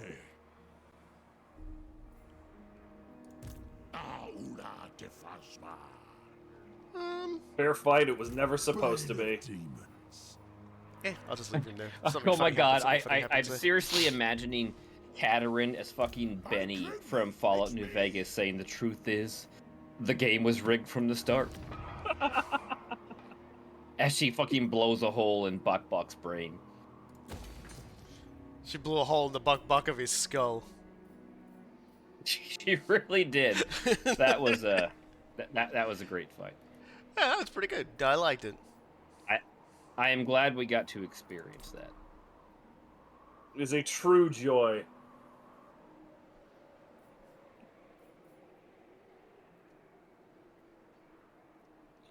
All right. And Boris is still like, nah, dog, I got this. Come on, Grievous. Come over here. Come within range of me. So I can fucking... Oh, here he goes. Get back to this. Declaring war. I suspect he's gonna, like, come and attack me. Wait, oh, he attacked you, not me. Yeah. Well, he is about to learn the lyrics to the bare necessities. Yeah, he came in. I kind of might have accidentally not paid attention to where my borders were and antagonized him a little. And It's just the bare necessities. A bunch of worthless. hey, Yes, Ungram wants to give me $1,000 in the trade agreement. Ungram, my boy, I've got your son right here. He's gonna kick some ass. Don't you worry about that. Is Malachi? Okay, well, Boris just got wiped out, so great. No, Malachi is not his son. It's a different. The legendary hero they added in this one is his son. And you can get it. So no recruiting Boris for me, sadly. He's gone. Oh, and the Jade Custodians he is also dead. died as well. A shame. All right, well, Astrogoth, you kinda. Oh my God, that stack of his. Oh, okay. So this is the other thing. It's starting. Oh, I forgot to mention this. Okay, so there is a new mechanic that they added with this that everybody gets for free. It's called the Nemesis Crown. Basically, the game will give us a hint as to the location of this horrible artifact that makes you extremely powerful, makes it easier for you to like control factions of your race while pissing everybody else off, and you have to like keep fighting in order to keep it once you get it. And it's secretly somewhere on the map in the old world, and so we've just gotten the hint that it's on a coastline in the Empire. On a coastline in the Empire. Yes. Well, How that's do you basically feel more than- about breaking our treaties with Coolguy? Well, he hasn't got the crown yet. This way, by Grumney. That's why you're talking about doing it. Hypothermia would be a Oh, there's Grievous. Anyway, Astrogoth's army kind of sucks, if we're being honest. Greatest of ice Like his army kind of looks pretty bad. Is there So do what? I'm gonna Pyrrhic Victor him because he's going to kill a lot of like dwarf warriors, but nothing much else. You remember that time the game told me it was a Pyrrhic victory against Bak Bak? Win the battle, they will come. And there we go. And now I have spell resistance, but also if my dwarf slayer somehow learns magic, it will come incredibly handy. May If he somehow becomes a chaos dwarf. What? Anyway, Just don't get in my... Alright, let's see what we can see here. Valiant defeat. We're gonna continue that siege for a little bit. No, we are not. Festus definitely sees what I am up to, and he is furiously coming back to keep me from attacking his house. Which is fine, because that means I can attack Festus instead. Tapestry of O's. So there we go. My Slayer boys will get a lot stronger now. I guess we'll go Resolute for the charge bonus. And then minus Instinct. Not bad. And what about you? Just more Stubborn Defiance. I like that you can get melee defense, but also physical resistance for the Dragon Slayer and Demon Slayers. I think that's really good.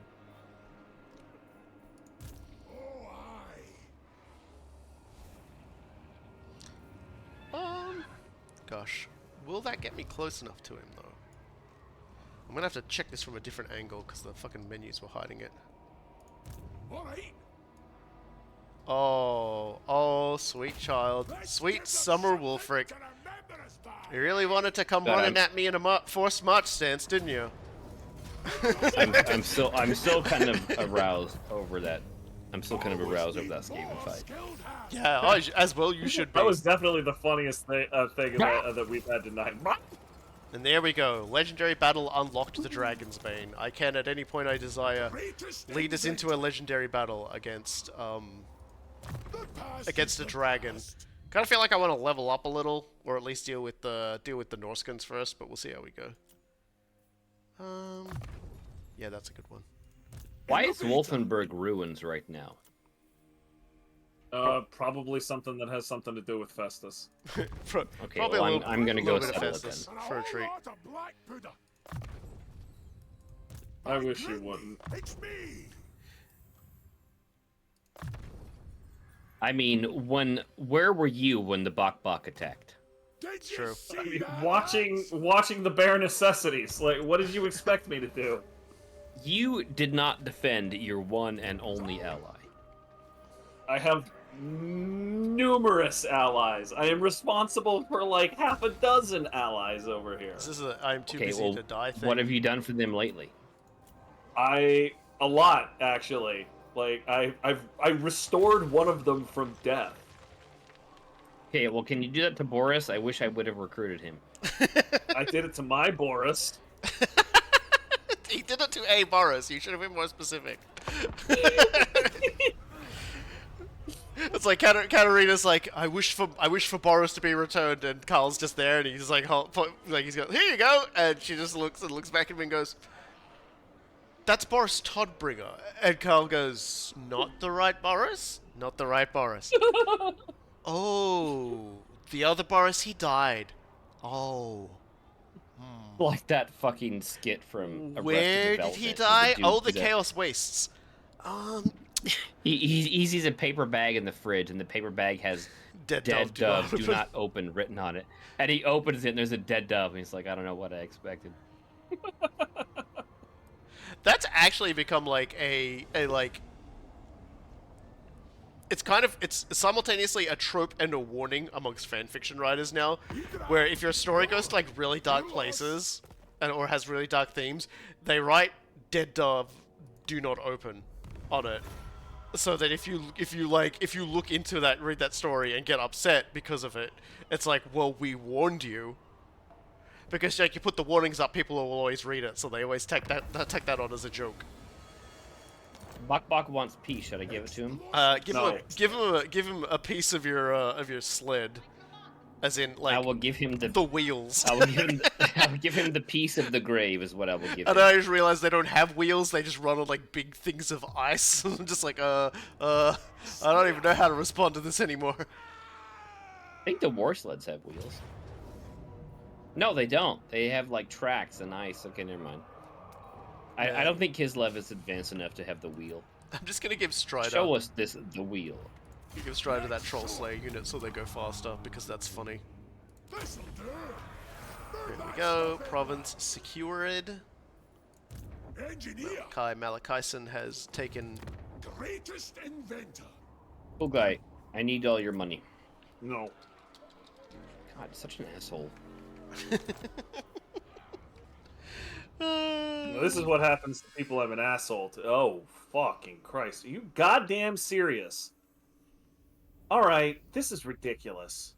Dude, do you have any idea how many rats it takes to feed a bear? Okay. Alright, fine. We're gonna scumfuck you. I love that. It's like, oh, you want to exist? You want to be alive? No, not happening. Nope. Black Pit Tribe is greenskins, right? Yeah. They also got some good screams going on when you like trample over goblin armies. Yeah, he had We a need pretty to good fight fight. this one because it keeps claiming that this collection of incredibly basic greenskins is going to just absolutely gut my army, and I'll have like 3 cards left. They've got 5 cards of goblins up front. Like, what are they gonna do? Yeah, I'm not. They've got a whole bunch of orc boys coming to reinforce them. Okay. Yeah. So take out the goblins before they get there. Yeah, auto resolve. matter. Auto resolve sees injured cards and goes but nevertheless. Do you remember when I used that to my advantage, Coolguy? Do you remember? You're gonna have to be more specific because we've done that a number of times. There was one particular moment when Robokai saw my stacks for the first time when I was coming to rescue you. And he saw what the rescue party looked like. And do you remember what he said? Because it was 4 stacks. I actually don't remember this. And I came over the hill to like Great Salt Plains or whatever. And Robokai says, it's literally all goblins. It's literally Yeah, okay, all now goblins. I remember that. It It's literally all goblins. It's literally all goblins. And then it was a few turns after that you went to go do allied recruitment, and you realized you could no longer recruit anything from me You had except demolished goblins. all of your non-goblin related buildings. I do remember that now. That is a thing that happened. Like, genuinely, I was just like, I try and fathom everything that sort of fucking happened, like, in that. Like, we've had people sort of comment on you, Soul, like, basically saying, I don't really like Soul, he's very sort of weird and aggressive. And I was just like, but at the same time, he sends an entire, like, mass of just goblins, slave goblins, to like successfully fight all of his wars, and that was genuinely some of the funniest dumb shit that I've watched and taken part in, like, in a long time in this game. Look, I'm only aggressive toward Coolguy. No, like I think anybody who's like, oh, he's really aggressive, doesn't really understand the situation there. Like, I get why. Like, this is a situation that has developed over the course of about 20 years. Like we've been buddies for that long, but also, like, there is some context here I feel like you might be missing. Well, that's just kind of the thing. A lot of people who watch things don't get the greater context of, like, friendships and other things, and I can understand them being like. Here it is. Keep talking. Ned lost the keys to his Steam tank. What the fuck? There was another unit of handgunners that needs to be deployed properly into the chevrons. I love this. Like, these stone quarries are so tiny. They look so funny. There's like wee baby quarries. Like, that particular campaign, I cannot get over how Limerick marched over like 4 provinces to attack you. Yeah, he ignored you. He had the weird hate boner for me. I did not have a single army in there to defend against any of those juicy economy settlements, and he's just like, no, I'm going for Coolguy.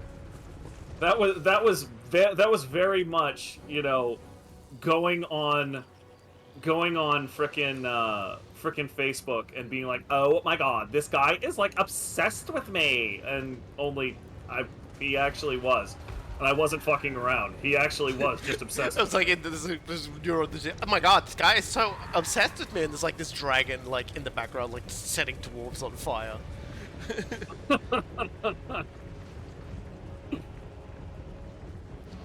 How long have we got before they turn up? A minute.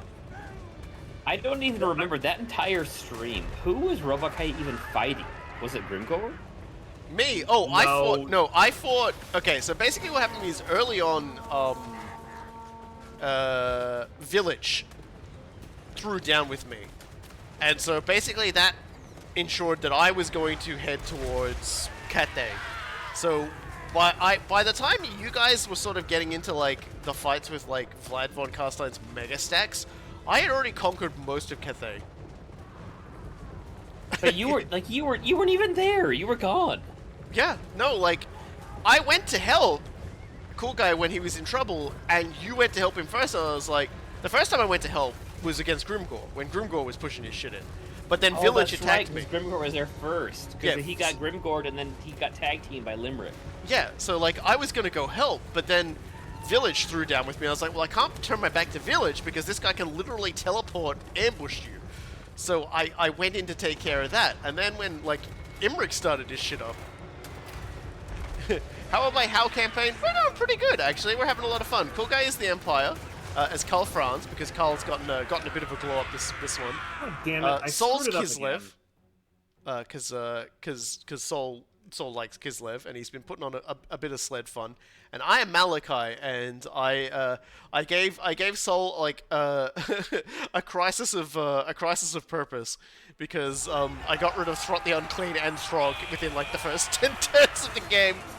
And so it's just kind of like, well, what do I do with my life now? I'm pretty sure you took out Throt on turn 5. And that was it. Why can Malachi fight 2 full stack of Throt on very hard? I just auto it last night. Oh, well, he can do that because Gotrek and Felix are in his army. That's basically it. Jesus Christ. Just wait till you get Deathclaw. Karl pops off at that point. Are you winning, Coolguy? Yes. Handily. Yeah, I don't know why this guy thought he could throw them. I noticed a distinct lack of war sleds in your army. I would like to remedy that. I agree. Yeah, I wanna play some more. I wanna build like a doom stack of thunder barges. I just have like have a battle where like the only thing like I've got like I'll have maybe a ground troop or 2, because like you run out of those you lose basically because the thunder barges can't land, and I'll just put them in a forest or something and they just have like thunder barges for the rest, and just thunder barge around.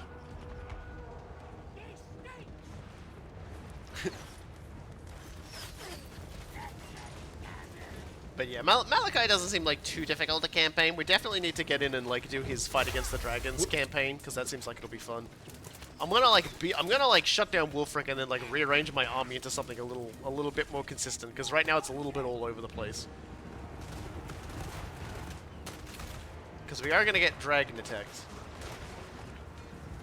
Yeah, Throg is Throg for some reason, I think because like, multiplayer campaigns do change a lot of the enemy behaviors, especially if you ally up fairly early on. Throg decided to never attack me. And Wulfric did instead. But I wiped out Throg on the way to fighting Wulfric. Hear me out, Robokai. Recruit max bears, then fill up the thunder barges. My thunder barge is just crewed by, like, dwarven bears. Small and ferocious.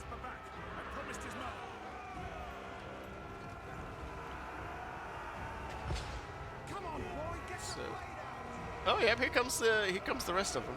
It's like, where is the lion's share of these greenskins? Oh, boar boys! Damn it, I had missed that unit. Okay, fine, that's okay.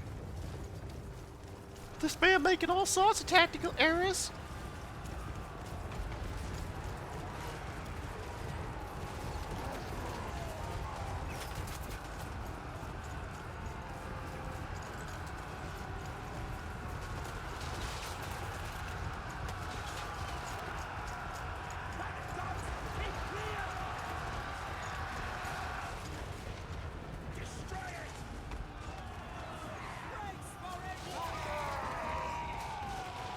Here comes the Wara!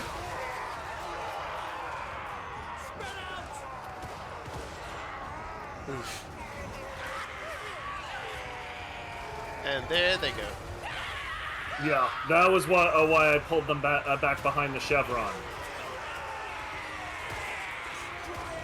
And in they go again.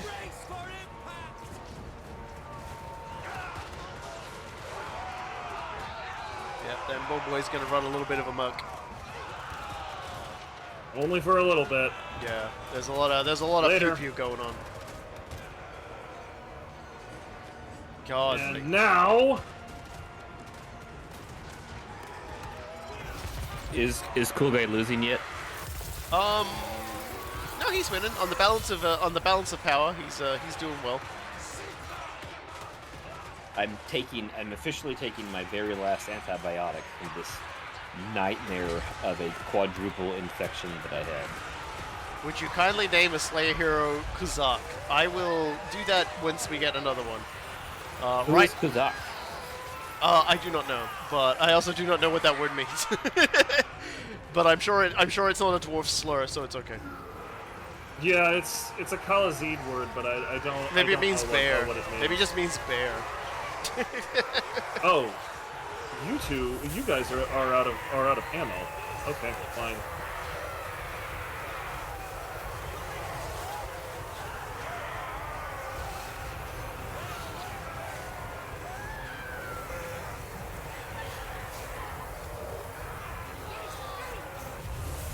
I've had so much to drink that my face is going numb.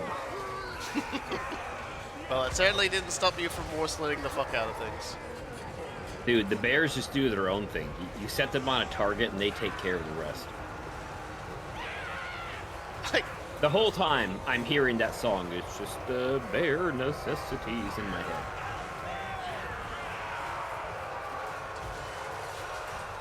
Like, the dudes that are actually on the sled with the guns, they might as well have stayed home. Someone's gotta make sure the Where's bears your don't wizard, get by the it. way? In the middle. Why is your wizard not casting? He has been. He had most of his shit on cooldown. Oh, okay. I just must have missed it the first time. Yeah. He actually was casting when you came back, so. Money dogs. There you go. Money dogs. Down you go, punks. Now, wait, hold on. Was that you attacking the settlement, or was that you defending? That was me attacking a settlement. Okay, great. So that completely wipes him then. Yeah. Well, no, I was attacking Zoc Crooked, who was camped outside of the settlement. So technically, no, it won't wipe them. But the game had plotted me losing like 800 of my men, and instead I lost closer to 300.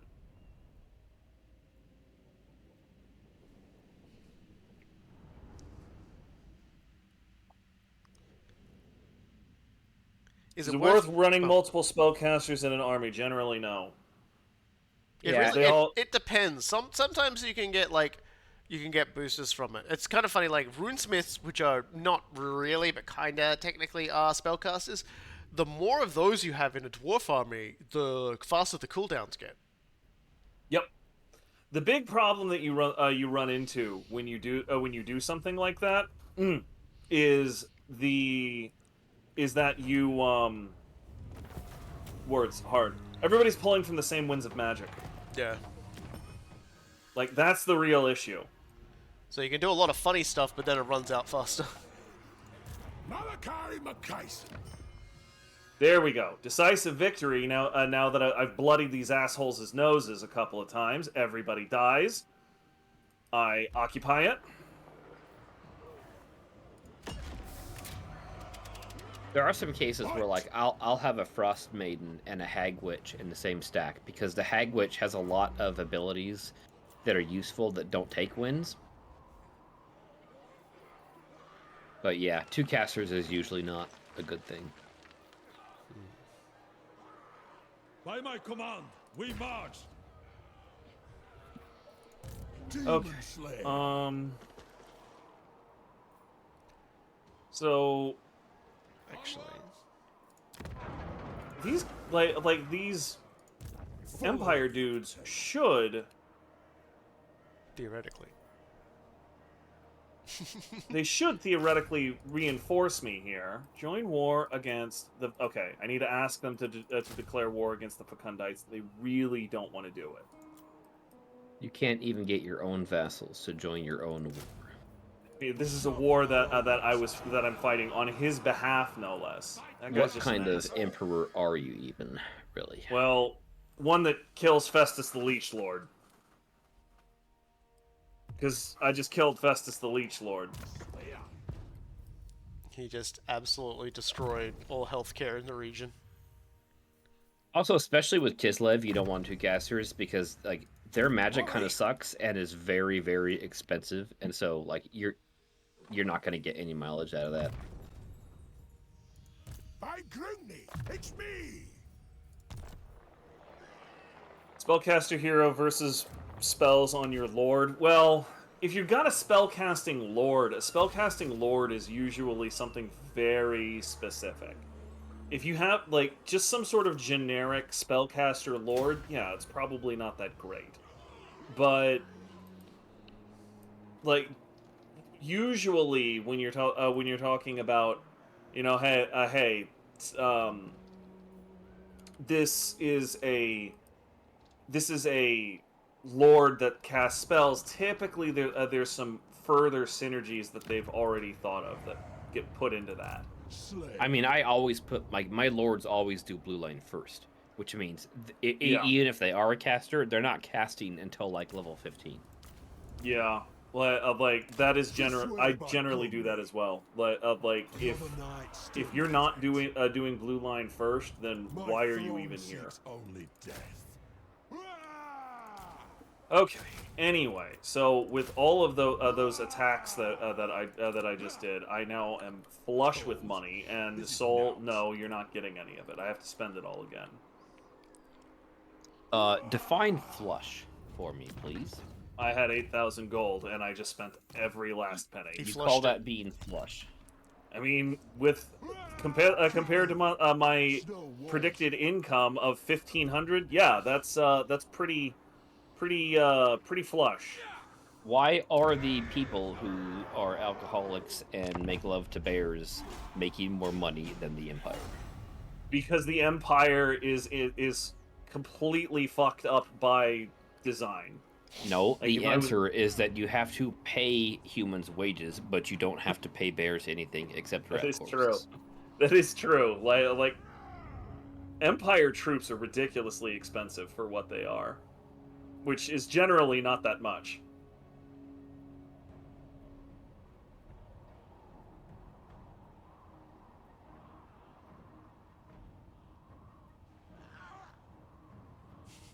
What does Corone want? He wants a trade agreement. Yeah, sure, man. I haven't met him yet.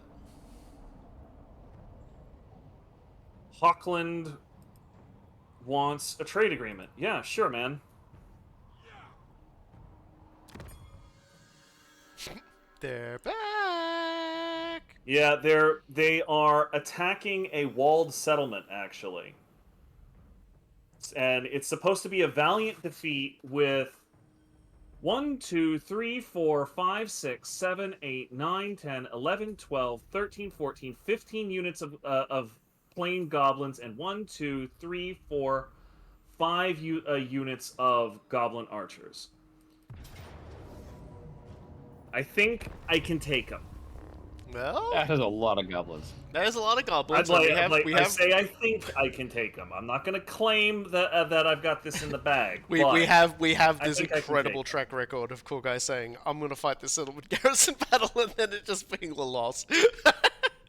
I think it's been 100% failure rate. It has been on some. It has not been 100% failure rate. You can go fuck yourself with that.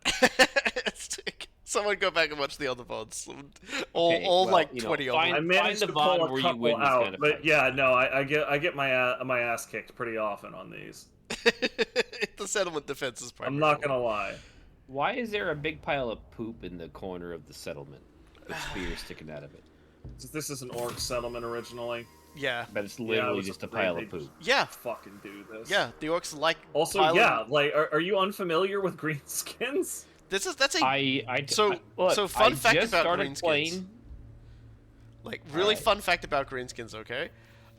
If they, like, sack a settlement, they can leave behind, like, a building that you have to demolish that is a big pile of poo that they have rubbed all over you. Like, they've, like, stacked up. So, yeah, they do like to pile their shit everywhere. There's a lot more shit here than I would have thought possible, to be perfectly honest. I've never actually seen, like, a dwarven settlement. I've never actually seen well, technically it was once a dwarven settlement, now is an orc settlement. I've never seen an orc settlement on a siege before, and damn, that is actually just like a lot of feces. Yeah, it's everywhere too.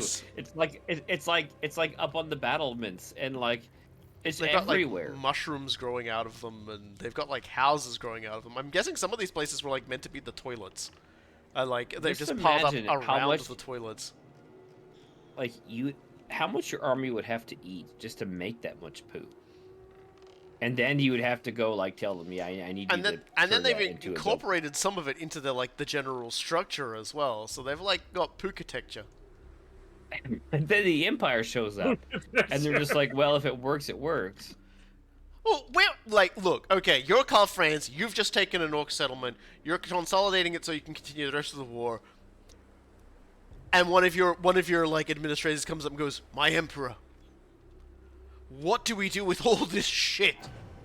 And you've got to figure out how much manpower you've got to use, Who's gonna fucking do it? Where are you gonna put it once you're finished? Do you just not give this to the dwarves because you really don't want to deal with this anymore? How angry are the dwarves gonna get if you give them a fort and they go in there and it's just full of orc shit? Like... So, I don't know. Imagine you're like gonna buy a house. How would you and you go to tour it. Yeah. And one of the rooms is just full shit. of an 8-foot stack of poop. It's just turds all the way through. And the agent, the real estate agent, is like, yeah, the seller insisted that comes with the house. You know, would you be placing an offer? No. I don't care how good the rest of the house is. That permeates the house. But Karl shows up, and he's like, it ain't no shit to me. Yeah, no, he's fine with it. Karl is good with this. Karl is accepting of the circumstances in which he finds himself, and all I can say is, Karl, you fucking idiot. I'm guessing the Empire has not invented toilets yet, and they're just like, hey, it just happens. They do have toilets. Good luck explaining how they work to the Greenskins, is all I can say, because I'm pretty sure they don't care. Okay, so I'm looking up at this little, like, defensive structure. It's on top of a hill, and so it's got like a skull, right?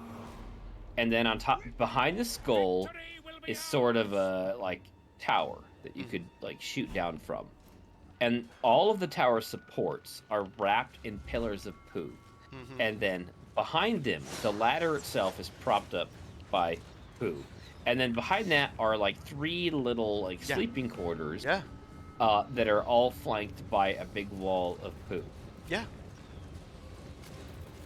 It's bad. It just seems it's excessive at this point. I'm glad you understand the core concept here. Someone's job was to poo the place up. Someone had to model that poo. Someone had to place that. But you also know that there's some guy out there who was told that is what the job would be, and he secretly is getting kind of aroused, and he's like, I can do that. Okay, I feel like that's a dead dove do not open. Okay, hold on. The battle has started. Okay, so how long till Coolguy dies? I'm gonna say 4 minutes 50 seconds. What do you say? Oh, I don't know. It's difficult to tell with a Coolguy. He fights to the bitter end, but sometimes that bitter end just takes a bit. Yeah, I'm gonna call. I mean, I have absolute faith in him. Fuck. I don't. Why? Why do you have faith in me? I don't. Why do they have siege equipment? Were they sieging you over multiple turns? They one turn. They sieged for exactly 1 turn. And that was enough time to build 1 tower. 2 towers. Damn, they actually built them. They actually built it in 1 turn. And you know what's wild is that there's not a single piece of poo on that siege tower. You have enough supplies to build more towers, FYI.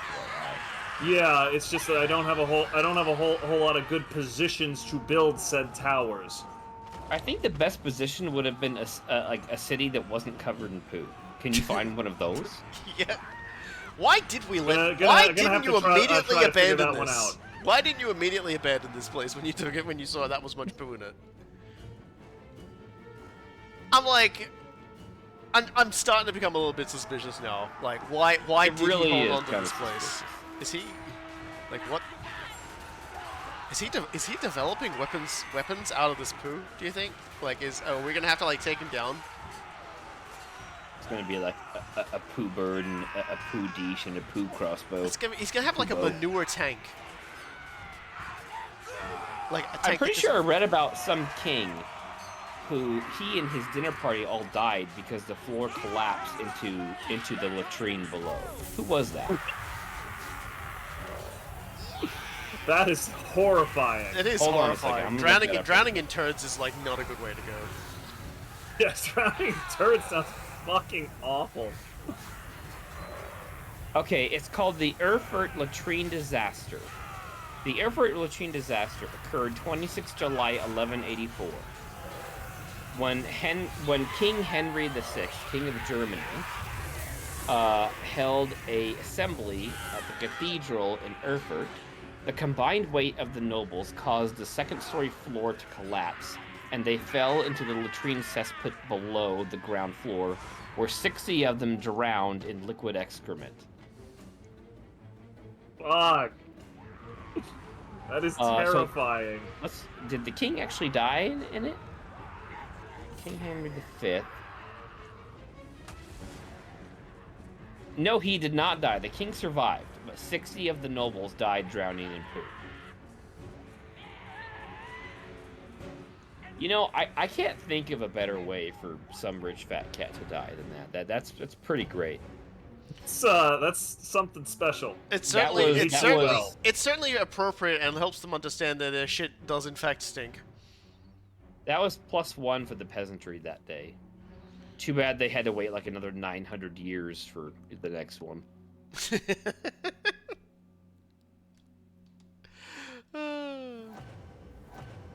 Well, enemy has captured the gates. You should definitely be moving. I have ordered a general retreat back to the inner area here. Just a bunch of goblins, he says.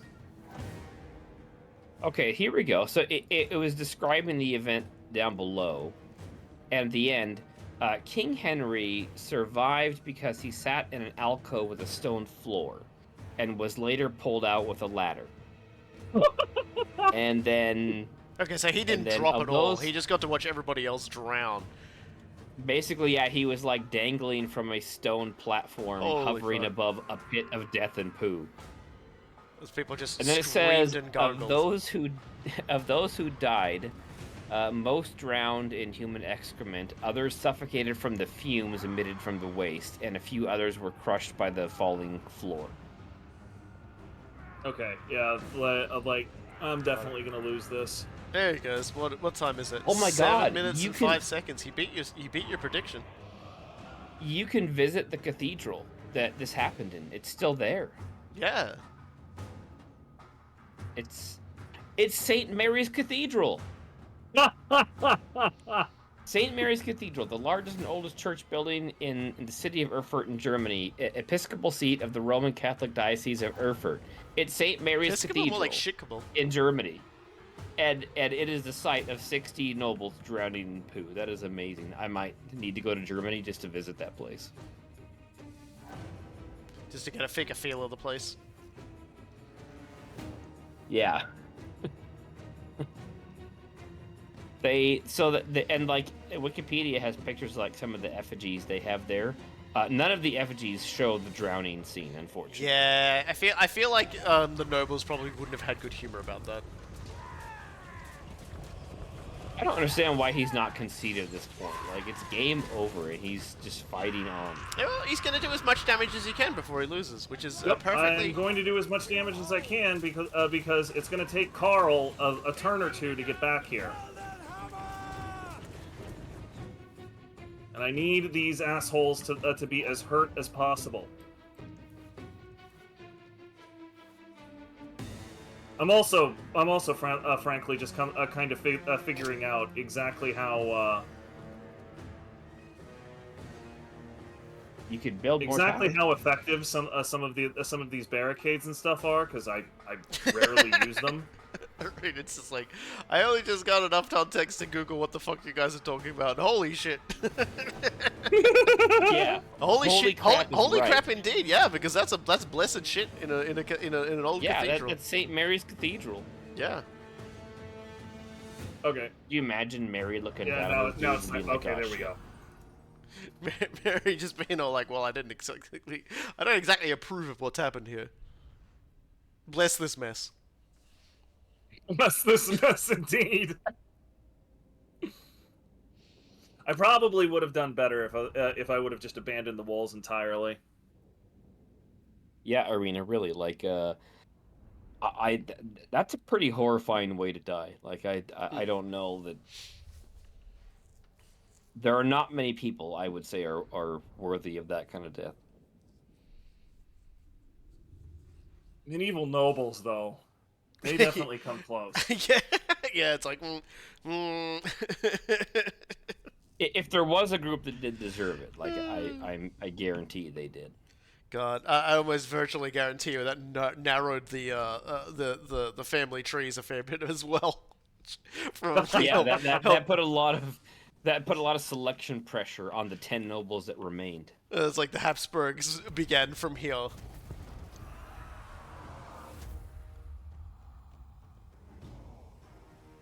All right, well that sucks. Oh,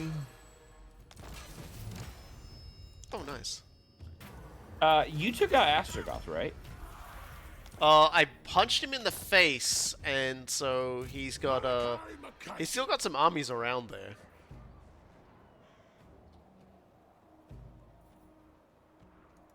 Let's get a roaming. But I meant like his actual stack that you took out. Yeah, I killed his stack. That's away. Okay, I was just making sure he wasn't like trying ambushing somewhere up there. Ah, it's cozier underground. Because I am gonna go start your taking queen. his territories now. Yeah, you're gonna grab Shoes. Yes, that is part of this province over here. Yeah. I'll go beat up Frozen Landing. I need a little bit of grudge points. Where's the dude I had over here? Step to it. God, I see Coolguy trying to settle Wolfenburg, New ideas. and That I'm just like, is a pity. nope, it's mine, buddy. Thanks.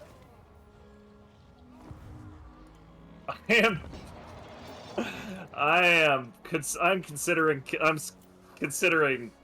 doing something stupid for that, just because that's Empire territory. You were like, Roboguy, you gotta see this. So, I'm seriously Coolguy like and 5 pixels away. We're both racing to Wolfenburg to take it because it was ruins, Mm-hmm. and it has gold.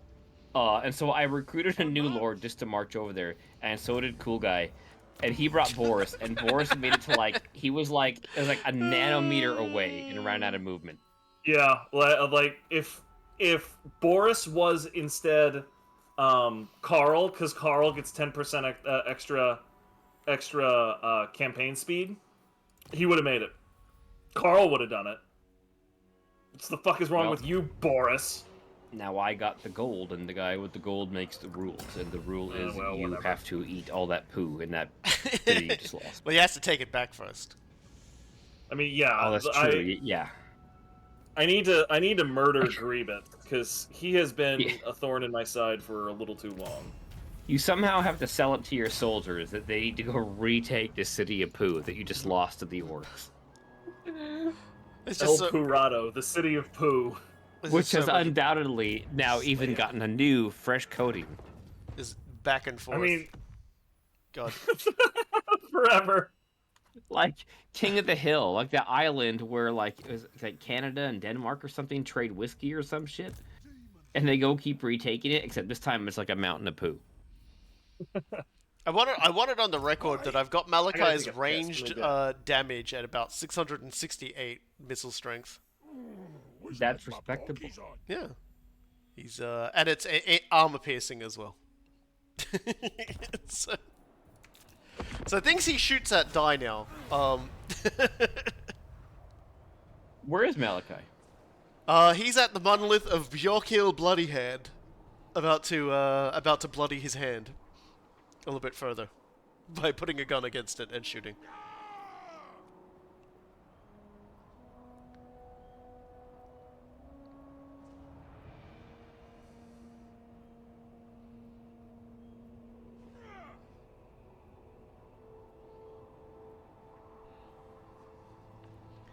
I think once I take the monolith, Hey, cool guy. I've got like one more thing I gotta crack at, and then I'll be rid of the World Walkers. Hey, cool guy. Cool guy. Bet he walked off and didn't tell us. Okay, he's gone.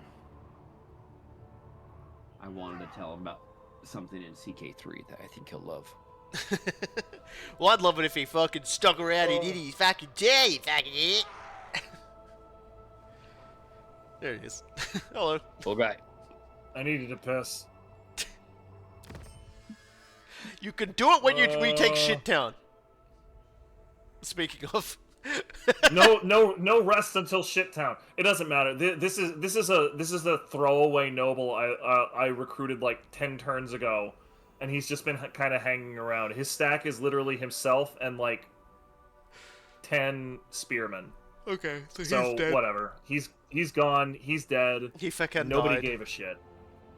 Yeah. Honestly, like that might have been better for me anyway, just because now I can afford to give Toddbringer an actual stack. Osland wants a non-aggression treaty. I didn't realize people thought I was that aggressive. I'm on it. Anyway, So Malachi. Breaking tooth. Oh, I guess I gotta wait for somebody else to sort out there. Yep. Yeah, Imperial there's another authority. one of these bullshit things. Malachi, whatever. destroy this man's balls. Ready the airship for war. Bring those cannons to bear. This'll do. What is it, Soul? Move that stuff in. Have you seen the Red Wedding event in Crusader Kings 3? No, I have not. So you can throw if you have the right traits, anyone can throw a feast, and feasts are really good for prestige, and vassal opinion and other shit and stress loss. So like you'll do them all the time. If you have the correct traits, which include like cannibal and sadistic and some others, you can throw a murder feast, in which you have a feast, but then you deliberately only invite like rivals and vassals who don't like you. And then once you do that, you can spring a trap on them and kill and or eat everyone that comes to your feast. Doom chaser. It's very Game of Thrones. Sounds very Crusader Kings. Who's mad enough to follow me? God, are we gonna do I this believe shit there's also again? there's that event in CK2 where you can like take all the corpses of your rivals and bring them to a feast. Apparently, once more, like I am expected to fight this, because if I don't, it's gonna kill like 11 cards. No, 15. All right. Correct. Victory. That's a lot of goblins. Is that There's a the lot same? of goblins, Is but that this the time same- I actually have a real stack. Is this the goblin that same goblin that fucked your day up before as well? Yes. And his buddy Bloodhob. Just kill Bloodhob. I mean, Just dogpile Bloodhob. He started in a new stack, and instead of attacking the city, I am attacking the stack outside of it.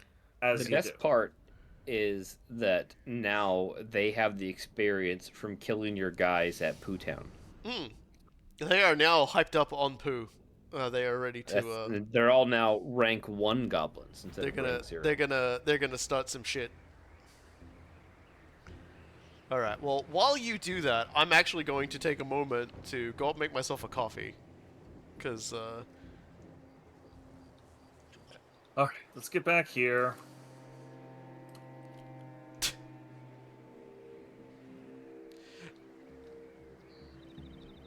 Those are archers. I am going to be very amused if you upgrade this Pyrrhic victory into a valiant defeat. That will be pretty funny. The omens are good, brothers. I don't think it's gonna happen though. Be wary of the flying goblins. You know what would make dealing with those goblins a lot easier? Bears? War sleds. Yeah. It would be fantastic if I could get war sleds. When the drums stop playing, That would indeed be something I would be very excited about. It's a real goddamn shame I can't get those. Man, my beer and my gummy are both hitting me now, and I'm floating over here, and I'm just listening to Coolguy try to explain why he's actually not bad at the game, but he just sucks. Boy, you live in a very interesting world.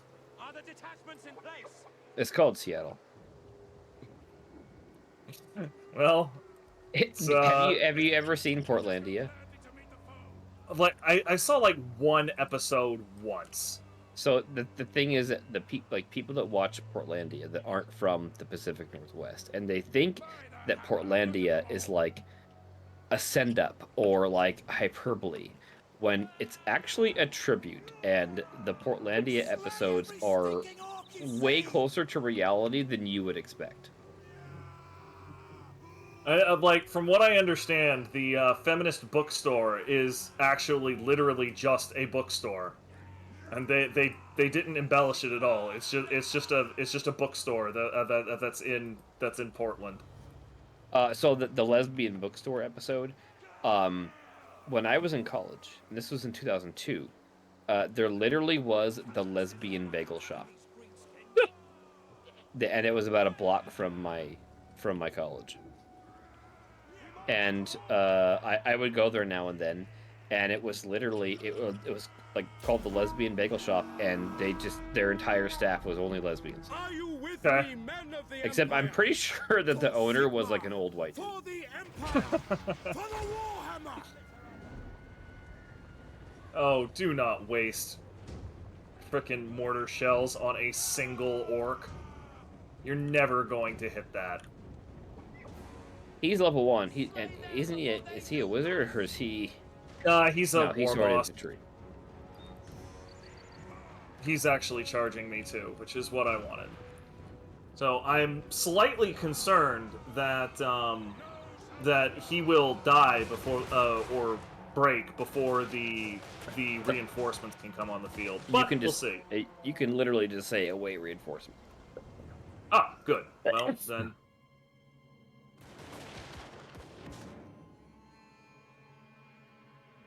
Why is he just standing there now? I don't know. Like, I'm perfectly content to just chill out for a second while my handgunners fill him full of lead. Like, am I high, or is he just standing there while you shoot him? You are high, but also yes, like he is just standing there while he gets shot. Why did he charge then? Because my pistoliers walked forward, and then I walked them back because they don't have a very good. Okay, there you go. All right, have fun with that. Okay.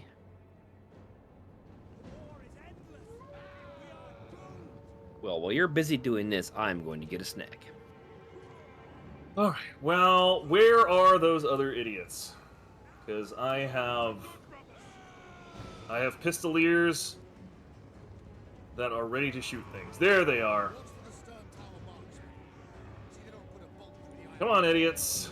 We have many mans over here for you to come get killed by. Alright, I've been to the toilet, I've made myself a coffee, no particular order. Have you won yet? I mean, there was an orc war boss that just sort of stood there while my handgunners shot him to death. Literally just standing there. That's tragic. He was only like 1 level old, so no wonder. He didn't know what war was, and you taught him.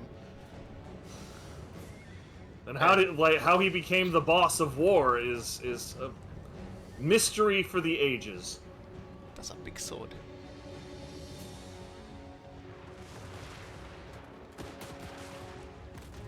That's also a big sword.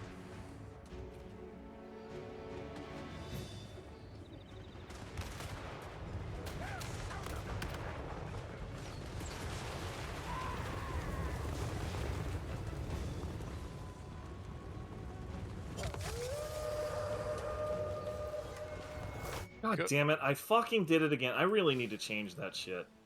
What did you do? I forgot to turn off skirmish mode again.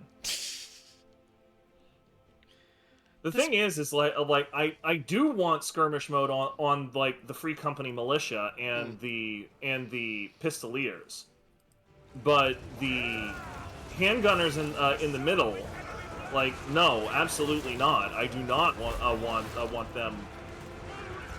them on skirmish mode. That is a terrible idea. Okay, now where are my... There they are. Not net, Nissa. Yeah, I'm thinking, like, once I take out Wulfric, I'll do the dragon fighting quest.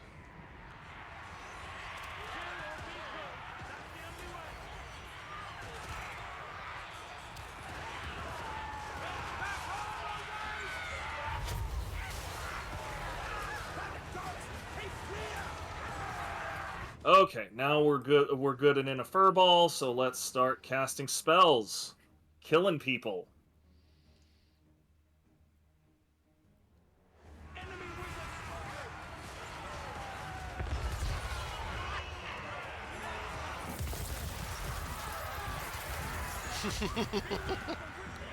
Goblins did not like that. They did not. Their morale just like Fortunately, that was not... was intended for them to not like it. They've activated their wall. So how do you see this one, Saul? How do you like the look of this battle? I mean, I think Coolguy did the best with the tools he had available. No war sled. I feel like this is coming from like a sense of like smug war sled based superiority. All I'm saying is, he backed the wrong pony. I mean bear. Like, should the pony have instead been a bear? Yeah. Because like I feel like that's the punchline here. Yeah, I don't think I have enough melee for this. This is a green skin problem. More green skins, more problems. Where's my wizard? Here he is.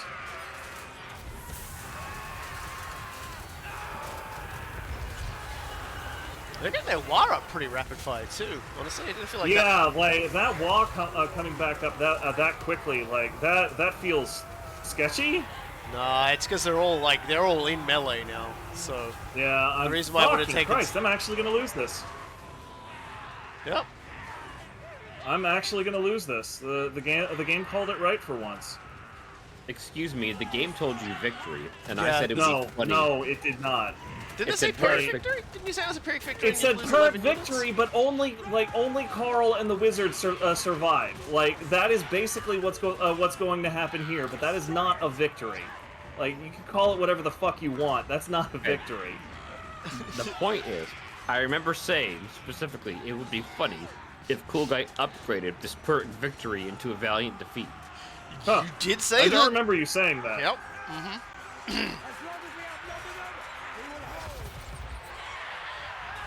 Well, look at the bright side. They're gonna look at those mortars and they're gonna be like, "Oh, I always get shit in that." It's like wonderful new fixtures. It's gonna blow up in their faces. No, they're gonna poop in it, and it's gonna be a wonderful new poop fixture at their poop castle that you lost from them after you took it.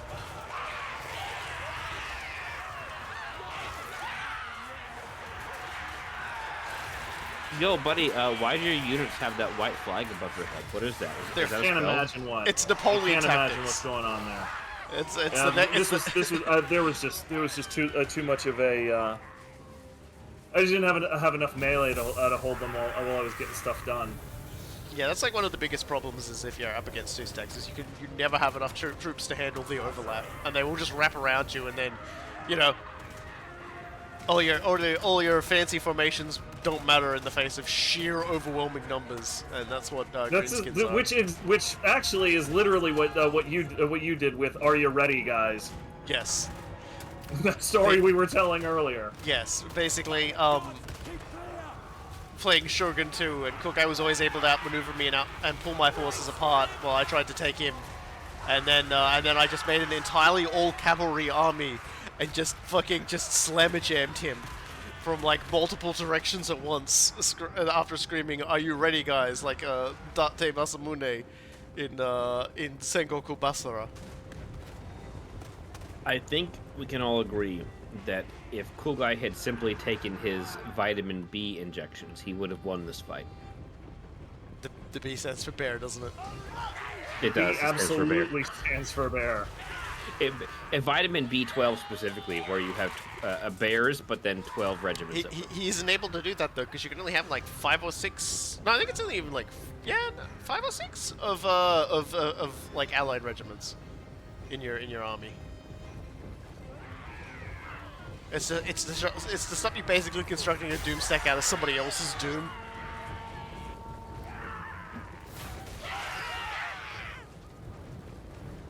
Yeah, basically make it so you have to actually use some of your own units.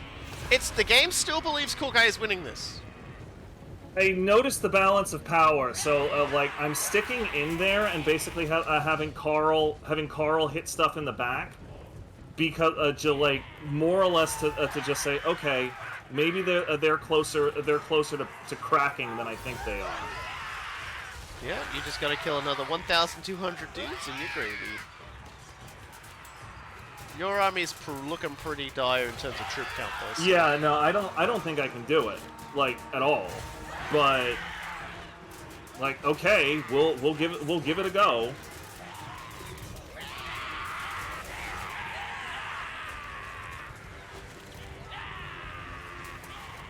You're close to getting Ulrika, right, Sol?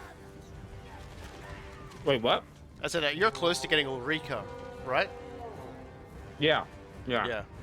This level will be upgraded on the next turn, so I can build the frozen outpost. Oh, sweet. Because I was just saying, like, I really hope you get that before Coolguy does, because she doesn't deserve this.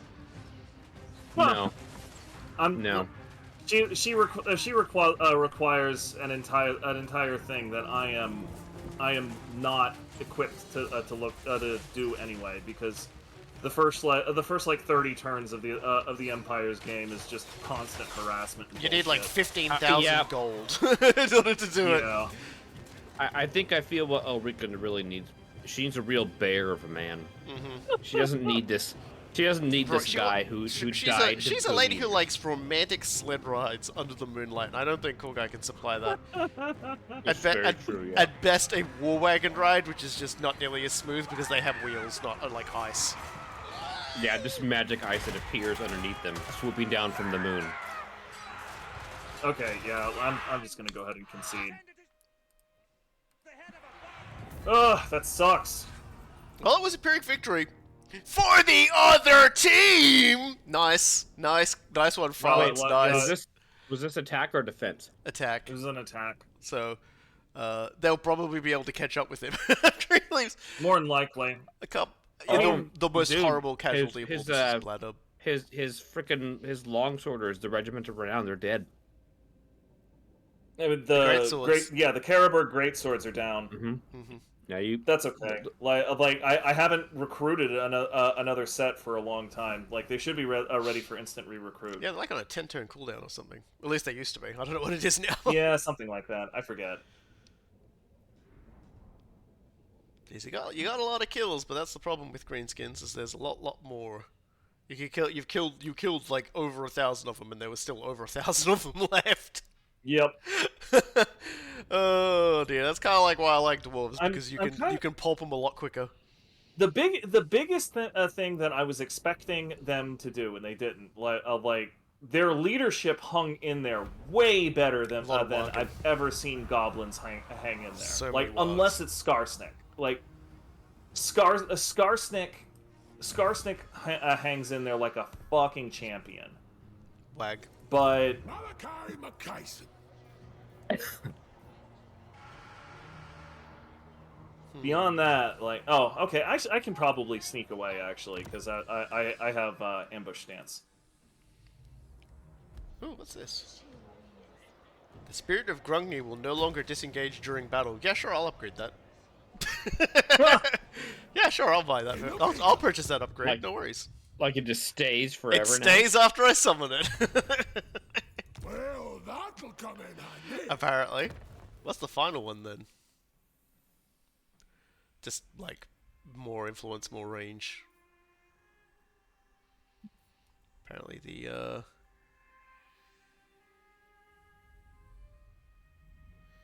yeah, no, I'm cool with that. What? What else have I got? Stubborn Defiance. No, Hardened Adventure. I get the hit points and the wound recovery. Alright. Alright, there we go. Foe Seeker. Engineer.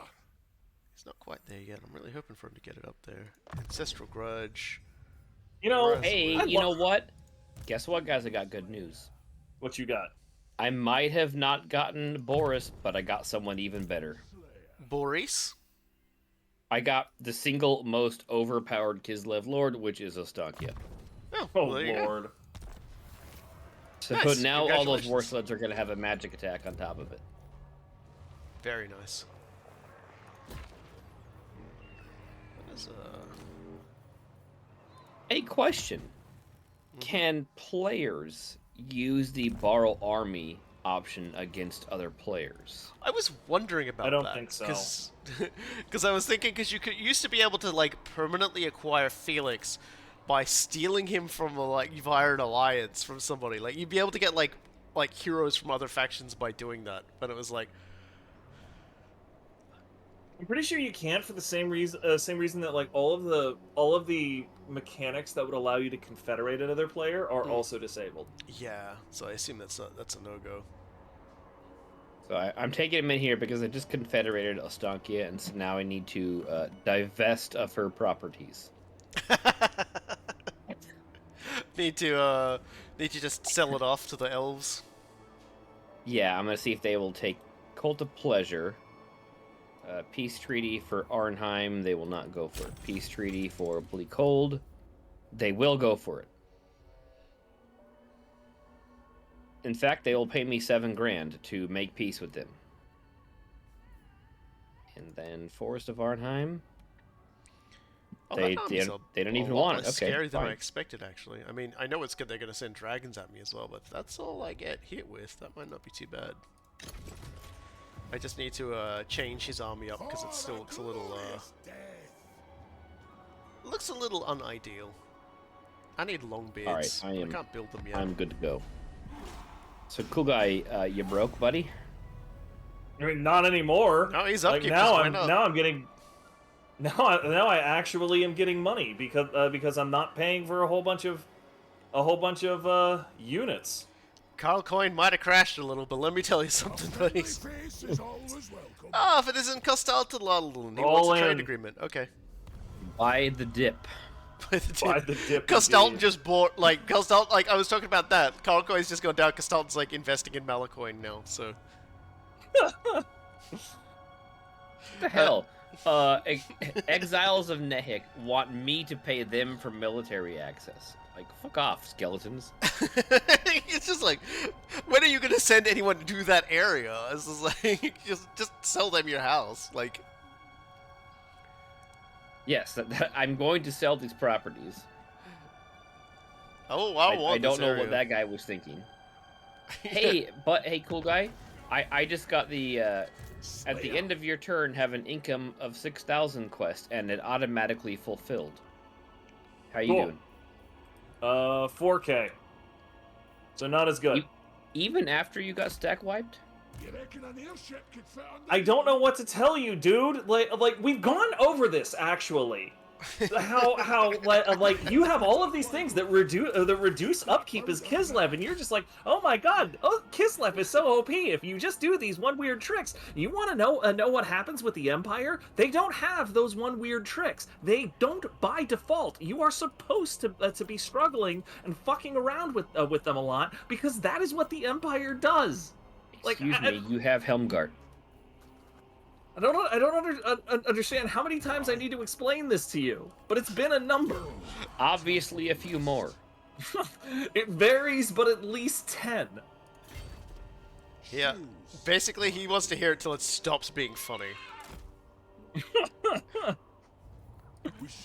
Alright. So, let's get Toddbringer, like, an actual stack now. It's like fuck. Alright. So, this is 1 chevron. So you've got 3 chevrons. That's okay. Let's get rid of these archers.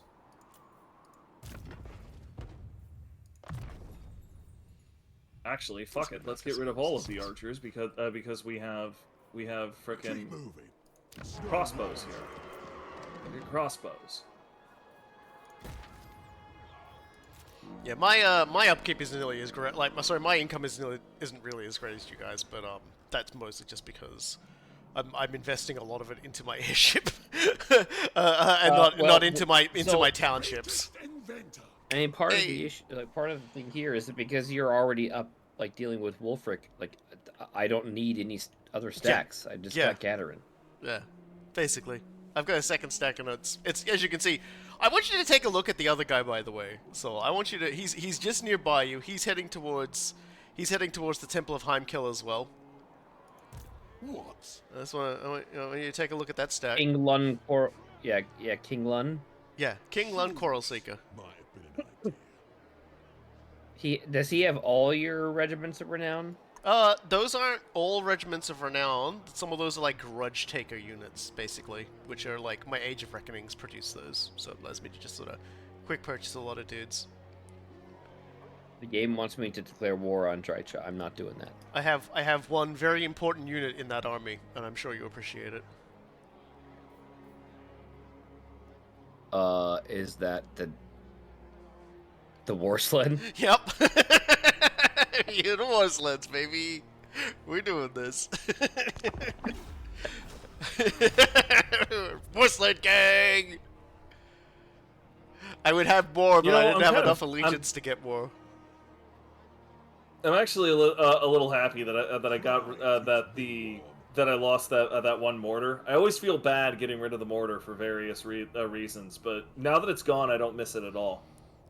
Do you want me to just I encircle? Sorry, I was gonna say, Soul. Do you want me to encircle the temple, and then you can just sort of move up, and we can kill it together?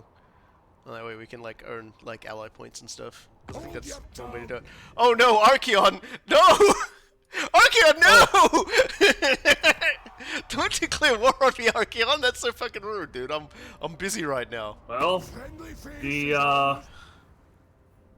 why did I not get the option to join your war? Oh, I was already at war with them, huh? Yeah. That's a pretty good reason. Well, now you have to deal with Archeons, though. There's a Beastman tribe who's gonna start like backcapping all of my areas like an asshole. God damn it. Yeah, the Redhorn tribe spawned near me, and I was terrified that they were going to start hitting my internal areas. Yeah. Well, I'll have to deal with that guy later. Hold on a second. Let me check the sack value of Temple of Heimkill. Explosives expert. It's not that much. Never mind. Okay, so I am. Hold on. Yeah, go ahead and circle it. And let me know when you're done. I'm gonna run past it. Oh, you didn't wanna double team on it? No, I will, but I'm gonna. Oh, just from the other side. It's encircled, so feel free. Okay, whenever you're ready. All right. It's their do or mine. There we go, and I'm just gonna auto resolve it.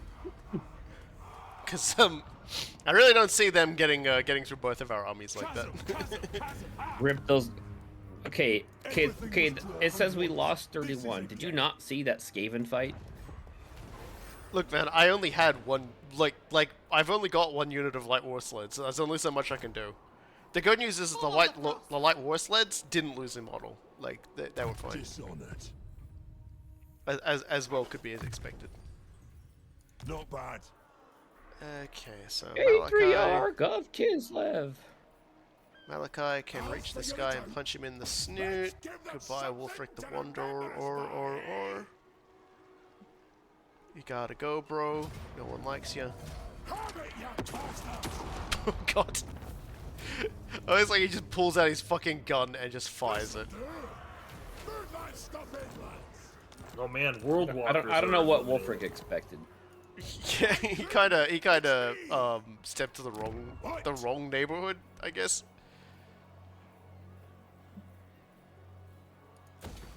Okay, I need to. All right. The past is the past.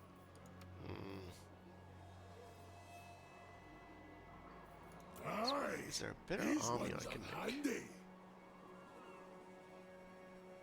What if I removed those 2 miners and replaced them with? Replace them with gunners. Yeah, it might actually work. Just tinkering with the setup.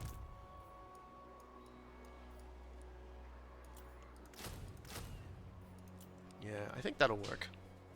Because I really, really, really need to kill some dragons. Alright, so Follower of Grimnir, so that's more weapon strength. What does this get? Toughened skin and experienced wanderer, so that's pretty cool. Rank 12, he unlocks Slayer Oath, Army of One, Dutiful Leader. God, that'll be fucking ridiculous. The sheer amount of, like... Holy fuck. That'll get pretty fucking crazy, actually. The sheer amount of, like, upkeep reduction I'll have in this army on Slayers. Oh dear. Oh, and Malachi also leveled up, which means I can finally... That's definitely one thing that, in general, I really wish I had. Upkeep reduction, but, like, aside from the basics, it's not really something that I can get. Yeah. Yeah, because currently one war sled is costing me what one Kossar did at the start of the game. Whereas, like, I go to recruit. Hang on. Let me take a look at recruits here, right? So 1 unit of handgunners, just like basic handgunners, 152 gold per turn, and just halberdiers of like a super basic line troop, 140 gold per turn.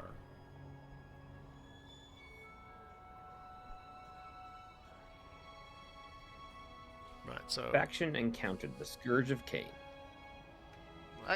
Yep. Yep. Sell them your house. Alright, you guys ready to cap this off with a quest battle? Sure. Sure.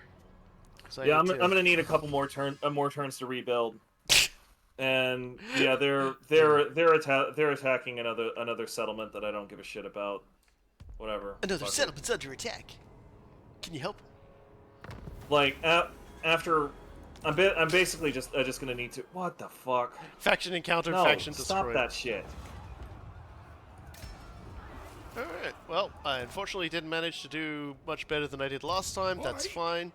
Let's just take a moment to step out of the sad dome and yeah, let's go into this quest line then. With the cannons tinkered to near perfection, a battle of legend awaits. A chance to avenge dowie blood spilled by a rampant dragon. Nestled at the base of a towering rock face lies a yawning cave entrance and covered by the keen eyes of your adventuring party, who have also spotted elven dragon riders rallying nearby. A thunderous roar echoes from the cave's depths, and bones litter the passageway into the dark. Every clue points to one dangerous truth. The dragon lurks within. Alright, well, let's teleport to that location. Let's save the game. This enemy army doesn't look too bad. It certainly looks dangerous, but I do kind of have a star-studded cast of absolute fucking psychopaths. So I'm gonna fight. You guys can watch if you want.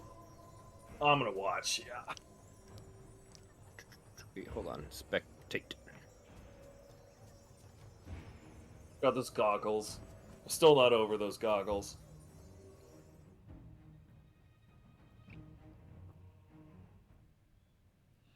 No longer shall the draconic mounts of the haughty dragon princes wreak devastation upon the innocent. Malachi Macaison must settle the score or die trying. Dragon riders rally in defense of the beast he has come to slay and the others that accompany it. Macaison remains unremoved. Bringing his mighty cannons to bear upon the dragon's lair hidden in the mountains, the Slayer engineer martyrs forth to seek redemption through glorious battle. Yes.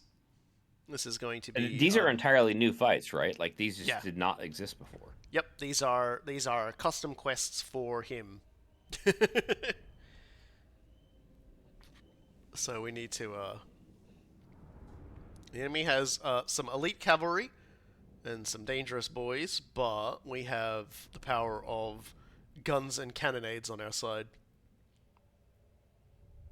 I remember, like, I think the second time I played with you guys, I was pretty new. And there was that one quest battle you were doing that was bugged to auto-fail. Yeah, oh man, the Orion battle. And you tried it like 3 times in 3 different ways, and every time the game is just like, nope, you lose. I think it's still broken as far as I'm aware. That's hilarious.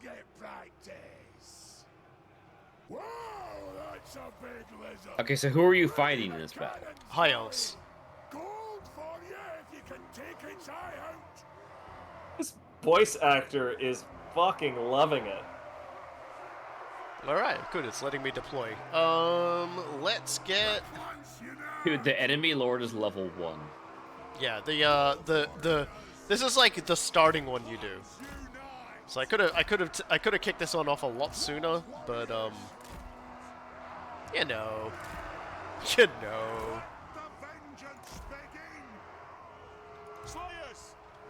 Slayers will want to hang back a little. That'll be my protection in case things go wrong. Got some Longbeards up front. They'll be there to help deal with a lot of bullshit. Alright, so Thunderers.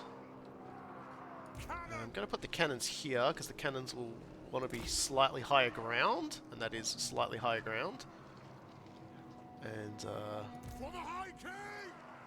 they will probably get approached fairly directly by the enemy. But that's what all the Slayers will be for.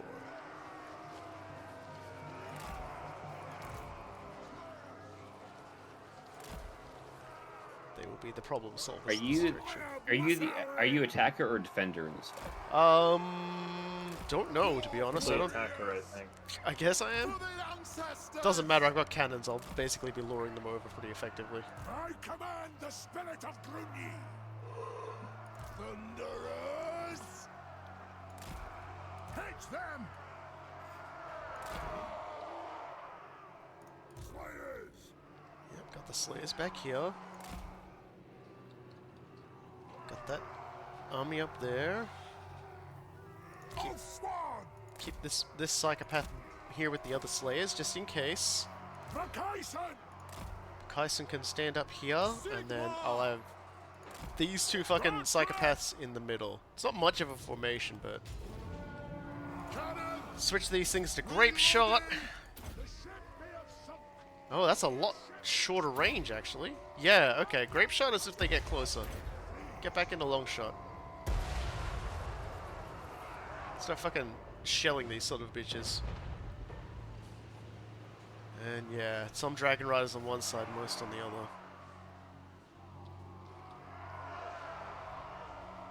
So, is your blimp a permanent summon now?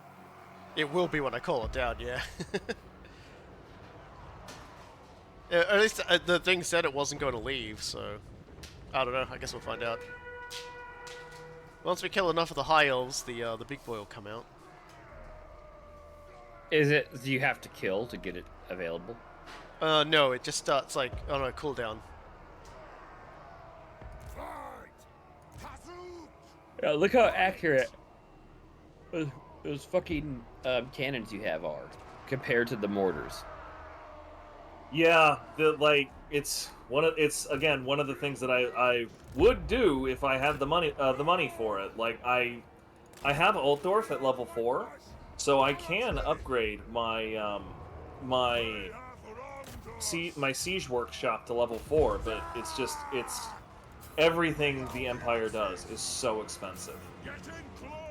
I heard, however, you have lowered your salary for this turn.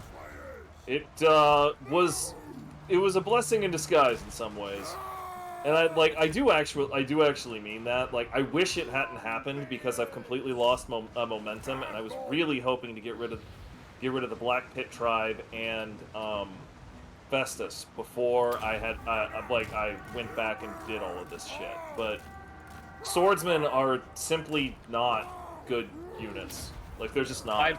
I'm pretty sure Malachi is like 2 turns from Black Pit tribe now, because Robokai was right there at the end of the peninsula. He teleports there, but I'm pretty sure he teleports back. No? Yeah. No, I meant like he's already gone up to whatever that citadel that Wolfert has. Yeah, that's across the sea to Norska. Yeah, and there's a docks on both sides. That's gonna be at least 4 turns. Yeah, it is gonna be a while. Well, like, embarking and disembarking is one of the most painful damn things in this game. Well, so if you have a dock, there's no penalty. It's only if you are trying to get in and out of the water without a dock. Right, which you're trying to go anywhere interesting. You don't have a dock. Slayers!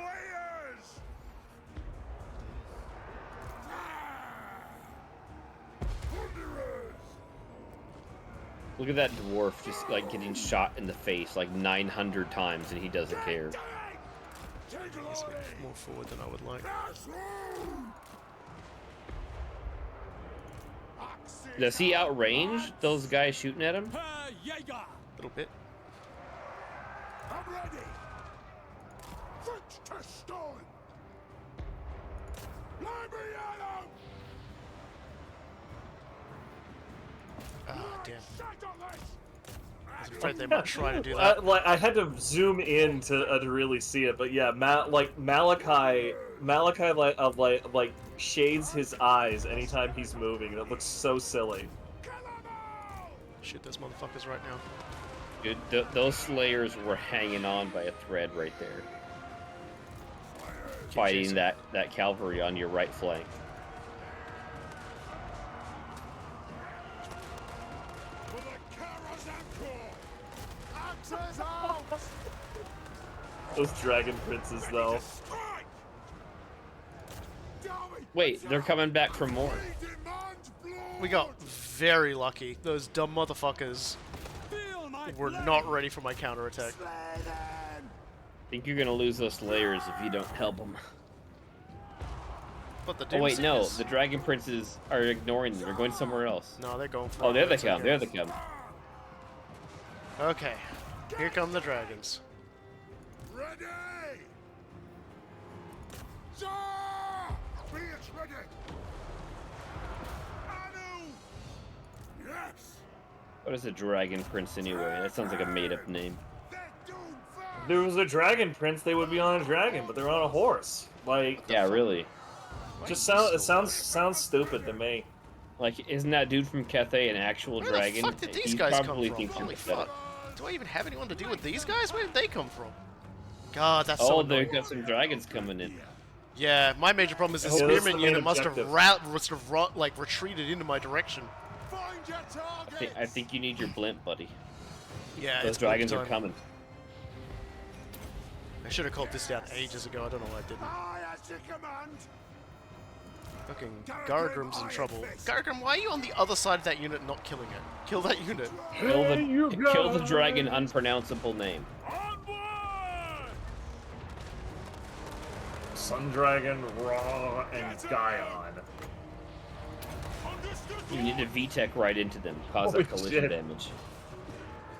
Fire on the board. Alright, Malachi. Kill that dragon. You boys. Kill that dragon. Eventually. Understand he's probably giving you a lot of trouble. Go Trek. Oh man, that dragon took a big fucking chunk out of Mr. Grudge Settler Great Weapons there, the Longbeards. Fire. Reload. Fire. This boy needs to like fucking stop fucking around and actually do his goddamn job. Ready. For the High King. Move. I should just keep shooting that guy. Jaeger! Making ground! Kill him, Jaeger.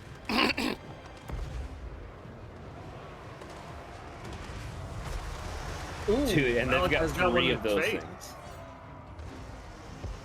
Thunderers. I ain't worried. Dwarf warriors. The fucking just one of those why is things. god damn it, just pursue them, you stupid fuck.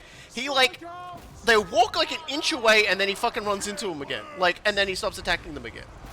And then he fucking like they move an inch and then he stops attacking them again. It's just like, dude, you are so He's bad not, at this. and he's not in guard mode. No. What the hell's he doing? Well, not anymore. He should still be in the melee though. Like Malachi Macaison. For the Karazanko! I'm a big fan of that one Sun Dragon that went straight into Malachi's face and then just fell the fuck off. there we go. Ready. Give them a smack. I'm surprised the dragons are not unbreakable. I would be more surprised if they were. Well, we got away with something we probably shouldn't have gotten away with, all things considered, but we got away with it. Whatever. You were not expecting the dragons, I take it? No, I was expecting the dragons. I was not expecting my units to do really weird things where the enemy could, like, walk away from them, like, one pace. Like, they weren't fleeing, right? They weren't fleeing. My units were just, like, not staying in to fight. It was just silly. Weird.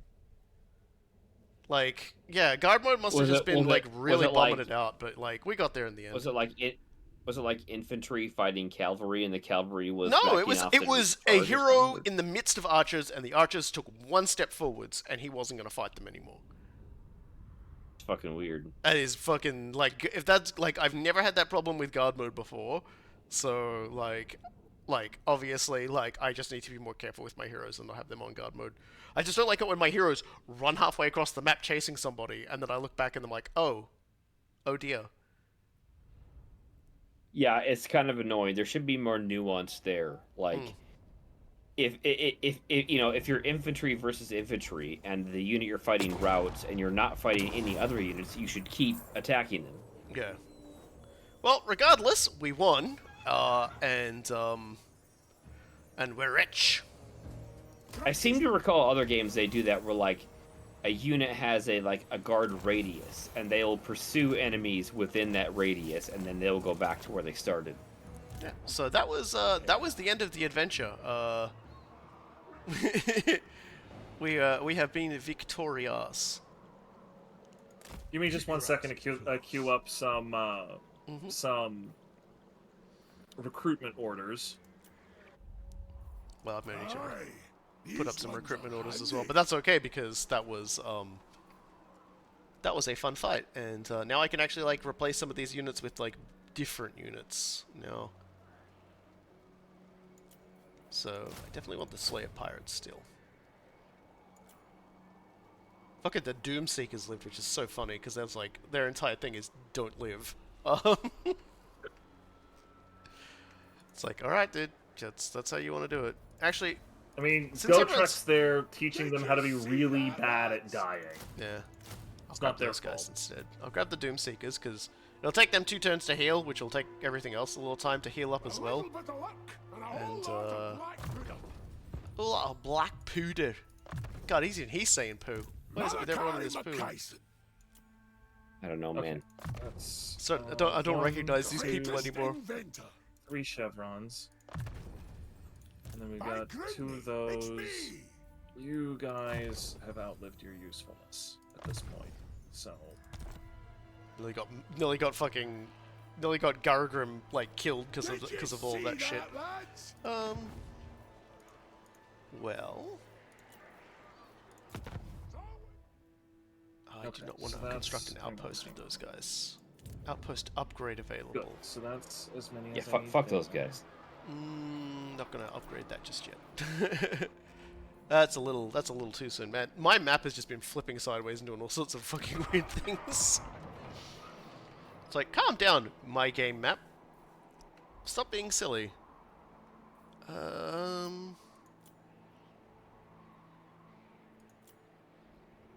they kind of fucking destroyed that place. Need to get back there.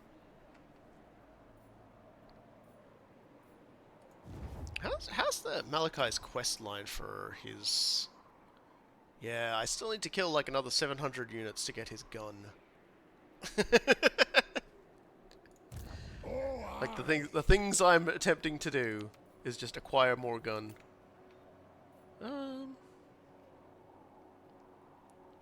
2 Doom Seekers. I'll try not to kill you. Emphasis on try.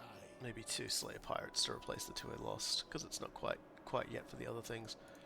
I will spend my money on activating the next adventure, because you see, now that we've defeated the dragon, we've unlocked a long series of other quests we can do. There's Dreadquake Destruction, which upgrades gyrocopters, which involves fighting against the Chaos Dwarves. There's the Goblin's Monstrosity, which upgrades the Goblin Hewer, which means I'll be able to buy Goblin Hewers, which involves fighting in mountain or wasteland climates. Which I might do, just because then we can grab a couple of Goblin Hewers and, like, fuck around with them, because that sounds like fun. There's the Vampire Slayer, which upgrades the gyro bombers. The the Anger of the Forest, which involves fighting the Dreacher aligned naughty sprites and stuff like that, and using flame cannons, and the Bloodletting, which means fighting Khorne and and upgrading organ guns. So there's a lot of fun things to do. Perhaps Dreadquake Destruction. Well, honestly, Goblin's Monstrosity seems like the one to go for, because like fucking Goblin Hewer. We all want to like learn how to use a Goblin Hewer, so I will probably start that adventure right now. So the things I've got to do is, yeah, we can probably end after after this turn before we start all the new stuff. As well, go through all the things I got to do. So kill 800 enemies with Goblin Hero units, fight 2 battles with monsters or beasts in the enemy's army, fight 4 battles against greenskins, maintain 8 units of various Slayer units, which seems like pretty easy to do. Fight 5 battles in a region with mountain or wasteland climate, yep. And fight a goblin search party from a guy called Mega Scurry. Wow, that is quite the distance away as well. That is quite the name. So I'll have to, Malachison will have to just like sort himself out and maybe send an army down there, or maybe something else. I'm not sure yet. Oh. Where did that Red Horde tribe attack you, by the way? Over near Not Plain at All, which is up in the mountains of Nukfari. It's all right. I'll swing around and punch him.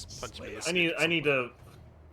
I forgot to do something. So now I need to completely re-queue all of my fucking recruitment. Well, aren't you silly? Clearly, yes. But yeah, like so far, I've been immensely enjoying this. Like I've been enjoying. Oh yeah. This campaign quite a lot. King Land Quarrel Seeker. I've very much enjoyed Coolguy's Pooh Castle, and then also Revenge on those Skaven. Yeah, that was pretty radical. Can I? Yeah, right. I had not seen the Orc settlement battle before, and that was pretty fucking disgusting.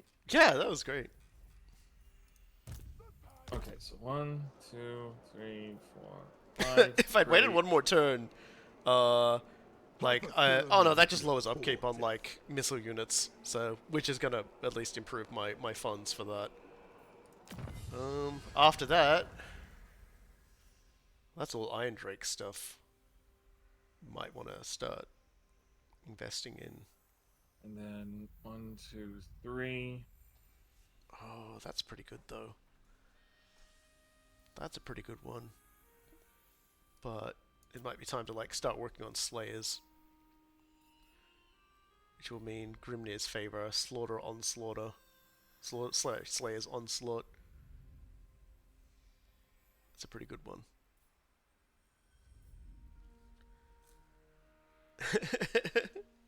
There's a lot of things. I also might need to like start investing more on some of my money making, so that I can make more money.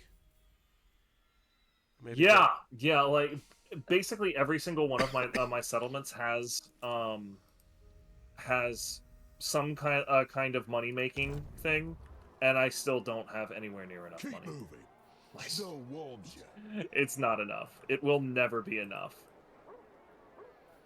Yeah, I really should have called down the Spirit of Grugni like straight away, and that probably would have been a lot less of a fight. I kind of forgot in all the action that I had the giant fuck off dirigible, and the second it turned up, even those dragons were exploding. So I'll have to remember that. Definitely worked out.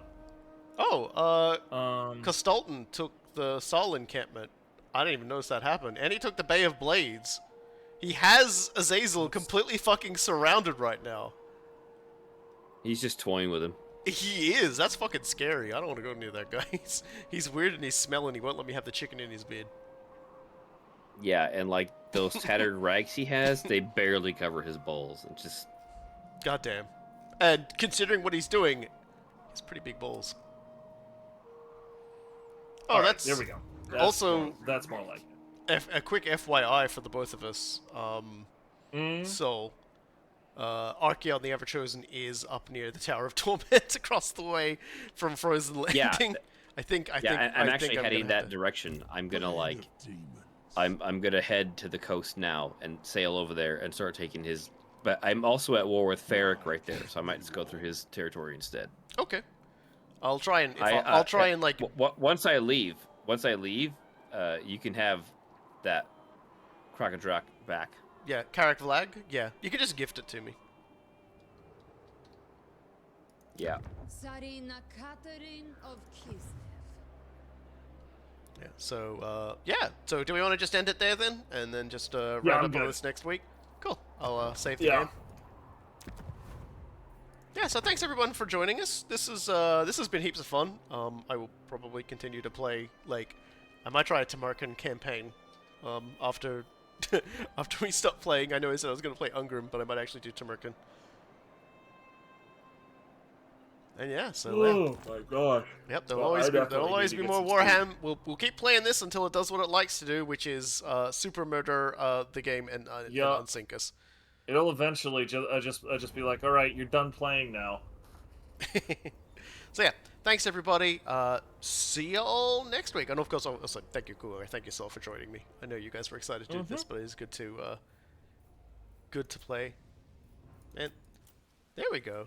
It was like I couldn't find the background thing before. Now I finally got it up. There we go. All right. See ya all next time.